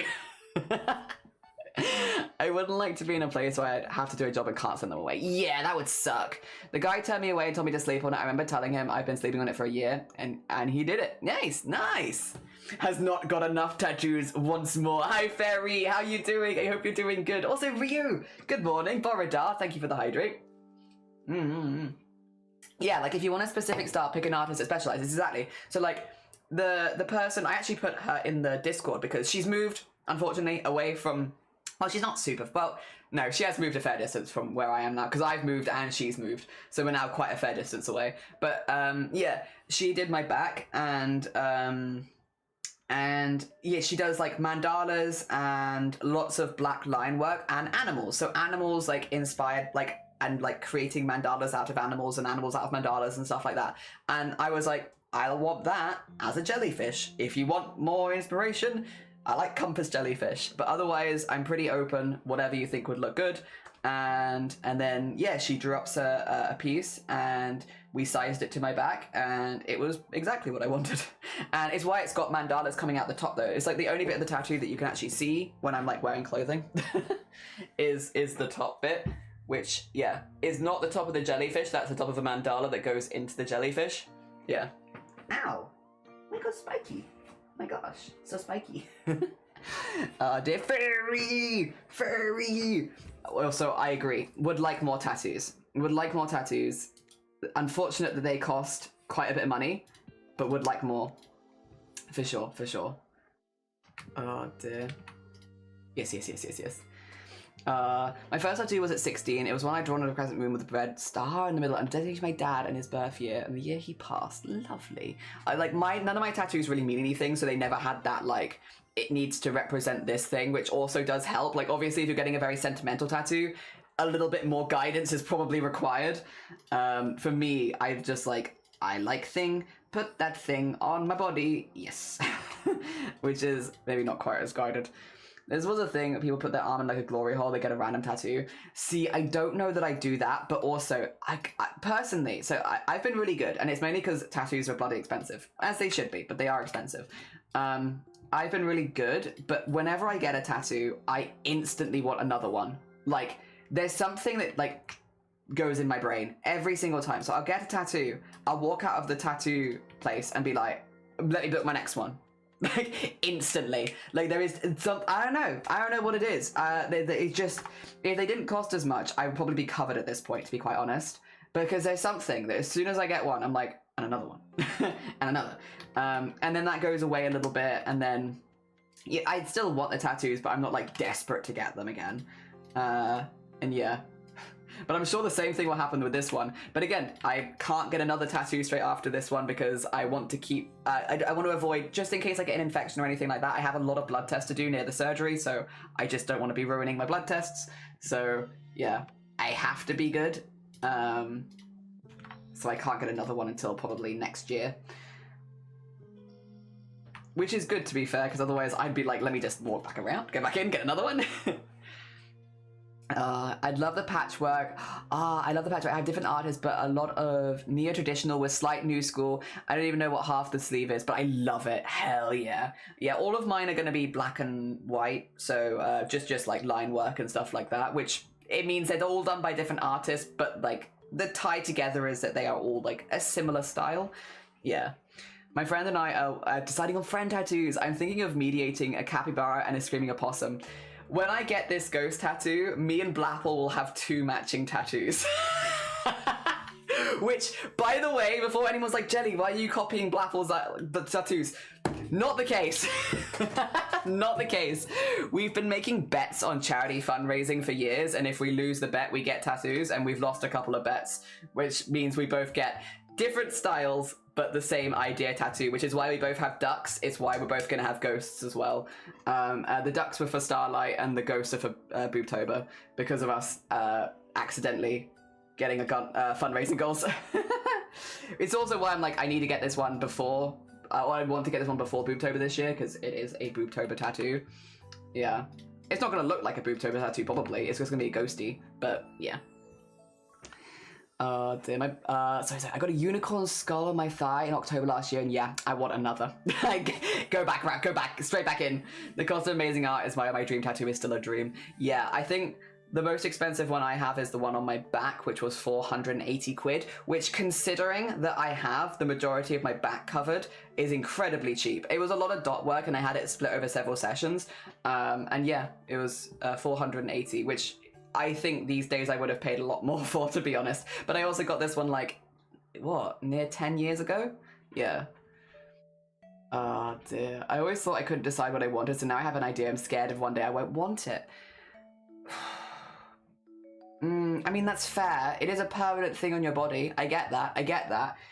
If it is the thing that you're getting, if you didn't want it anymore and it was still there, would it be a really big negative impact on you? Because there are definitely, like, for example, it's an old one, but like people being like getting their ex's name tattooed on them, right? You know, what's a worst case scenario? Well, you break up, you have a really messy breakup, and then you have the name of someone that you hate on you. That's a pretty bad one. Whereas some tattoos, like for instance, my little ducky here, say if I hated my little ducky, well, first of all, laser's an option because it's a very small tattoo, but two, worst comes to worst, I don't like ducks anymore, or maybe I don't like black ink tattoos anymore, and I don't know, worst case scenario, doesn't feel like it would be that bad. But this also wasn't my first tattoo. Again, I already had a couple, so yeah. Oh dear. I have a lot of colour and I have some black and grey. Nice. Oh dear. I think it'd be okay. It's just flowers and blackberries. It sounds silly. No, it doesn't sound silly. It doesn't sound silly at all. It's a permanent change to your body. And I think if anyone wants to take that seriously, it should be you. The person who should take that the most seriously is absolutely you, the person getting it. So it's not silly at all. Not silly at all. I feel like that's a very, very normal feeling. Oh dear. 480. Yeah. 480. My skull sleeve was over 1k USD, not counting tip. My unicorn skull was 850. I can translate it to dollars real quick. Because yeah, I did also tip, but I'm not including tip. I tipped as well because mine was originally meant to be a 1 day, and I realized I couldn't sit for 1 day, and she was so good, so I tipped her every single session because I was just like, thank you for splitting my sessions up because I can't sit for like a full day. Yeah. Pounds to dollars. Yeah, she was so chill about it. 480 pounds, not including tip, is $644. Yeah, which is still like ridiculous for a back. Like really good. And I had it in multiple like 2-hour sessions, which was what I could sit. I couldn't sit longer than 2 hours with my back being tattooed. Like I know some people can sit the whole day and they're like, I barely feel it. I am not one of those people. That's not me. It was, yeah, I could not sit longer than 2 hours with my back, especially when she was doing the really thick black lines. Like I'd already had a tattoo at that point, so I thought I kind of knew what I was getting into when I was like, okay, well, I've always wanted to have my back done. Let me get that done as my second tattoo. And no, I did not in fact know what I was getting in for. It was very painful. Oh dear, very painful actually. I'm a you do you kind of guy, but I don't really get the tattoos where people get entire solid. I think there's a few reasons people do it, right? One, sometimes people have tattoos they want to cover up and there's just no other way of covering it up than black. Because if you have a really dark tattoo, or if it's been like really overworked or something like that, sometimes the only safe way that you can get rid of it is either lasering or black lines. And if it's a really thick tattoo, lasering will only do so much. So with that in mind, some people do go for big covered spaces in black because they want to cover up an old tattoo. And it might not even be that the tattoo is bad. It might be that it represents a phase of their life that they don't want to be reminded of all the time or something like that.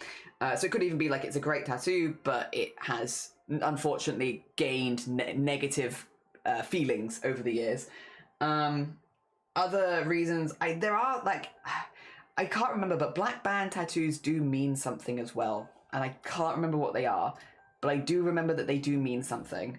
Black band tattoos. And not everyone cares about that, but I thought it was something to do with loss. Yeah. Mourning and loss. A solid black band is a permanent memorial for a lost or loved one who's passed away. So I thought, okay, so yeah, if you have like just a big black band, it could be a memorial tattoo, which again is more common in some parts of the world than others, but could also be that. And then, yeah, some people just like the minimalism and the geometric vibes. But yeah, there is a lot of tattoos do have meanings. Not everyone, like I have a jellyfish tattoo. I'm sure jellyfish tattoos mean something. That's not why I got it. Same with my duck, same with my music, like, but some people care about the meanings of tattoos much more than others. So there's a few reasons. Could be a cover-up, could be to do with the meaning, yeah. Or it could just be that you like geometric stuff, which is fair. Enjoy your geometric stuff. I like geometric stuff. Probably not as a tattoo, but I like it. Thinking it more represents a part of my life, so if one day I don't like it, maybe I'll be happy it represented me now. Ooh. Ooh. That's true. That's a fair point.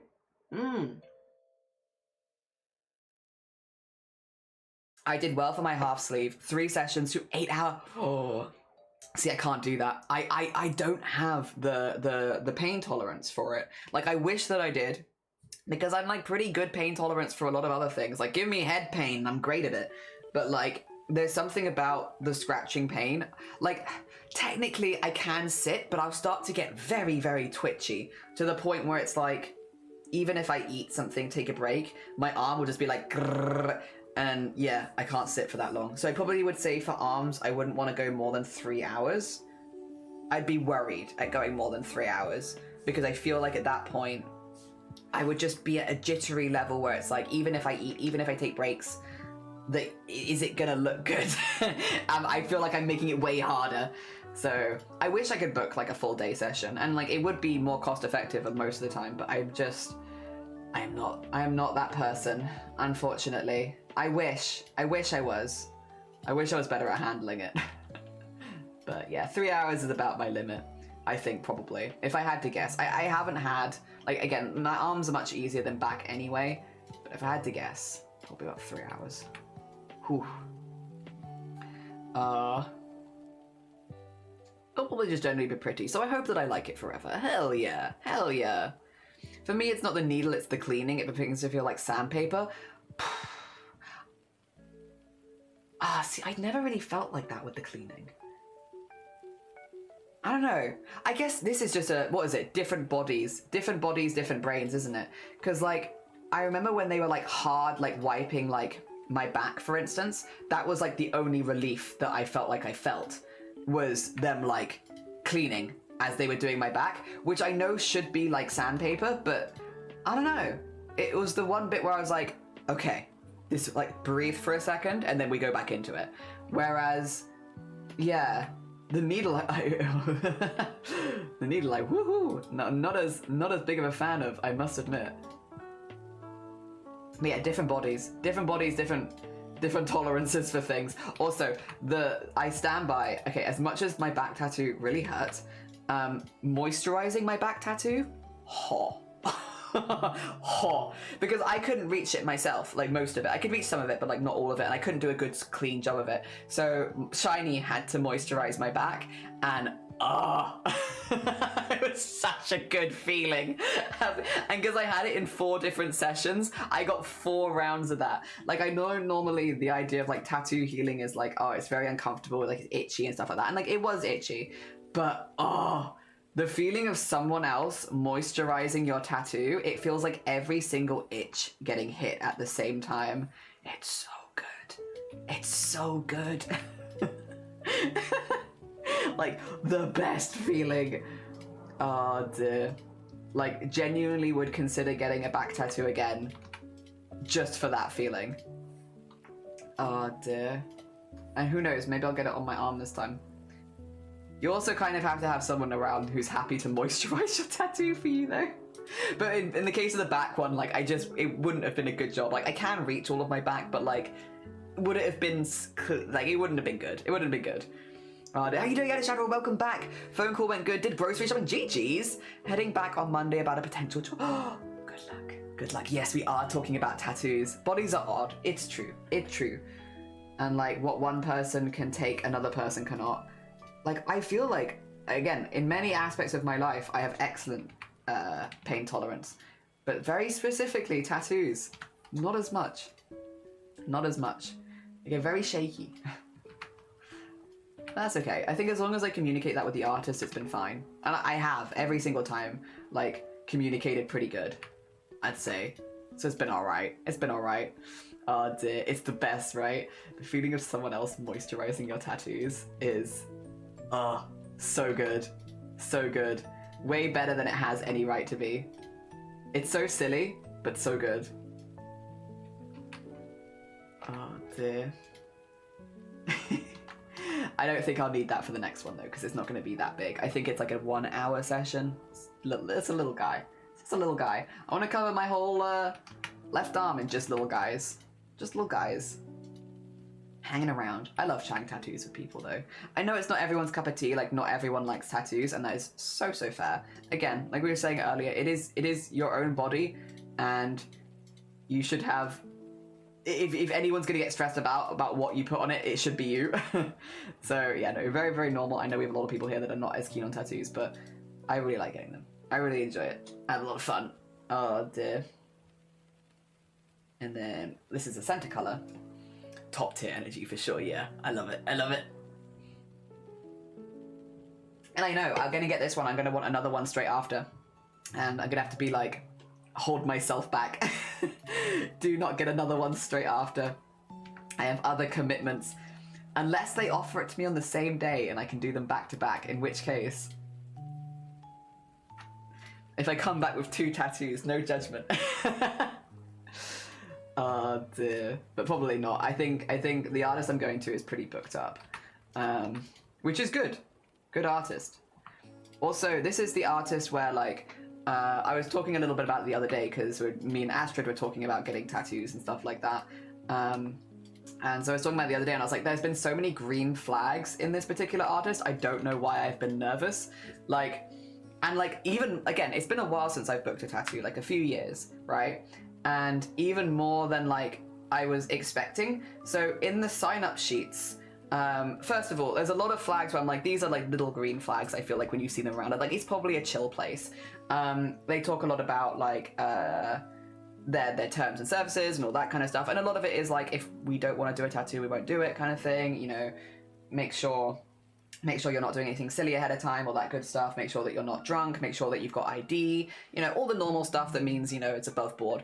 And then they ask for your name and they ask for your pronouns. First little green flag, I feel like it was just a little green flag of like, oh, okay. They literally were like, ask for pronouns. It's like, just so we can correctly refer to you. And it's like, okay, interesting. I've never had that at a tattoo place before. But no, they ask pronouns.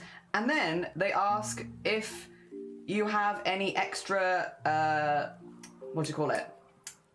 If you have, first of all, it was whether or not you would need any mobility help getting in. So stuff like wheelchair users, mobility devices, stuff like that. If you have any issue sitting in a chair, again, mobility devices and all that. They asked if you would do better in a quiet day or not quiet day. So they have days where they keep the whole studio quiet. There's no background noise, stuff like that for people that get overstimulated at tattoo shops. Again, they have all this kind of stuff. And I was like, I have never been asked any of this stuff at a tattoo. Like, again, and it's not stuff that I'm like, would personally need. I can walk in fine. I don't have any mobility issues. Like, I don't need a quiet space for tattooing. But for people that do get more overstimulated about those kind of things, or have a lot of anxiety, or are worried about like, oh, touch sensitivity was the other one. Whether you have any touch sensitivity, which to be fair, I do. It's fine. I can get through a tattoo. That's okay. But like, again, it was cool to see them like checking these things ahead of time to make it as approachable as possible for a diverse group of people. And yeah, I was just kind of surprised at just how much they had as far as like, what's the word I want? There's a word that I want that they're doing really good at. Accessibility. That's what I want. Accessibility. I was surprised at how much thought they put into making their space accessible for the largest amount of people.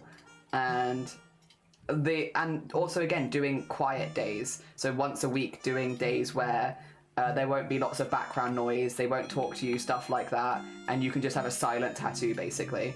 I was like, again, not something that I personally need, but I know people that would really benefit from that.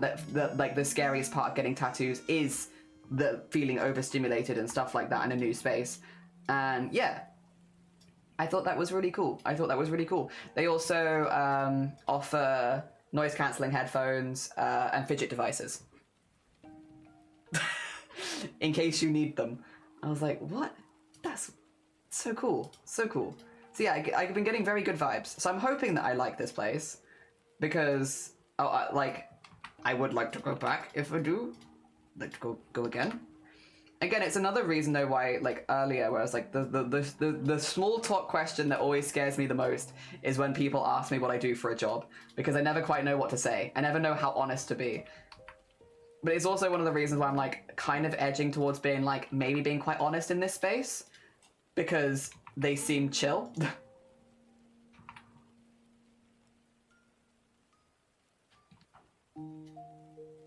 There we go. Like, I don't feel like I'd be judged for it. I mean, not that I really care that much anyway, but, you know. It's still nice to not feel judged. They don't ask my mother's maiden name. No, they didn't. Oh, dear. I'm so glad they were good when they messaged you. They were really chill. Accommodation, that's another good one as well. I like the sounds and smells of a tattoo shop, not gonna lie. Yeah, I also like the sounds. I prefer there to be general noise going on in the background. I find silence to be a bit too quiet. If the only thing I can hear is the tattoo gun, that's the only thing I'm going to be focusing on. But I do think there are groups of people that would find that to be much, much more comfortable. So yeah, I thought it was cool that it was offered as an option. Like, again, none of these options were things that I personally needed, but it was nice to see them there as options.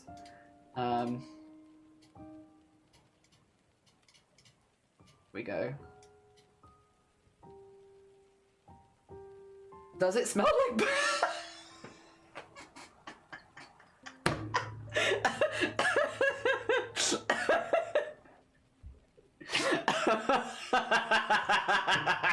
Not to my memory does it smell like... Could you imagine walking into like a tattoo shop and everything just smells like bacon?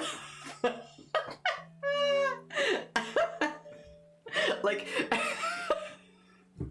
Maybe if you get really close to someone who's being like lasered for like having their tattoo lasered off, maybe then, but like I feel like that would be so funny. I feel like a standard tattoo shop, probably not, but I like the idea. That's really fun. No, I'm sorry, I didn't mean to laugh. Like, I'm not laughing at you, it's just a funny idea. I like the idea an awful lot. Dear. Never been to. My tattoo fund's currently at €5 as it is, which I may need to take out at some point if I don't get a new job soon. I've never been, no. No, they generally smell, I would say in my experience, much cleaner. There's a lot of sanitizing and a lot of like making sure that everything is clean from person to person, because it does involve needles. If it's not sanitary, you're gonna have like infections and problems and stuff like that. So there's a much more heavy emphasis on sanitation or sanitization. So it smells sanitary. The chairs smell sanitary. You know, that kind of like smell where things have been sanitized a lot. Sanitary smell. Yeah.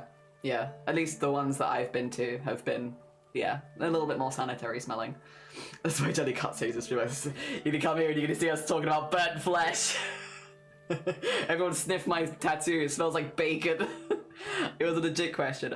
I'm sorry. It's a fair question. No, I think if you were doing a lot of lasering, there might be a smell, but I don't think it's a burnt flesh smell.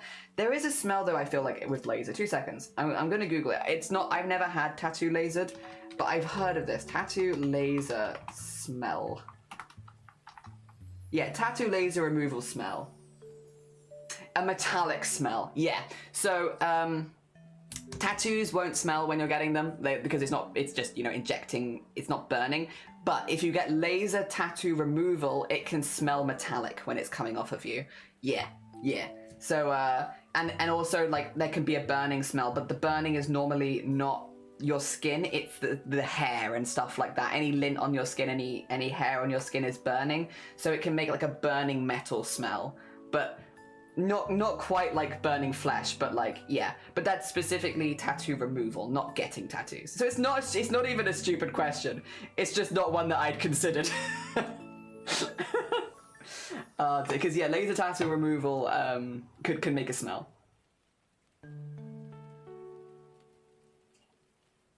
Scratch and sniff tattoos. The very 90s, early 2000s. Kind of wish it smelled like cheddar. I mean, if you put some cheese on your arm before you get laser tattoo removal, you could maybe make it smell like a grilled cheese. They might ask you to remove the cheese, though, I feel like.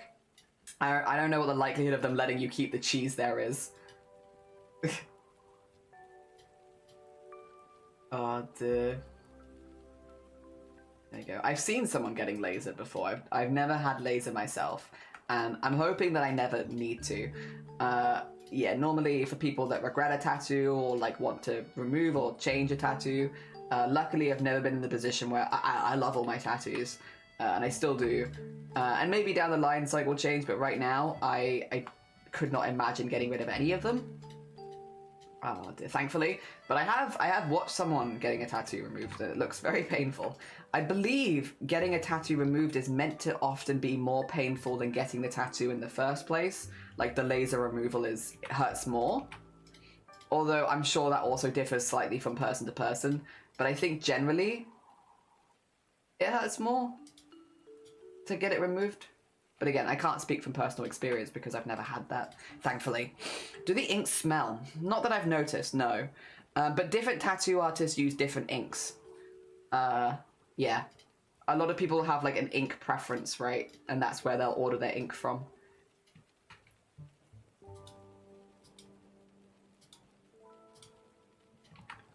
But I don't think they should smell.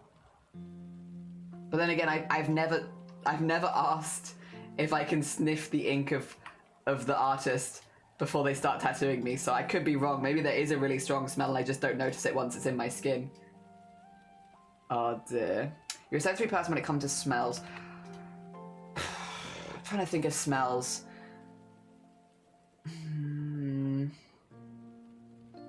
Like alcohol wipes. Dear. Alcohol wipes.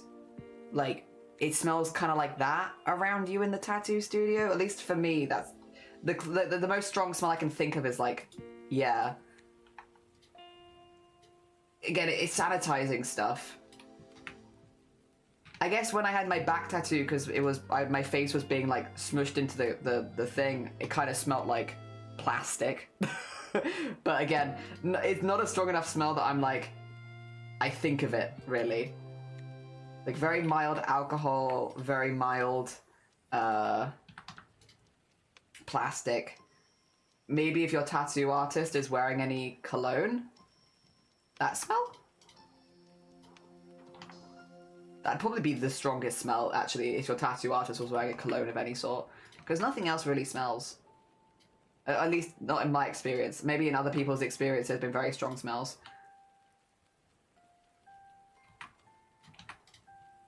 Oh dear. When you get tattoos you can sniff. I guess that's true, but like, it just smells like my skin. Oh, they put like a see-through bandage over it, and that kind of smells like plastic. How you have plastic smells. And then you'll have to moisturize it, but you can choose the moisturizer you use. I use one that has like cocoa butter in it, so it smells a little bit like cocoa butter, but that's a choice. That's a choice. I choose the one that smells like cocoa butter. You could choose a scentless one. I choose the one that smells like food. Because I like the smell of cocoa butter. But you could choose a scentless one. Yeah, plastic and alcohol and whatever you choose for your moisturizer. But that's your choice.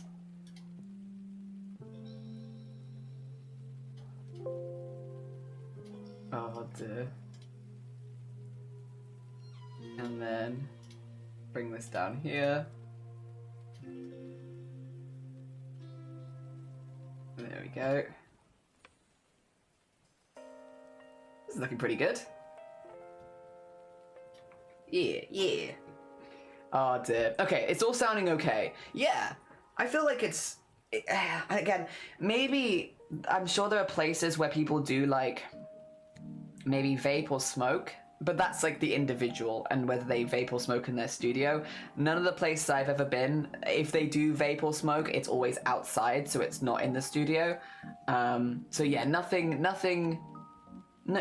strong smells. There's not been any strong smells in any of the ones I've been to, but again, it probably does differ a little bit from tattoo place to tattoo place. I'm sure there are some where there are stronger smells. I hope that you find like the person that you go to has like a similar like almost like tick box system of like things that could make you uncomfortable, and you can always just always just put smell. Oh dear. I hope. Set alarm for later. I have a wedding to go to, not mine. It'll be much more relaxing if it's not your wedding. I hope you have a lovely, lovely time at the wedding. I hope you, have drinks and be merry and see your friends. Yeah, have a lovely time at a Shadowroll. Have a really, really good time. I'm sure you will. The best weddings, the ones you don't have to do anything at and you can just turn up and have fun.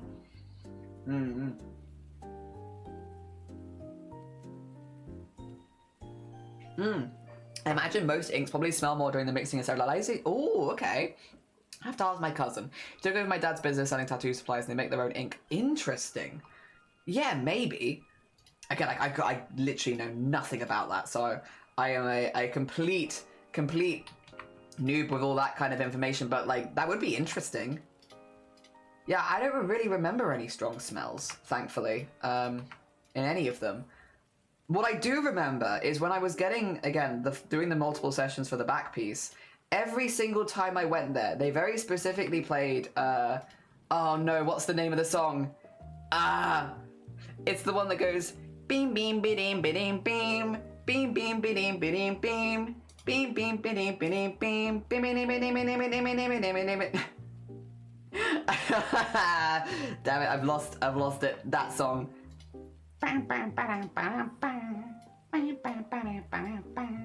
Over and over again. I know that song, but not the name. They played it every single time, so I'd like lie down and then I'm sorry. I know the song. Every single time I'd lie down and be like, I'd be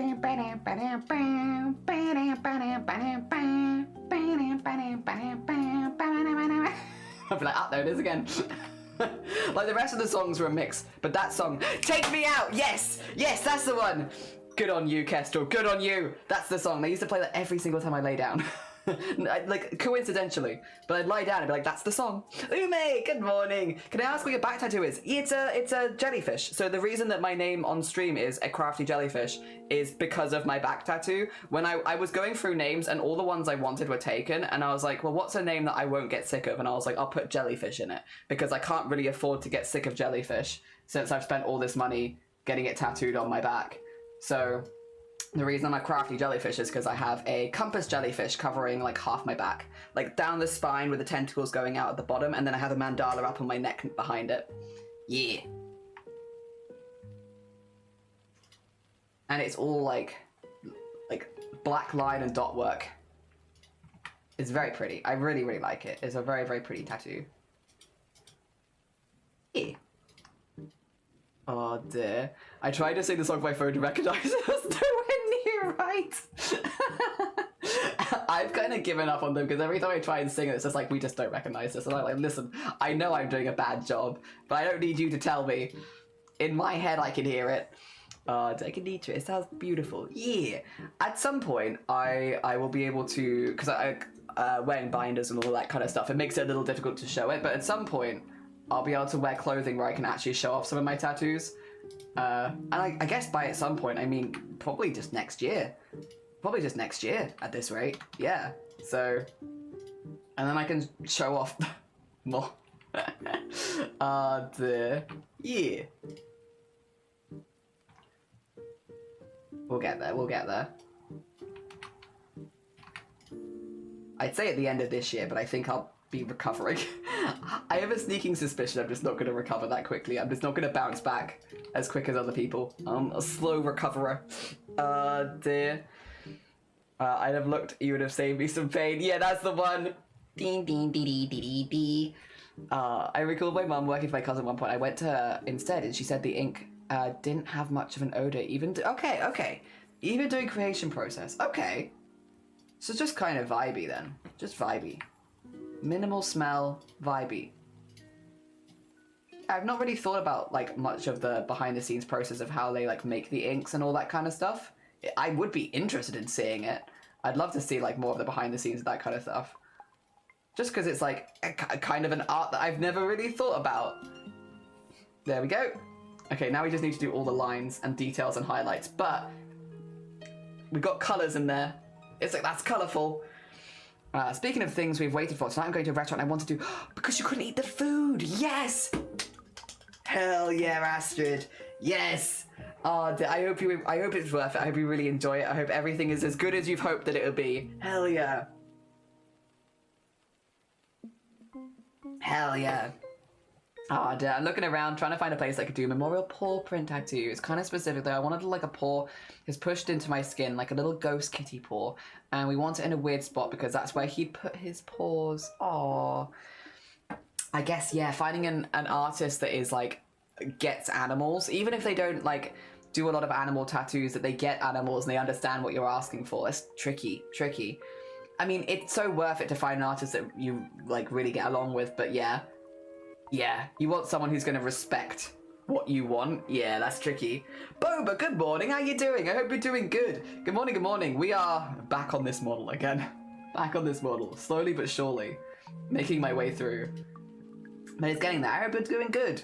I don't even know what I'm going to order, but I'm so excited. Hell yeah. I hope it's delicious. I hope whatever you end up ordering is absolutely delicious. Let's do this one. Highlights. Yes, this is the right one. Like, I am lost.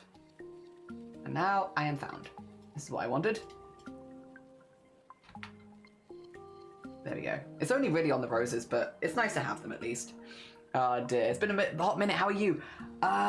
Good. Yeah, no, I'm trying to think, like, what have I done? We've literally just finished working through all the commissions from last month. Last week we just finished that, so it's just been like commission, but they've all, I'm really happy with them all, to be honest. I really like them. And then we went cheese rolling, which was good. And we climbed Snowdon, which was good. So a couple of items off the bucket list. Snowdon is the tallest mountain in Wales, second tallest in the UK. And cheese rolling is a stupid sport. A stupid sport that I've wanted to do for 20 years. I finally did it. And I got a photo shoot of the clothing that I made last month, which was also nice. So we have like that. I just need to start actually posting that on social media now, which is taking a minute, but we'll get there. Oh dear. Oh, just got home from your aunt's birthday party. Tomorrow I ride a bus for 6 hours. Oh God.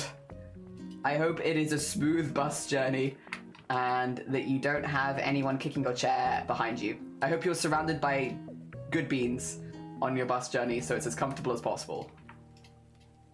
Oof. Oof. There we go. And how are we doing? We're doing good.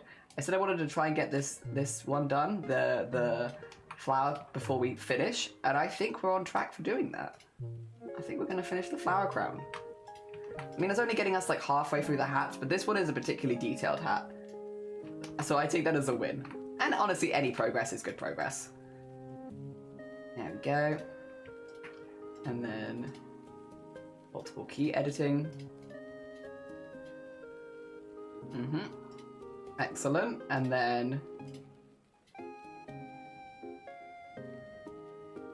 whoop, all the way down. There you go. Excellent. Thanks, you're okay. I've done some long bus rides, and it's so much easier if the people around you are also chill. Also, thank you for the hydrate. Alright, let's see. Details, outline.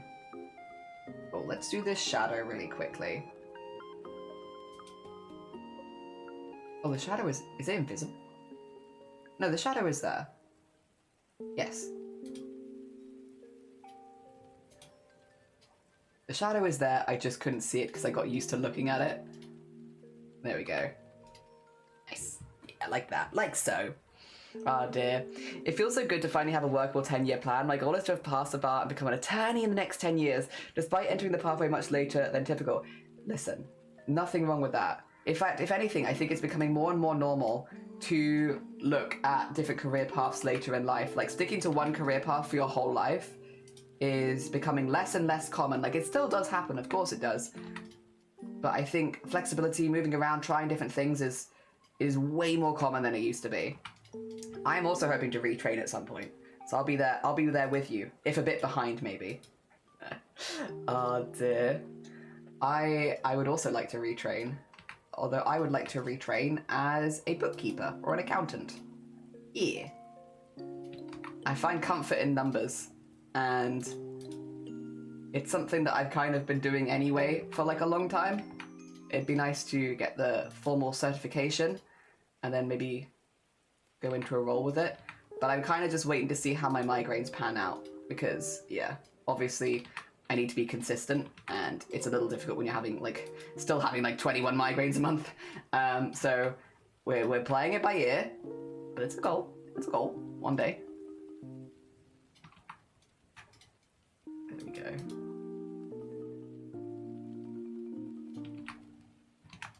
There we go. And here.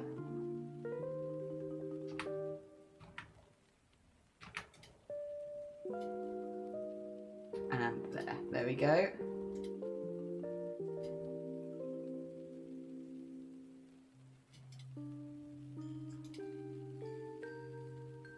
Ooh, ooh.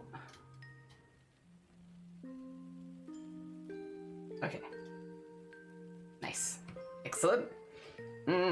Law's one thing I have in common with people to pivot to later in life as well, having lived experiences in family. Oh, hell yeah. My partner is training to be an accountant and remind me to make him hire you if he does start a business.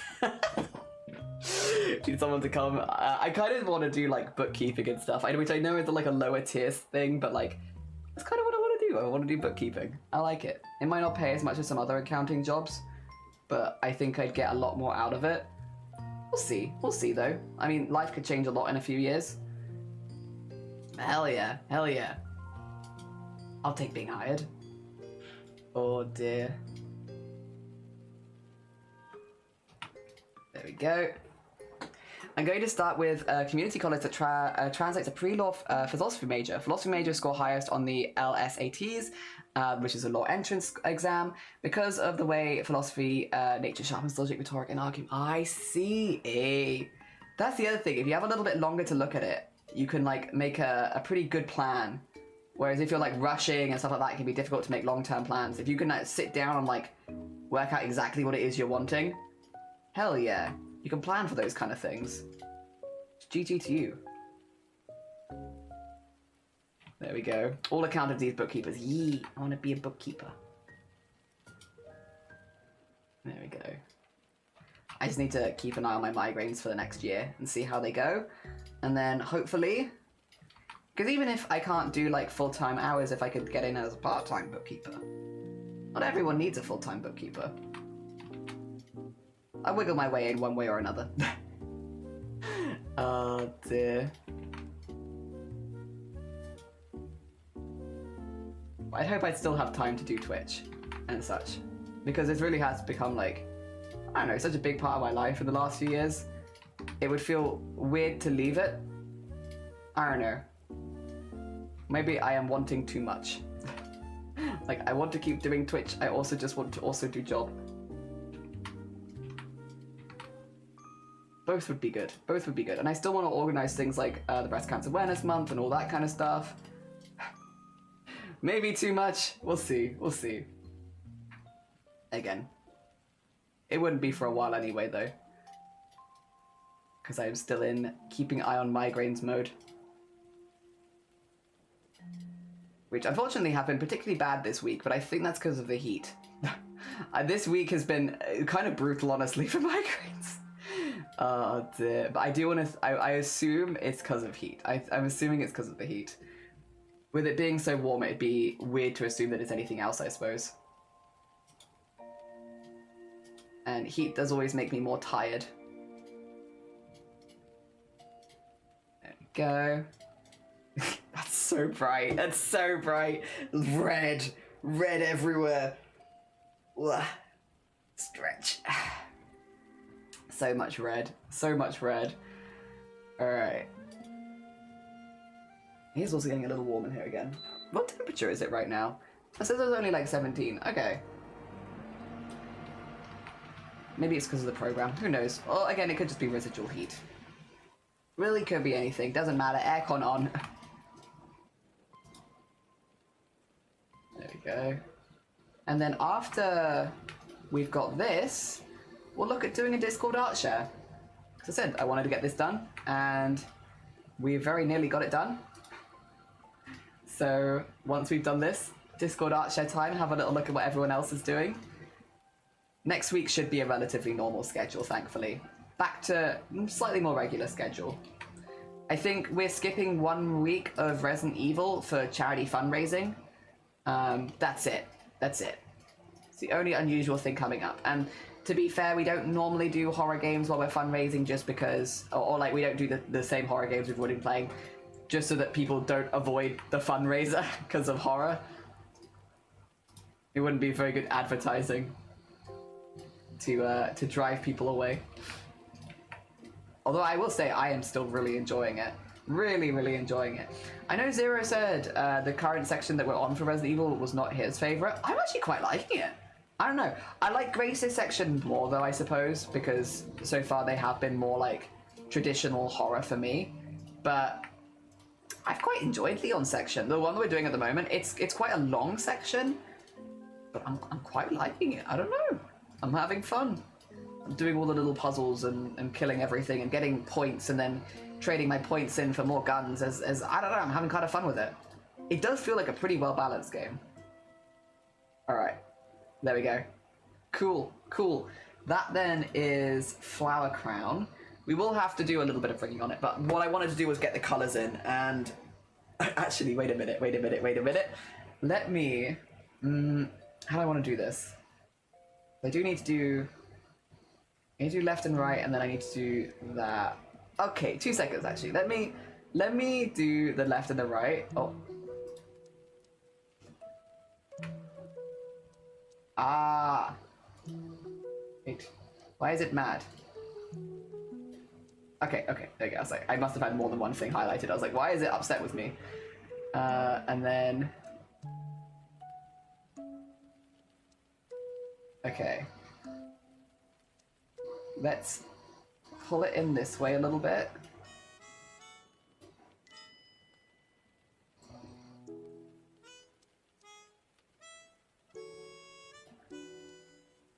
And then pull it out this way a little bit.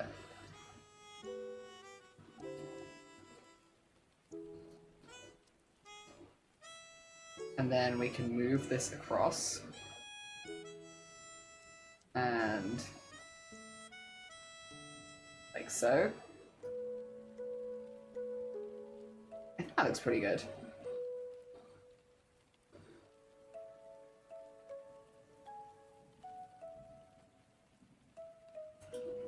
Maybe a bit further in. Like so. Okay, squish it in a little bit more. Okay, and then on the other side, do the same thing but backwards, which is squish all of this in.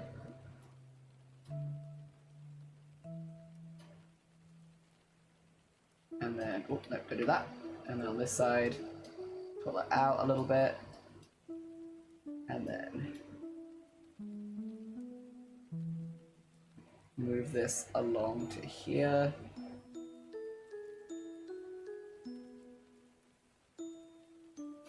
I do this really quickly.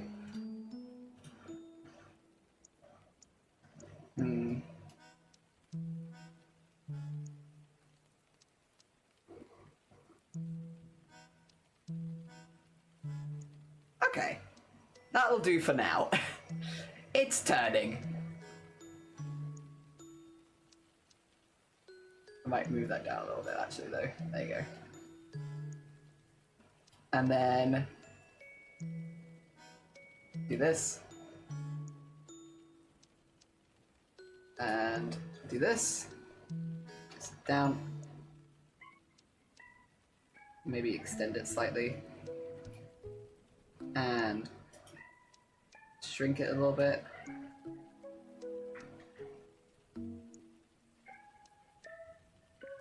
Okay, okay, and then we can do, it's gonna look weird because I haven't synthesized the corners. There you go. Okay, it's gonna stay on the head now. And then we can do flower, crown, hat, toggle, create, and then go to hat, and go to hat toggle here, and put this at 0, put this at 0, go to here, and then go to here.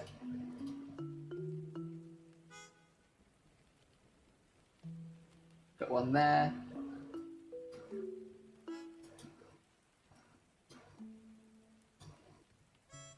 Okay. And then here. Cool, okay, there we go. So that's on and off. And then the last thing we need to do is reset this to default, put the hat on, and then go flower crown for the rotation, and put this here and here, and then we can do that. Ooh, come on, there you go, and here. And now, if I set them to go, why is the flower crown half? Oi, oi, oi, oi, oi. Wait a minute, what's that about? Why is the flower crown doing that? Let's see. Oh, I must have just caught it like at a between frame, because like, yeah, okay.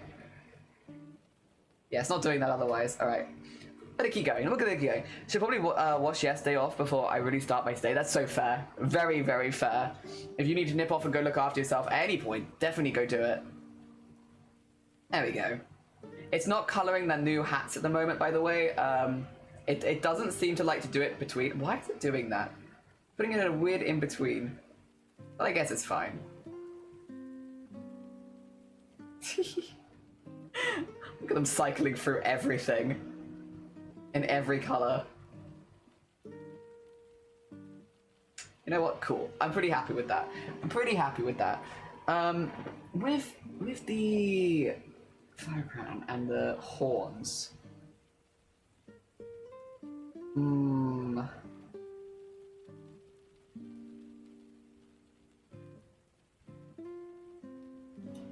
mean, I guess it's fine.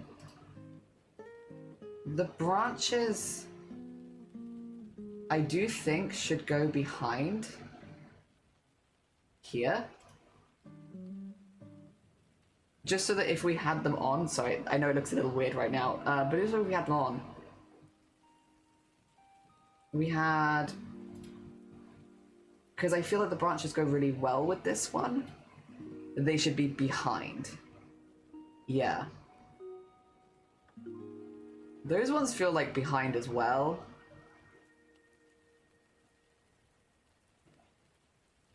I think probably, yeah, probably the horns need to go behind the hat fronts so that you could realistically have those or those. I think the antennas, probably not. They're just not going to fit as well. But hey, listen, that's alright. That's alright. There we go. I won't stop people having both, but they probably would look better if you had one or the other for most of them. But on the off chance you do want both, there's options. There we go. Alright, we've saved that. I'm pretty happy with that. I'm pretty happy with that. I'm happy with leaving that there as well. 2 seconds. The screen is going to probably go black for a sec. And I'm just going to, yeah, grab the Discord so we can have a little look at some of the art the community's been making. Because I think it's time for community art share. Yeah. And I'll pop that there. For those who don't know, at the end of the stream, we like to have a little look in the Discord and have a little look at some of the art the community's been making. And this will be our last one of the week. Let's get this open here. There you go. There we go. I'll also turn this off so I'm not yelling. No more yelling. I've done enough yelling. And it looks like I think we're going to be starting today in the art category. Hell yeah. Also from Noob. Been having fun making 28 by 28 pixel art. Here's some stuff I made. Some in 64 color palette, ours is in 2 color palette. Whoa. Whoa. Is that a tiny mouse? That's a good burger. An island. Oh my god. Those are so small. So small. You've been tidying ready for art share? Hell yeah. Hell yeah. These are done, by the way, by Noob and I. Those are really good, actually. They are very, very readable, even though they are so small.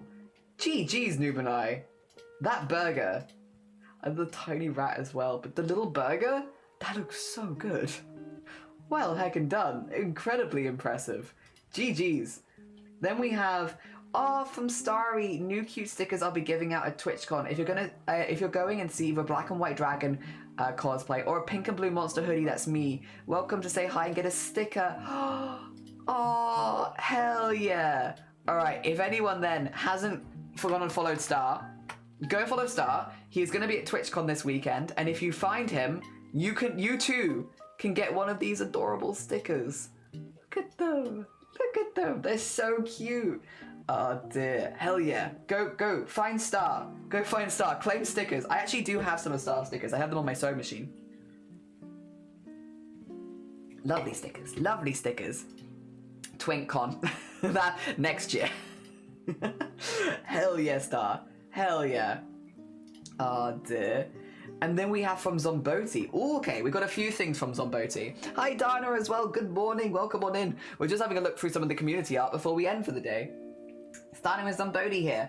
I redrew some of my OCs from 2017, and they're a group of villains I made back then. Like 21 characters for just that, and over 100 characters for the entire story. Feel free to skip reading if it's too long. First one is Clara Maria. Originally she was 22 in the new version. She's in her early 30s. She's reanimated sister of the boss of the villain group because she died. Both of them are treated as villains and casted away because he disrupted the course of life in civilization's peace by trying to revive her. Some sort of magic. I haven't decided what that's up with that yet. Fourth picture is her civilian disguise. The second picture is called Tulip Santana. Originally he was 16, the new version he's 23. He's a runaway from a toxic household. He was friends for a short time with Clara and Shane, the other character and the brother in the story. Where he ran away, he thought to find them, tried to join them as a villain, but they denied that, and he explained that he wanted to join them and accepted to give him a place to crash at so that he can keep doing his college career with the condition of not tagging along on any crime. The villains take care of him, but he has to keep it a secret by request of Clara and Shane because they see the potential he has in his studies. And then the sixth picture is a redesign I did back in 2024. The last two are sprites I did for the Instagram stories. Hell yeah. All right, so we have old art and new art. All right. Are you ready? Oh. Whoa. That is incredibly impressive, Zomboti. Wait a minute. That is such a cool before and after. Like, the pose, the details on the body are so good. The hair looks amazing. I like the two outfits as well. Very, very cool. Oh my gosh. You have Tulip. Oh dear. That's very cool. Very, very, very cool. I don't know why they hate me. I only burned their shed and house once on accident. So fair. How could this happen? How could it happen? And then these are the ones for your Instagram story, right? Excellent. Cheeps. That first panel to this is that's so cool. That's so well done. So well done. Like, it does feel like such an, like, again, progress. There's a lot of art progress. It's a really striking difference. But like in a really positive way. Really positive way. That's really cool. Stuff like that really does make me want to try and find some old art so I can redo it because it's such a cool thing to have. Oh dear. The question I want to ask if it means a pattern says including 1 inch turning the seams. It might be worth putting that in the Discord, Dana, just because we are wrapping up stream here and we're obviously looking at people's art that they've already posted. It's probably going to whack that in the Discord for the weekend and see if anyone gets back to you. Yeah. Just so we can keep the focus on the artists that are currently we're looking at. As we like to do in ArtShare. Next is Feral. Oh wait, did I do the Zomboti shout out? I didn't. 2 seconds. I got too into Zomboti lore that I didn't do the Zomboti shout out. If you like the art that you just saw, make sure to go send some love to Zomboti, the person who made that art. How are you doing, Bucket? I can't flop right now. I can't. It's not possible. And the next person we're looking at is Feral, who does a lot of traditional art and painting. The first 3 are ATCs I made on 2.0, okay, with alcohol markers and white jelly roll pen. And then Godzilla, and the skeletons are acrylic. Damn. Damn. Oh, that is gorgeous, Feral. Oh, these are all going to be lovely. For those who don't know, Feral does a lot of like more realism in art, and it's very cool. These are alcohol markers. Damn, you've done a really good job of getting the highlights on those with alcohol. Like GG's, impressive, really impressive. Those colors are all so vivid. Like yeah, it is so impressive. I love that as well, Feral. It's adorable. And then. Hell yeah. I love that a theme of Feral's is just that she does Godzillas. I think it's really cool. I think it's a cool theme to have. Of every now and again we see a Feral Godzilla. They look great. Like, they're fantastic. I love the background as well. And then this is done in acrylics. Damn. GG's, Feral. GG's. That's a lot of work. This must have taken you a while. Hell yeah. I do love that Godzilla. That Godzilla gives great vibes. Oh my gosh. Excellent Godzilla. Not that I'd expect anything less of Feral. An excellent Godzilla artist. Hell yeah. GG's. Again, if you haven't gone and checked out Feral, Feral does amazing traditional art. Please go send some love. Next we have... Wait. Tagging you... Wait, is this the... What's his name? Ryan Gosling and Iron Lung?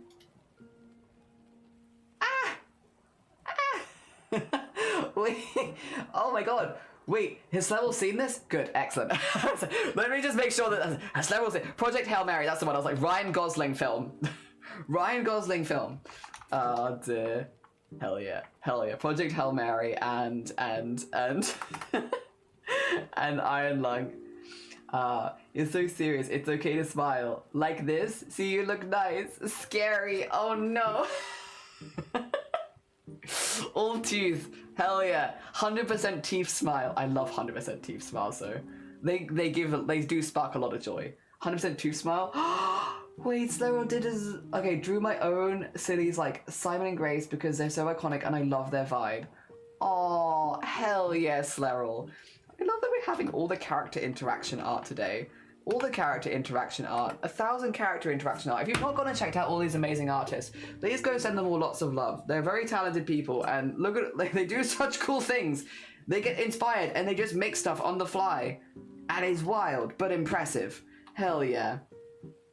One more for the ride and then I go. Not canon, it's just someone from Ialong in a scene for a fanfic you're writing. Oh my god, oh my god, oh my god. We're getting all of the Slevels on Boaty. Hell yeah. Oh dear. I love. Level art is so expressive and shaped and nice. Yeah, it is. But your art is also incredibly well shaped and nice. Both of your art. Oh dear. Terrifying. Too good. Very impressive. Your poses are so nice. The poses always look so natural. GG's. And then we have a burb. The burb turned out so lovely. Am I painting? Oh my god. Kazoo burb. A burb. I had this kazoo. I have a golden kazoo somewhere in my house. Hell yeah, Stroop. I love their long tongue to match their beak as well. I love that. I love their little leggies holding it. I love their little wing texture. They're adorable. This was, I think, part of a set that I was working on of like animals with instruments. And I love them. Kazoo bird is an excellent vibe. Hell yeah. We could all do with more kazoo bird in our life. Again, another artist that does his art on Twitch. If you haven't gone to check him out before, go send him some love.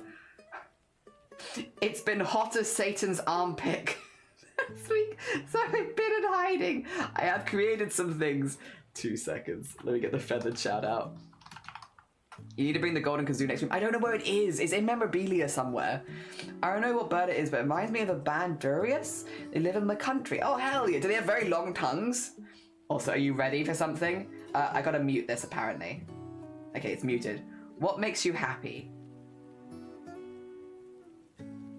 This.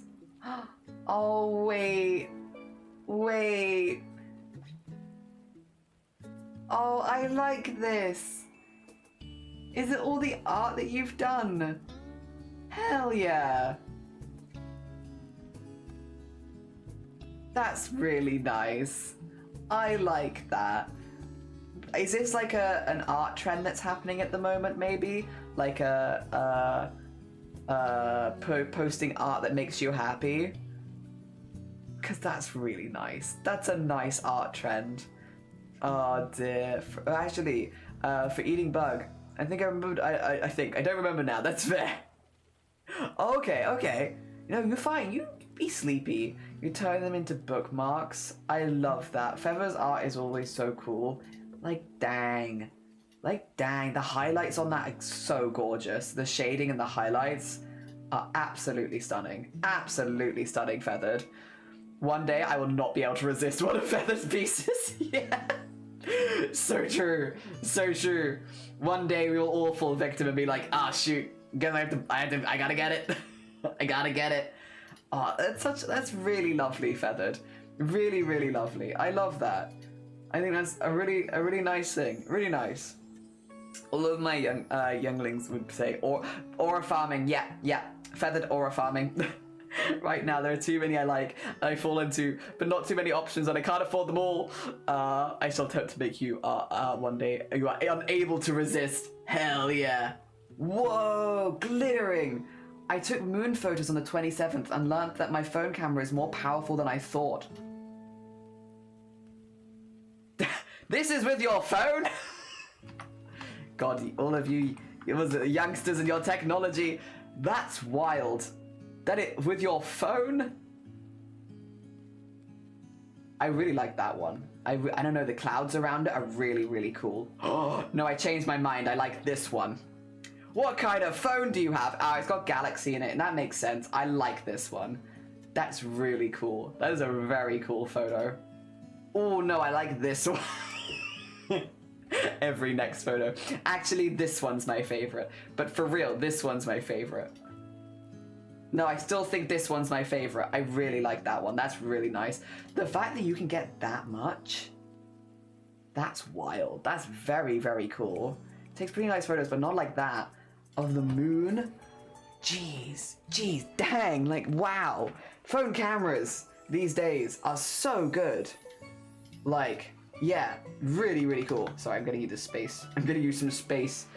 Body art and prosthetics. Oh, a sneak peek of some Thank you. Right, Astrid. Is Astrid here? Astrid. Sneak peek of some aspects of a sterile room for tattooings. If I click this, it won't show it because it's going to take me to another page. But I think this might have been posted for you if you're looking for behind the scenes tattoo sterile room stuff. Yes. There it is. For you. By Glittering. Thank you, by the way, Glittering. That's very kind of you to post that. Yes, thank you. Very, very kind. And then we have Zomboti. I made a stir fry. Has chicken, mushrooms, bell pepper, leeks, pumpkin seeds, ginger, garlic, spices, black pepper, chili flakes, and salt. Soy sauce, beer, peanut butter, and coconut cream. And then a side of white rice and sweet potato. Made it in 2 days in a row. I posted yesterday's. Past days I didn't have sweet potato or coconut cream though. Fair. Oh, you have the mold for the rice. I love that. Is it digital and traditional art? Yeah, we've just been going through everything and the food, because food is in fact art. Food is art. I would eat this. I would eat the hell out of this. It looks really, really good, Zomboti. I would in fact eat all. It's just a little teacup. Aww. That's a good idea, actually. That's a good idea. Also, we might have a question here. We do. If we have any people that are looking a bit more into sewing and stuff like that, and you have any ideas, Mistress Dana has asked a question in the Discord. I asked Mistress Dana to put this in the Discord just because we're ending in a moment, so any discussions here are going to get cut off. So if you do have responses, make sure to respond to the post. And it says, I have a pattern from a book called Historic Costumes and How to Make Them. It doesn't say anything about seam allowance. All it said is 1-inch turnings of seam were included, but I don't know if that translates to seam allowance, even if it does, because I'm not sure either. I'm also not sure. But again, if anyone here like has a bit more insight into how historical stuff is talked about, get an answer in there, and make sure that you click the reply button so that Mistress Dana also gets pinged and notified. Otherwise, it's time for everyone's favourite part of ArtShare, the part that everyone's always waiting for, and that is when we look at the bean. Oh my god, that's a pretty bean. Jesus, look at this majestic sphinx guarding my miniature communicating device, aka mobile. Oh my god. They're so pretty. They are so pretty. Look at the little feet. Look at them. Oh my god. Absolutely adorable. They are in fact protecting your phone as well. They are protecting your phone. Good protection job. Look at, she's working so hard. Oh dear, she's so photogenic. I'm jelly of her. I am jelly as well. How dare you? And she's doing the good protection job. Momo suddenly started sleeping in the dustiest places. Hell yeah. That's cat vibes.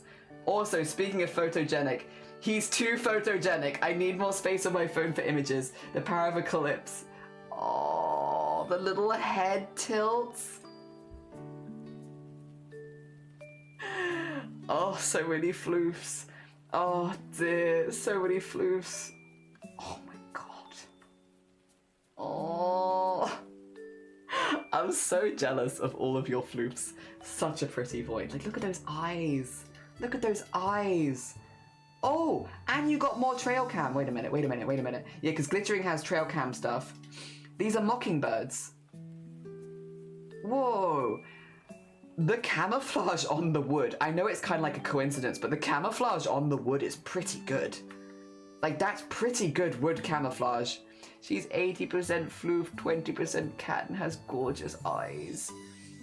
That's a cool bird. Yeah, I love this. Who are they mocking? Us. They're mocking us with their coolness that we only get to see through trail cam. Oh dear, we are being mocked. Mine is just floofy queens. Another floof. Yeah, here's Billy. Look at her. So floofy. Oh my god. Oh my god. So oh, big yawn. Big yawn. Big yawn. Boops. I'm so jealous of you getting to boop the floof. I'm living vicariously through you, but also I'm so jealous. Hi, Crimson. Look at the boops. We are looking at all of the animals in the Discord right now, and they are so cute. Mossy, my cat loves sleeping in empty potato bag. Oh, a potato. No cat, only potato. I only see potato here. Look at this fluffy potato. That's really sweet. They sleep in potato bags. Oh dear, she needs to be shaved now because she's shedding so much. Oh my god. Adorable. Ooh, I'm curious. Is this an answer? Ooh. Oh, I see. I'm very curious about this conversation because I don't know the answer to it. But I know there are people like Amazonia in the Discord that like have a much better chance of actually knowing the answers to these questions. Oh, there's my photo shoot. Sure, we'll just leave that in the corner. That's whatever. To you two. She boops herself. She butts into your finger. So cute. Also, thank you for the boops. Dear. That's so real. The shadowing is wild. Alright, I'm gonna find a bean and I'm gonna raid you all over to a bean, and then that'll be us done for the week. My next stream now is Monday. Yeah. Alright, two schmeckens. Let me find you a bean that we can all pop over to. I feel like this week we've just been raiding everyone because it's been everyone's birthday this week. But I don't think it's anyone's birthday this week. Or today.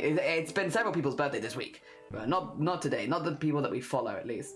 That being said, let's find a little bean and we can send you all over to another place and you can have a nice rest of your evening, or afternoon, or morning, or whatever time of day it is for you. I thought I saw a name that I hadn't seen stream for a while, but I didn't, unfortunately. You know, there is people on here that I'm like, I followed for a long time and they stop streaming, and then you think you see their name and it's like, oh, is that so-and-so? No, not this time, unfortunately. I thought maybe, but no. Okay, in that case, ooh, where do we want to go? We could. Oh god, I'm sorry, I have so many options. Everyone's live, which is great, but also, too many options. Oh, we could range. How long are they still live for? Do you want to go to a character designing stream? Because Banoffee is redesigning their OC for Art Fight. I know we have a lot of people that like Art Fight and OC design and such, and we were talking OCs earlier. So why don't we raid over to Banoffee? So if you wanted to continue doing OCs and all that kind of stuff and Art Fight, if you want to talk Art Fight, if you want to talk Chroma, any OC stuff, we'll send you over there so you can continue those conversations. Thank you everyone so much for keeping me company while I do the rigging streams. I know they're a little different and a little slower than regular streams and require a little bit more my focus time than usual. I really appreciate it because it does make it way more interesting for me, and it's nice to have that like engagement of like doing more than one thing at times. Otherwise it does get very monotonous. So thank you everyone for keeping company. I really appreciate it. Thank you. I'm hoping next week my shoulder will be a little better so that we can do some crochet as well, so we can get back to the Digimon cardigan and then also doing the rigging so we can break it up a little bit more. Banoffee they them, Banoffee they them, or they Faye actually, Banoffee they Faye, and does art, does character design, does emotes sometimes, beautiful art. Yeah, beautiful artist on Twitch. Hell yeah. Thank you. Cheers for the stream. No, thank you for popping by. I appreciate it. Reminds me I haven't had Banoffee in so long. It's time. They've also been suffering with the heat in the same way that we've been suffering with the heat. We've all been suffering with the heat. All right, I will see you on Monday then. Have a lovely rest of your weekend. Enjoy yourself and have a lovely time with Banoffee. I know you will. They'll take good care of you. They'll take excellent care.